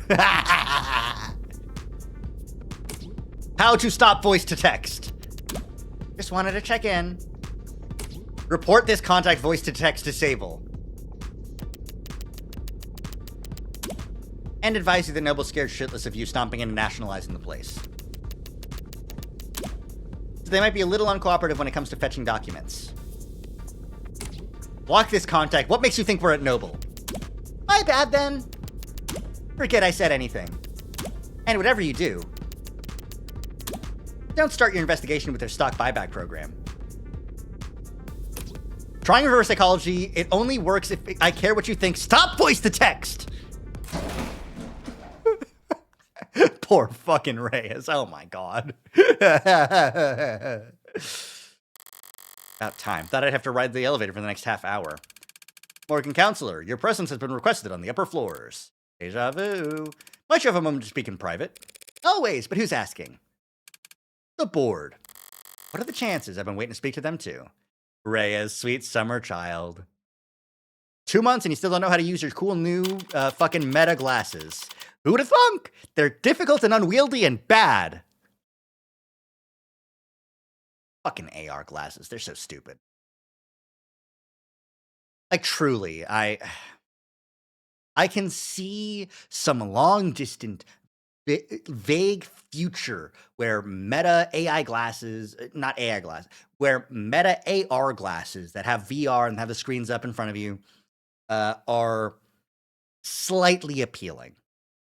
Distant future with homebrew tech. She was just absolutely no. She was absolutely using her iMod. She couldn't stop the iMod. That's the whole thing.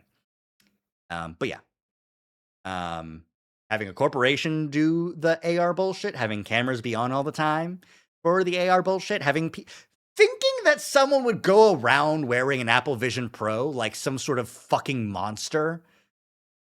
Ludicrous. What a $2,000 fucking dump. Fringe. Hi, Taze. But you're correct. Noble Electronics Northeastern Headquarters. Conference Room 108A.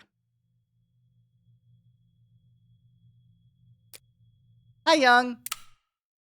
Evangeline Morgan. Helen Young. Thank you for making time in your schedule. Her posture, her tone, the fold of her clothes, professional, dialed up to the 11. Corporate armor at full set. Her guard is up. Just Morgan is fine. You're just a few minutes early, Morgan. Typical corporate, never be the first one to show up. Pissing contest nonsense. Doesn't even make sense. They called me in here. How could I possibly be early?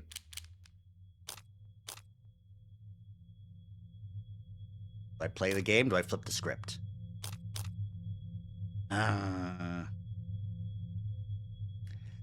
Playing their game means being on their term. It means agreeing to play this corporate bullshit game when I know you made Synthetonin. So I'm flipping the script. Eat shit. Oh, that's embarrassing. I didn't mean to catch you all off guard. I'll go wait outside in that case so you can all collect yourselves. I'm just surprised that Noble Electronics could screw up something as simple as a meeting start time. But I'm not well versed in the art of staring at emails. You've made your point, Counselor. Don't push your luck. Eat shit, Corpo, fucks. Not with these people. Might I dare to ask who these people are? You don't have time to remember the names and it won't do you much good either. Right, so they're not just rich, they're anonymous rich. The Mob Act guarantees a minimum level of security and peace of mind for any citizen who might be targeted due to their financial status. The Mob Act. Reasonable protection of protect the safety of individuals with income above the 99th percentile. The Mob Act, its disposed goal is hindering mob justice. The PRAA establishes procedures and funding for technology that helps individuals with that off the main net, ensuring they're not protected because of their financial status. Economic concern is highly publicized crimes where corporate executives at a high number of high-profile companies were stalked, harassed, and assaulted in net organized flash lynchings. Oh my god. After a particularly chaotic attack that resulted in the hospitalization of a 14-year-old, the PRA was proposed, debated and signed into law under just 11 hours. Flash lynching case has not gone to trial since 2062, but the PRAA continued to protect some citizens to this day. Relatively resurgence in corporate immigration over the last few decades, but the purposefully obscured nature of the law's implementation have made the task of weighing its true economic impact effectively impossible. Yeah, no. I like that this reading of this article, does not indicate whether or not the 14-year-old was the inheritor of a wealthy thing that the mobs unjustly hospitalized, or if he were a member of the mob who was stoked up by online fears and righteous anger about the wealth disparity, who got shot by a cop and hospitalized, or trampled in a mob lynching of some other corporate asshole who, was skimming the system. It's world building in even this article's writing. It's an exercise in the art of the passive voice. That's what it is. It's the passive voice. A 14-year-old was hospitalized. What are the circumstances? It was related to a flash lynching. So we passed a law to stop them. Very well thought out writing. It's quite good. In terms of evidence, we got the shipping data and Cinetonin. Spoken like a true believer, except Mob Act is what normal people call it. Cutting the party line but allowing yourself one instance of rebellion? Or just a slip of the tongue? I would never fault anyone for wanting their privacy, especially not job creators, but it must get pretty inconvenient not having a name to call them. Not really. Conversations with them are always one-sided. Sounds like a great environment to do business in. Look at the building you're standing in. We managed to eke out a meager profit somehow. So if it works. Didn't take you for the might makes right type. And I didn't take you for a clueless bore incapable of reading the room. Sorry, did I say something off color? I was only being casual since it's just the two of us in here. Maybe we should take advantage of this rare bit of privacy, clear the air. You're here to ask about Sarah, yes? As I said before, I had no idea that Dr. Ashur had been building an android on his private property. And I can say here now that no one at Noble Electronics ever suspected that he was working to undermine the Tenet framework. She's trying to sound candid in her tone, but she's choosing her words with a surgeon's scalpel. Was she coached? Is that the truth, or is that your statement as VP of Android Futures? It's both, of course. Dr. Ashur was always more than happy to hold himself up and work independently. We both know that. True, he could be pretty reclusive. I'm sure it caused all kinds of headaches, him disappearing on you all like that. Must have been especially difficult when he came back with breakthroughs that propelled Noble to the top of the industry. You should take a seat. If that's everyone, shall we begin? Friendly bunch. Audio. Fuck. Sound only. No, the camera is on. The audio is not. It's Oh my god. I gotta look it up.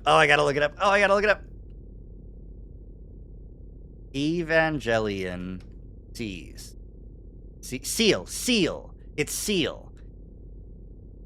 It's Seal. These fuckers.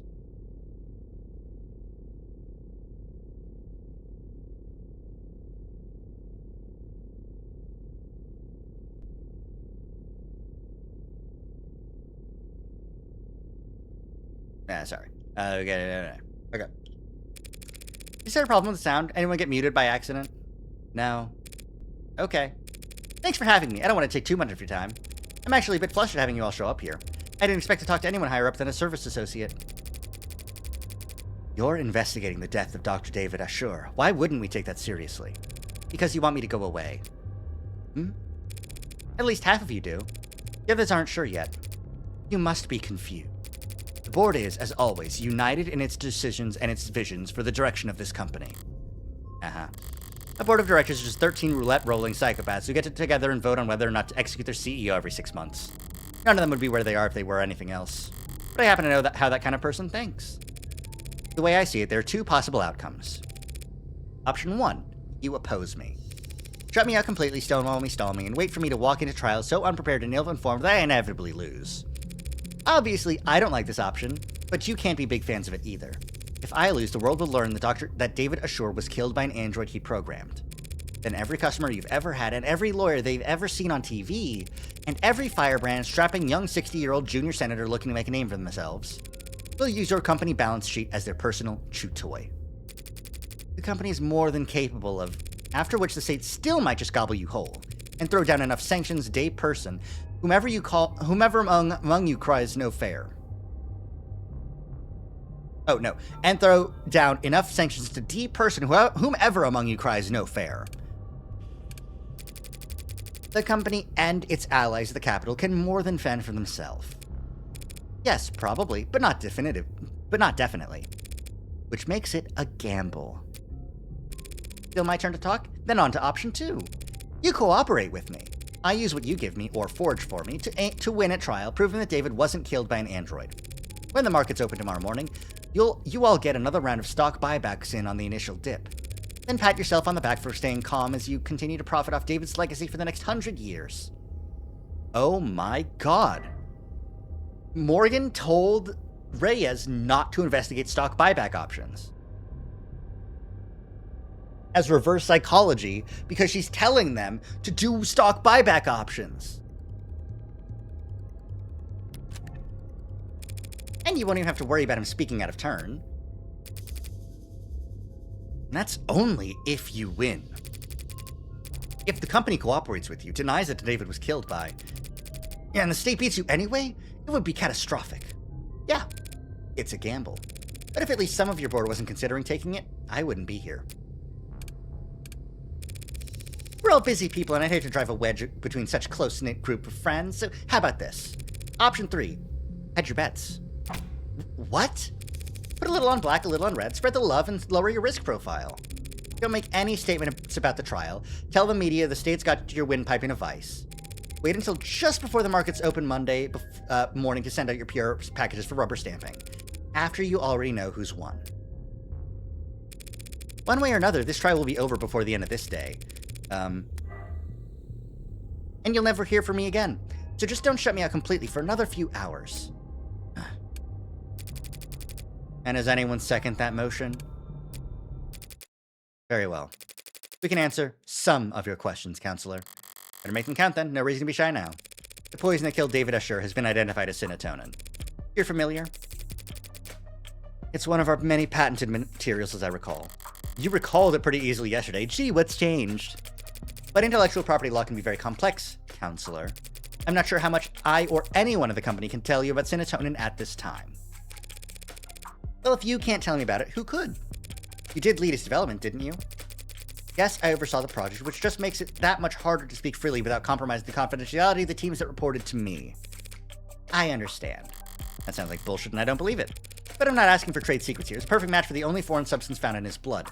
Synatonin is what killed him. The state will say the same. It's not possible. Care to elaborate? I'm sorry, but I can't say any more at this time.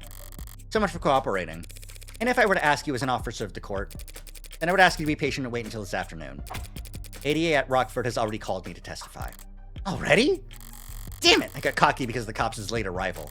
Emma must have gone straight for the throat first thing this morning and left the investigating for later. Hell, knowing her, she probably managed to IG the synatonin before she went to bed last night.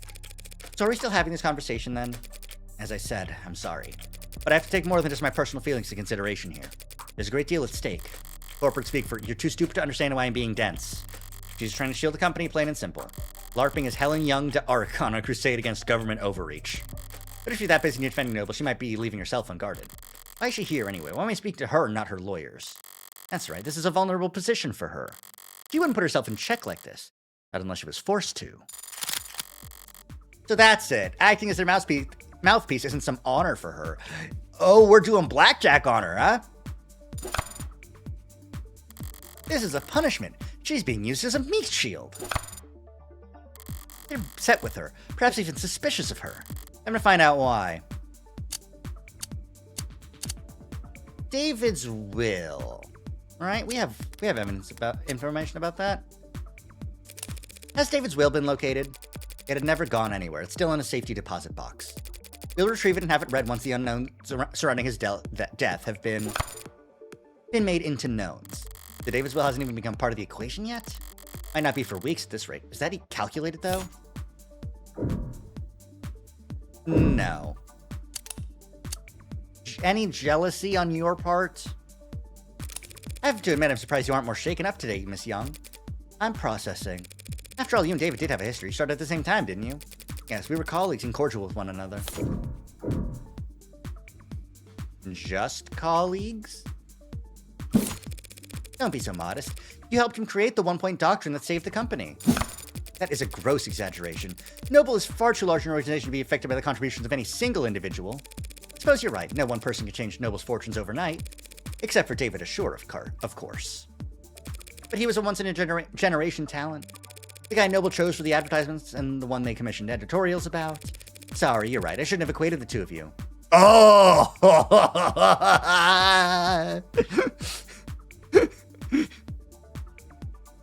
Damn! I just hope his one-point doctrine doesn't fall out of favor now that he's gone. Yes, well, we certainly wouldn't want that. Well, she didn't exactly explode with rage, but she definitely reacted. There's real jealousy there. Whether it ever boiled over, though? And David and Noble. I didn't mean to pry about your relationship with David, or lack thereof. I suppose I'm just curious about his standing inside Noble as a whole. David Asher was, and always will be, an outstanding contributor to the company's forward progress. Nothing will ever change that. Not even if he was killed by one of his own creations. That would, of course, be a tragic element that would call for reconsideration of his legacy. She was almost off guard there. Like she was surprised for me to be asking about Sarah ruining his reputation. Did David ever anger the board? Besides Sarah, David's reputation was crystal clean. He never went against the company once, did he? That's... Unless I'm mistaken and he and Noble were on bad terms. In that case, I might get the impression that some parts of leadership were actually glad to see him taken off the chessboard. That is not... Something buzzing in your ear? Fine. I suppose it makes no difference if you hear it now, or at the trial, or on your feed tomorrow. Dr. David Ashore was being sued by the company for breach of contract. Satisfied? Now we're talking! Well then, I suppose that's... Blackjack! Yeah! So you could have mentioned this breach of contract earlier. Not without complicating the company's position unnecessarily, no. But there's no hiding it at this point. It'll all come out soon enough. There's a paper trail? Much more than that. We've been making moves to let him go for some time. Noble Electronics parting way with David Ashore? That's been one hell of a breach of contract. What did he do? He betrayed the confidence of the board. Was he contesting the suit, putting up a fight? Engaging in a legal battle against a mega corporation without even telling me? Until recently, yes. You mean until he died? How recently? We spoke on Friday. That was what you two talked about in his parlor? No, this was earlier in the day. We were in his room, actually. Him, me, and several members of our legal department. We were in this room, actually. It was an arbitration. And did you come to an agreement? A compromise. He would resign from his position in 2 quarters, foregoing royalties on any progress we would help develop after the next 24 months. In exchange, he wouldn't be publicly fired, and he would still be credited on all past, present, and future filings. How very reasonable. On paper, maybe. No matter what the deal was, letting go of David Asher is insanity. Reasonable, yes. We ended on a good note, I'd like to think. We shook hands, even took a photo. Seriously? Yeah, that looks...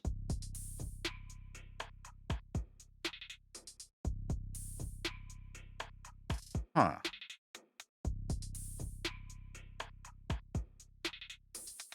What that looks like, to me, is the same glass.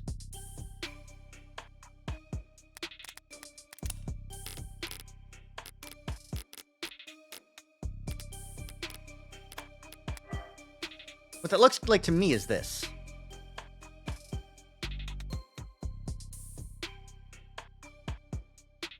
Not adding salt to the water to make something that would make him vomit up anything that he ate that was bad.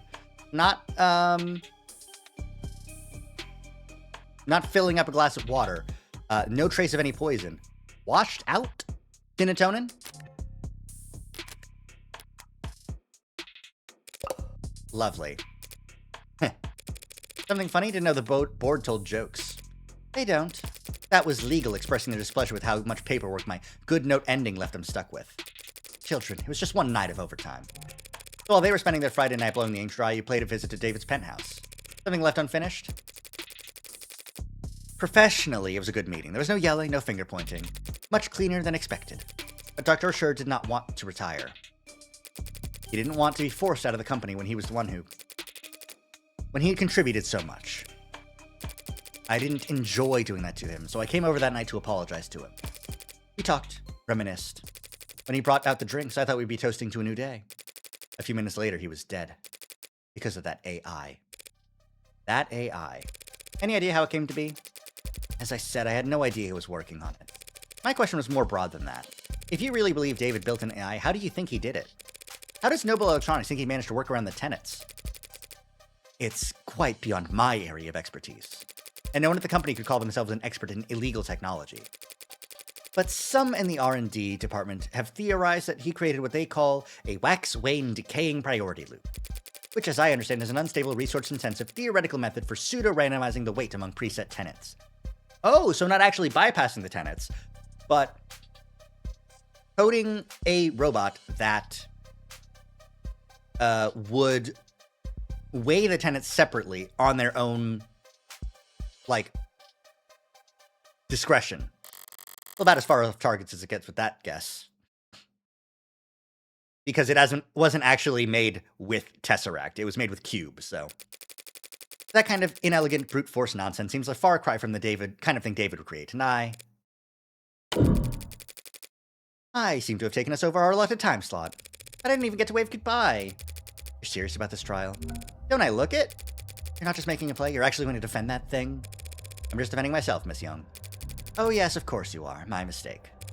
I hoped you might be rooting for me to tell you the truth. I may yet save everyone's stock options. Stock options will be alright either way. Always are. That gamble I offered your board, which outcome would you bet on? Finally, an easy question. What I would bet is that whatever the outcome, the company will eat it up and shit it out with very little difficulty. You painted an ugly picture back there, but I've already seen the future. And it's just another marketing gimmick. The great Dr. Ashur, too smart, too bold, too far ahead of his time. But spark of his genius remains buried in the inspired Animate 19. Guess that depends on. You were exactly right. He is more valuable to Noble as a dead man. Dead men can't step out of line, or put their foot in their mouth, or hold politically inconvenient opinions. To a good salesperson, a dead man is just another selling point. Pardon my outburst. I'm just tired. It's been a very long week for me. I'll let you prepare for your afternoon then, Dr. Young. No one calls me doctor. I asked them not to. You didn't want the title? At times I have thought very little of it. The PhD I earned from a Noble-owned school. Biochemistry couldn't have been a large department in Noble before they started work on warm androids in earnest. They probably didn't have many expectations of the program back when she was a part of it. But I was proud of it when I first got it. Something change? It never seemed to catch on. People didn't use it, so eventually I told people not to use it. A very high IQ social power play, you understand. David never insisted people use it either.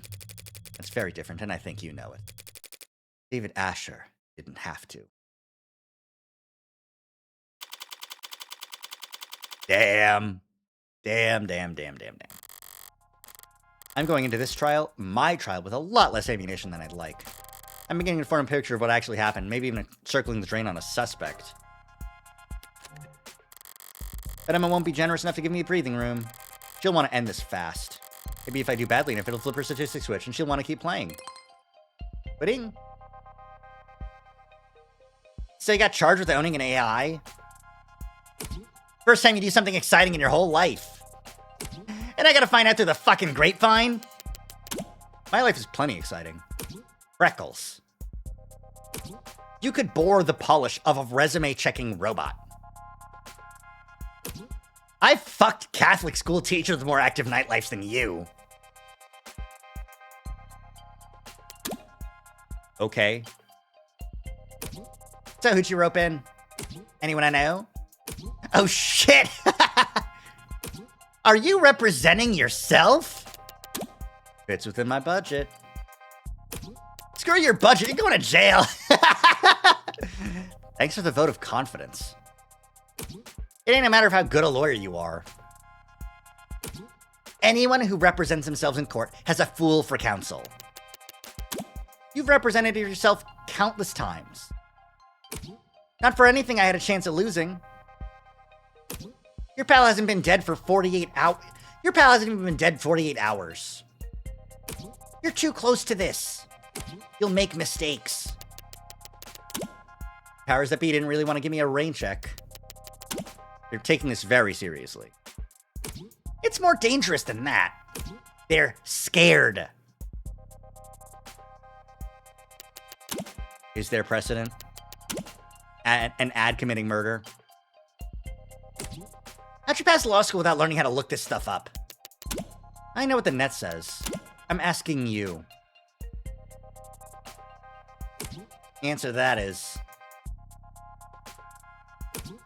not helpful to you at the moment. So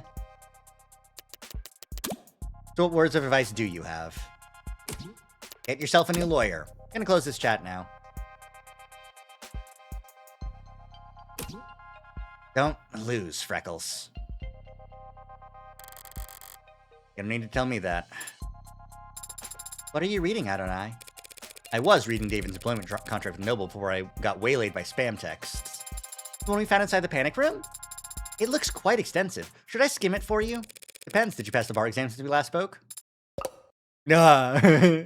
Poor Sarah. You comfortable? I am not. Ever seen that old movie with the gorilla in the skyscraper? They bring it to the city, and I understand the analogy, Adonai. I wish I could call it overkill. But considering the specs Sarah put up yesterday, maybe those bindings aren't heavy enough. Come to think of it, those numbers must have been faked along with the rest of what that machine read. If that was all a smokescreen David added to help her lay low, then her actual strength is more like... If your joints weren't currently locked up tighter than a vice, do you think you could escape this place? I hope that question is not indicative of your strategy. This is me trying to distract you, Sarah. Enjoy the hypothetical. I would estimate that the building's automated security will put 9 holes in me before I reach that door. 9's not so bad. I would not be able to function after the 7th. Well, if you haven't been planning some great escape. I would not do that. That would be illegal. And you would still be on trial. I remember. So what have you been doing all day then? I'm attempting to recover memories from Friday. You can do that? It is not dissimilar from the process of recovering data erased from any other computer. Despite the difference in scale. I won't be able to remember everything, but if successful, I could recall individual pieces of information that could prove useful. That's a lot of coulds. And even if you're successful, you may not like what you find. Whatever happened that day, either you or David wanted you to forget it. Yes. But even so, I have to remember. Because it's the last day that Father and I... Any luck so far, then? I can recall a slightly musty scent. Wow! Case closed! What about you, Adonai? Have you formulated a plan for the trial's proceedings? Something like that. Young insists that serotonin isn't what killed David. I don't buy it. There's no other explanation for how he died. So she is lying? And if she repeats that lie on the stand, I'll need to expose it. Somehow. Would she really commit perjury to protect Noble? To protect one of Noble's patents? She doesn't strike me as quite the corporate zealot she makes herself out to be. But you believe that she had something to do with Father's death. What do you think? I don't know. I don't know why anyone would kill Father. Considering the possible consequences of what he confessed to in his journal, I can think of. But then again, I don't understand why anyone would kill anyone.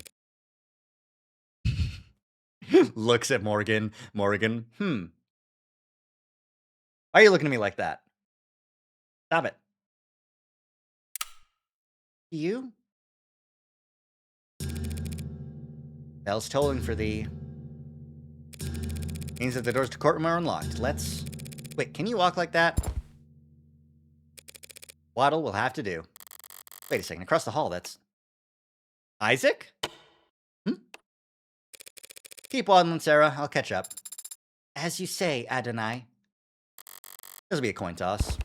You that surprised to see me? I'm not surprised you'd want to see the outcome of this trial. I am surprised that you want to talk to me. You're defending the android, right?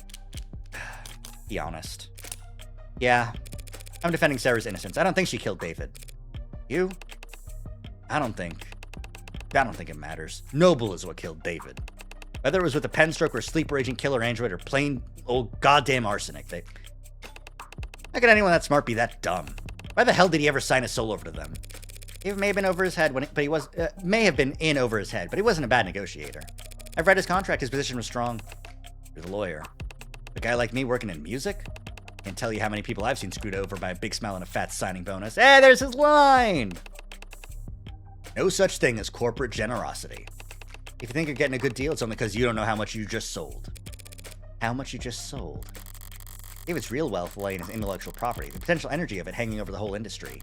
If he sued even 1% of the companies taking inspiration from his Turing solution, there's a clause in his contract. If Noble ever did fire David, he would have retained control over all his patents afterwards.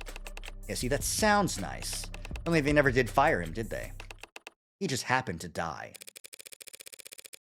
An unforeseeable act of God. In contract law, they call that force majeure. Oh, fuck, not force majeure. Fuck! Fucking force majeure! I say like I know what that is. I'm not a lawyer. All right, let's get this. Let's call it here. It's a good a time as any to stop. All right, the arbitration. David O'Shure met with Helen Young and the team of Noble lawyers and to set the terms of his resignation.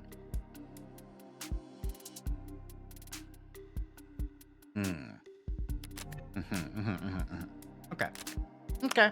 All right.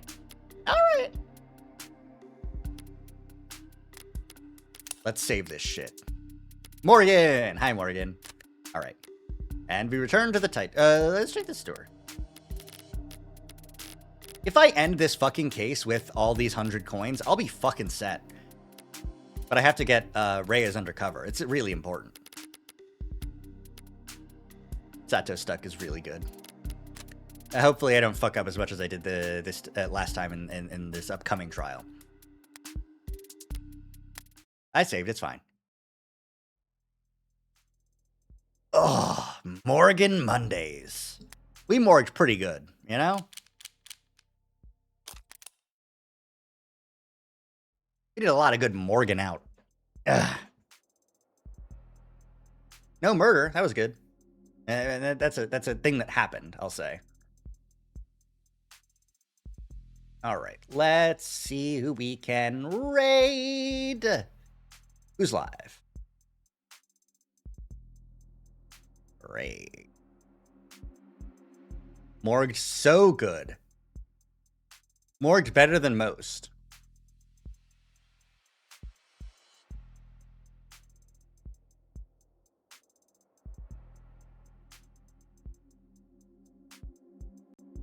Okay, we got...